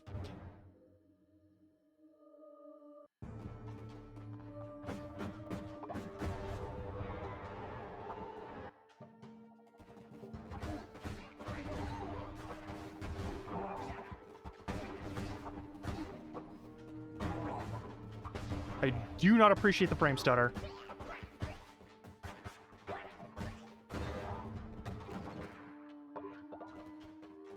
Can you stop dropping to 5 FPS? And can you stop skipping like half the animations?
Thanks for making me whip that. Love that I just got like half my frames. Ah, cool, and I dodged into that somehow. Okay, okay, okay, it's getting a little fucky. This is gonna be the last run since we got the last of the things. I'm gonna call that good, and then I'm gonna swap over to something else. Assuming I survive this.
"44 pumpkins? Yeah.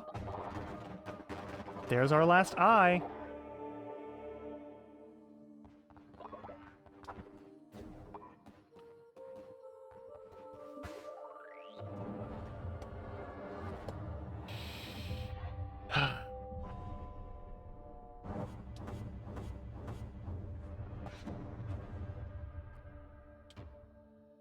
Alright, now we give Plumbo his stuff.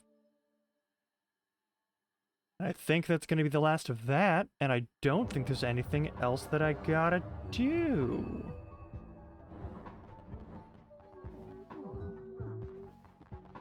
Anybody... yeah, there's someone who died. No, let me bury... yeah, Valifar died of old age, unfortunately.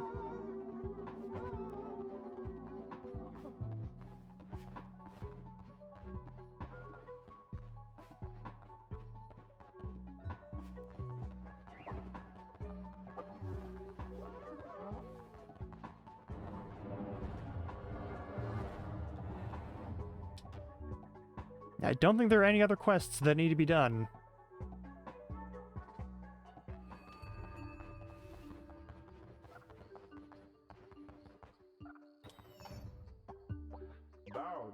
Here, this is for you. An eye for an eye indeed.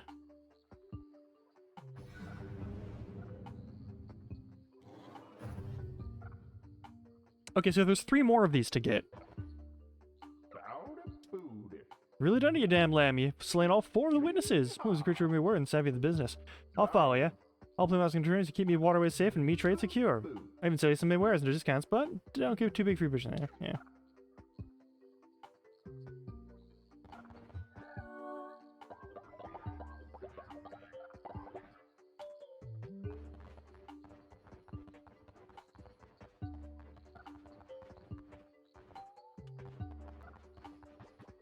We've got all the tarot cards. Cool.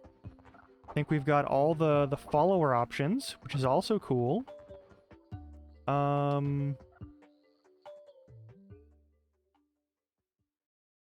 mean, I could go for whatever it is that it's gonna take to get all of the little, like, crystally bits in order to do that nonsense, but, I don't really feel the need to do that. I think we have completed this game sufficiently. So I'm gonna let you decide my fate one last time.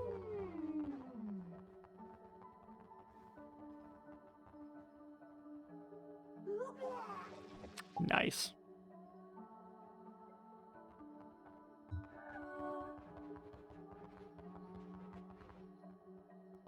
Armeron. Nice. Nice.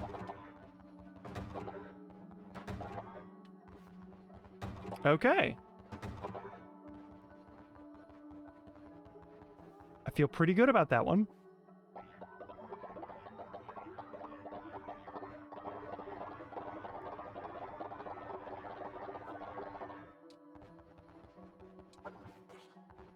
Give me that.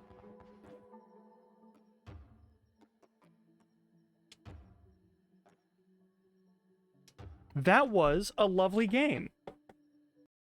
We got to kill some gods. We got to do all kinds of fun shit. That was great. My CPU rating just dropped into the red for a second. Actually, no, that was my my bitrate. Oh dear. I think it might just be that I was changing out the game, so it didn't know what to do with itself.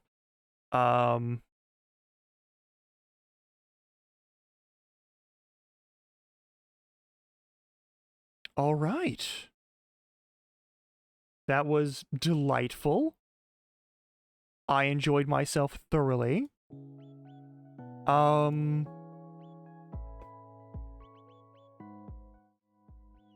gonna pop to here for a second while I do this nonsense. I'm gonna clean up shop on that. Hang on. We gotta do viewer rewards. Gonna undo the channel point redeems, and then we're gonna and then extensions. First things first.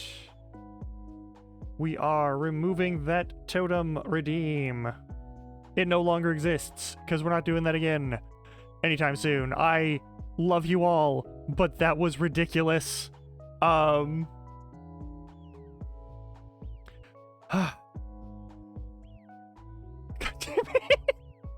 Well, alright then, okay. You sure did. I'm gonna go to my extensions. I'm going to deactivate this. Yes, deactivate that, yes.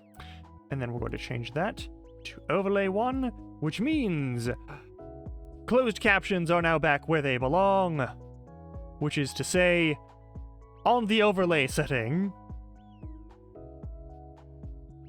Now let me just refresh my page to see if that's going where it's supposed to go. It is! Wonderful! Hooray! Oh my god, I am so sorry that captions have been in a tiny box. I had not realized that was a thing that it was doing. Alright.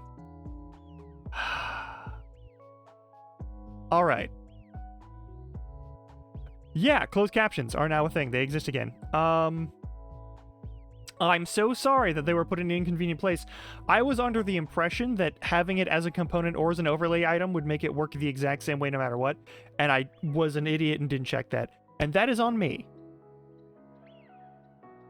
But seeing as Twitch refuses to follow the law and actually put closed captions on things, this is where we are.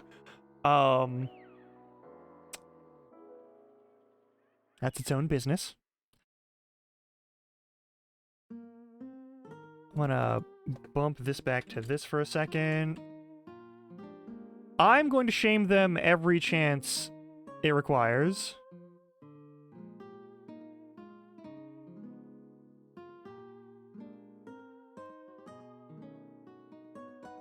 Now,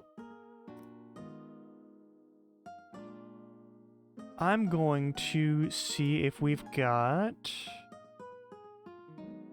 anywhere to go for the day. This is a great ending point. I've just finished off that nonsense. Who on earth is streaming right now?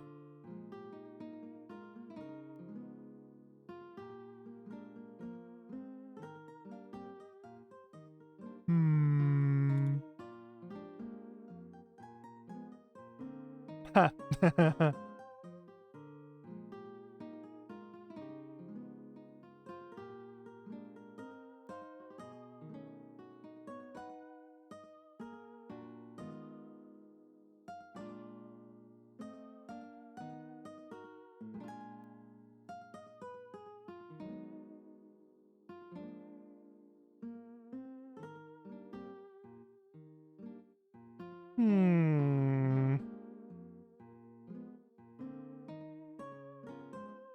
I mean, there's plenty of people doing stuff.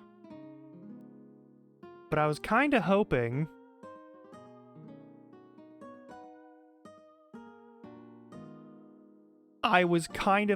that I could find,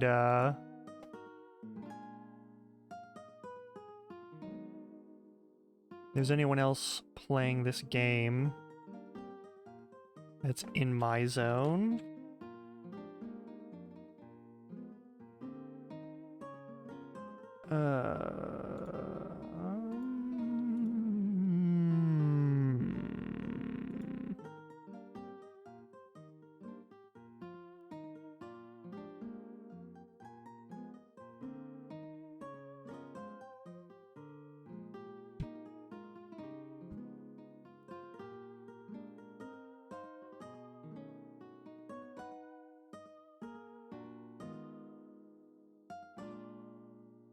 That's a hardcore motherfucking name right there.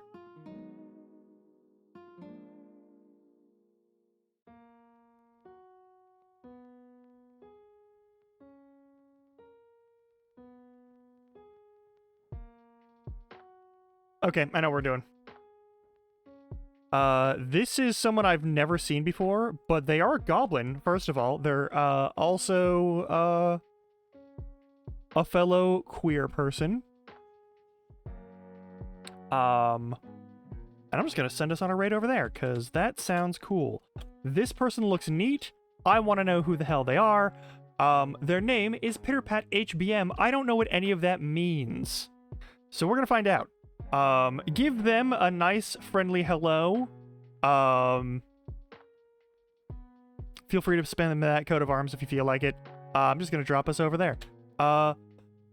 Yeah, a goblin that I have not heard of before. But that's very clearly a goblin. That's very clearly a goblin. I hope you all have a lovely time. Take care, and I will see you on Thursday. Okay? Bye.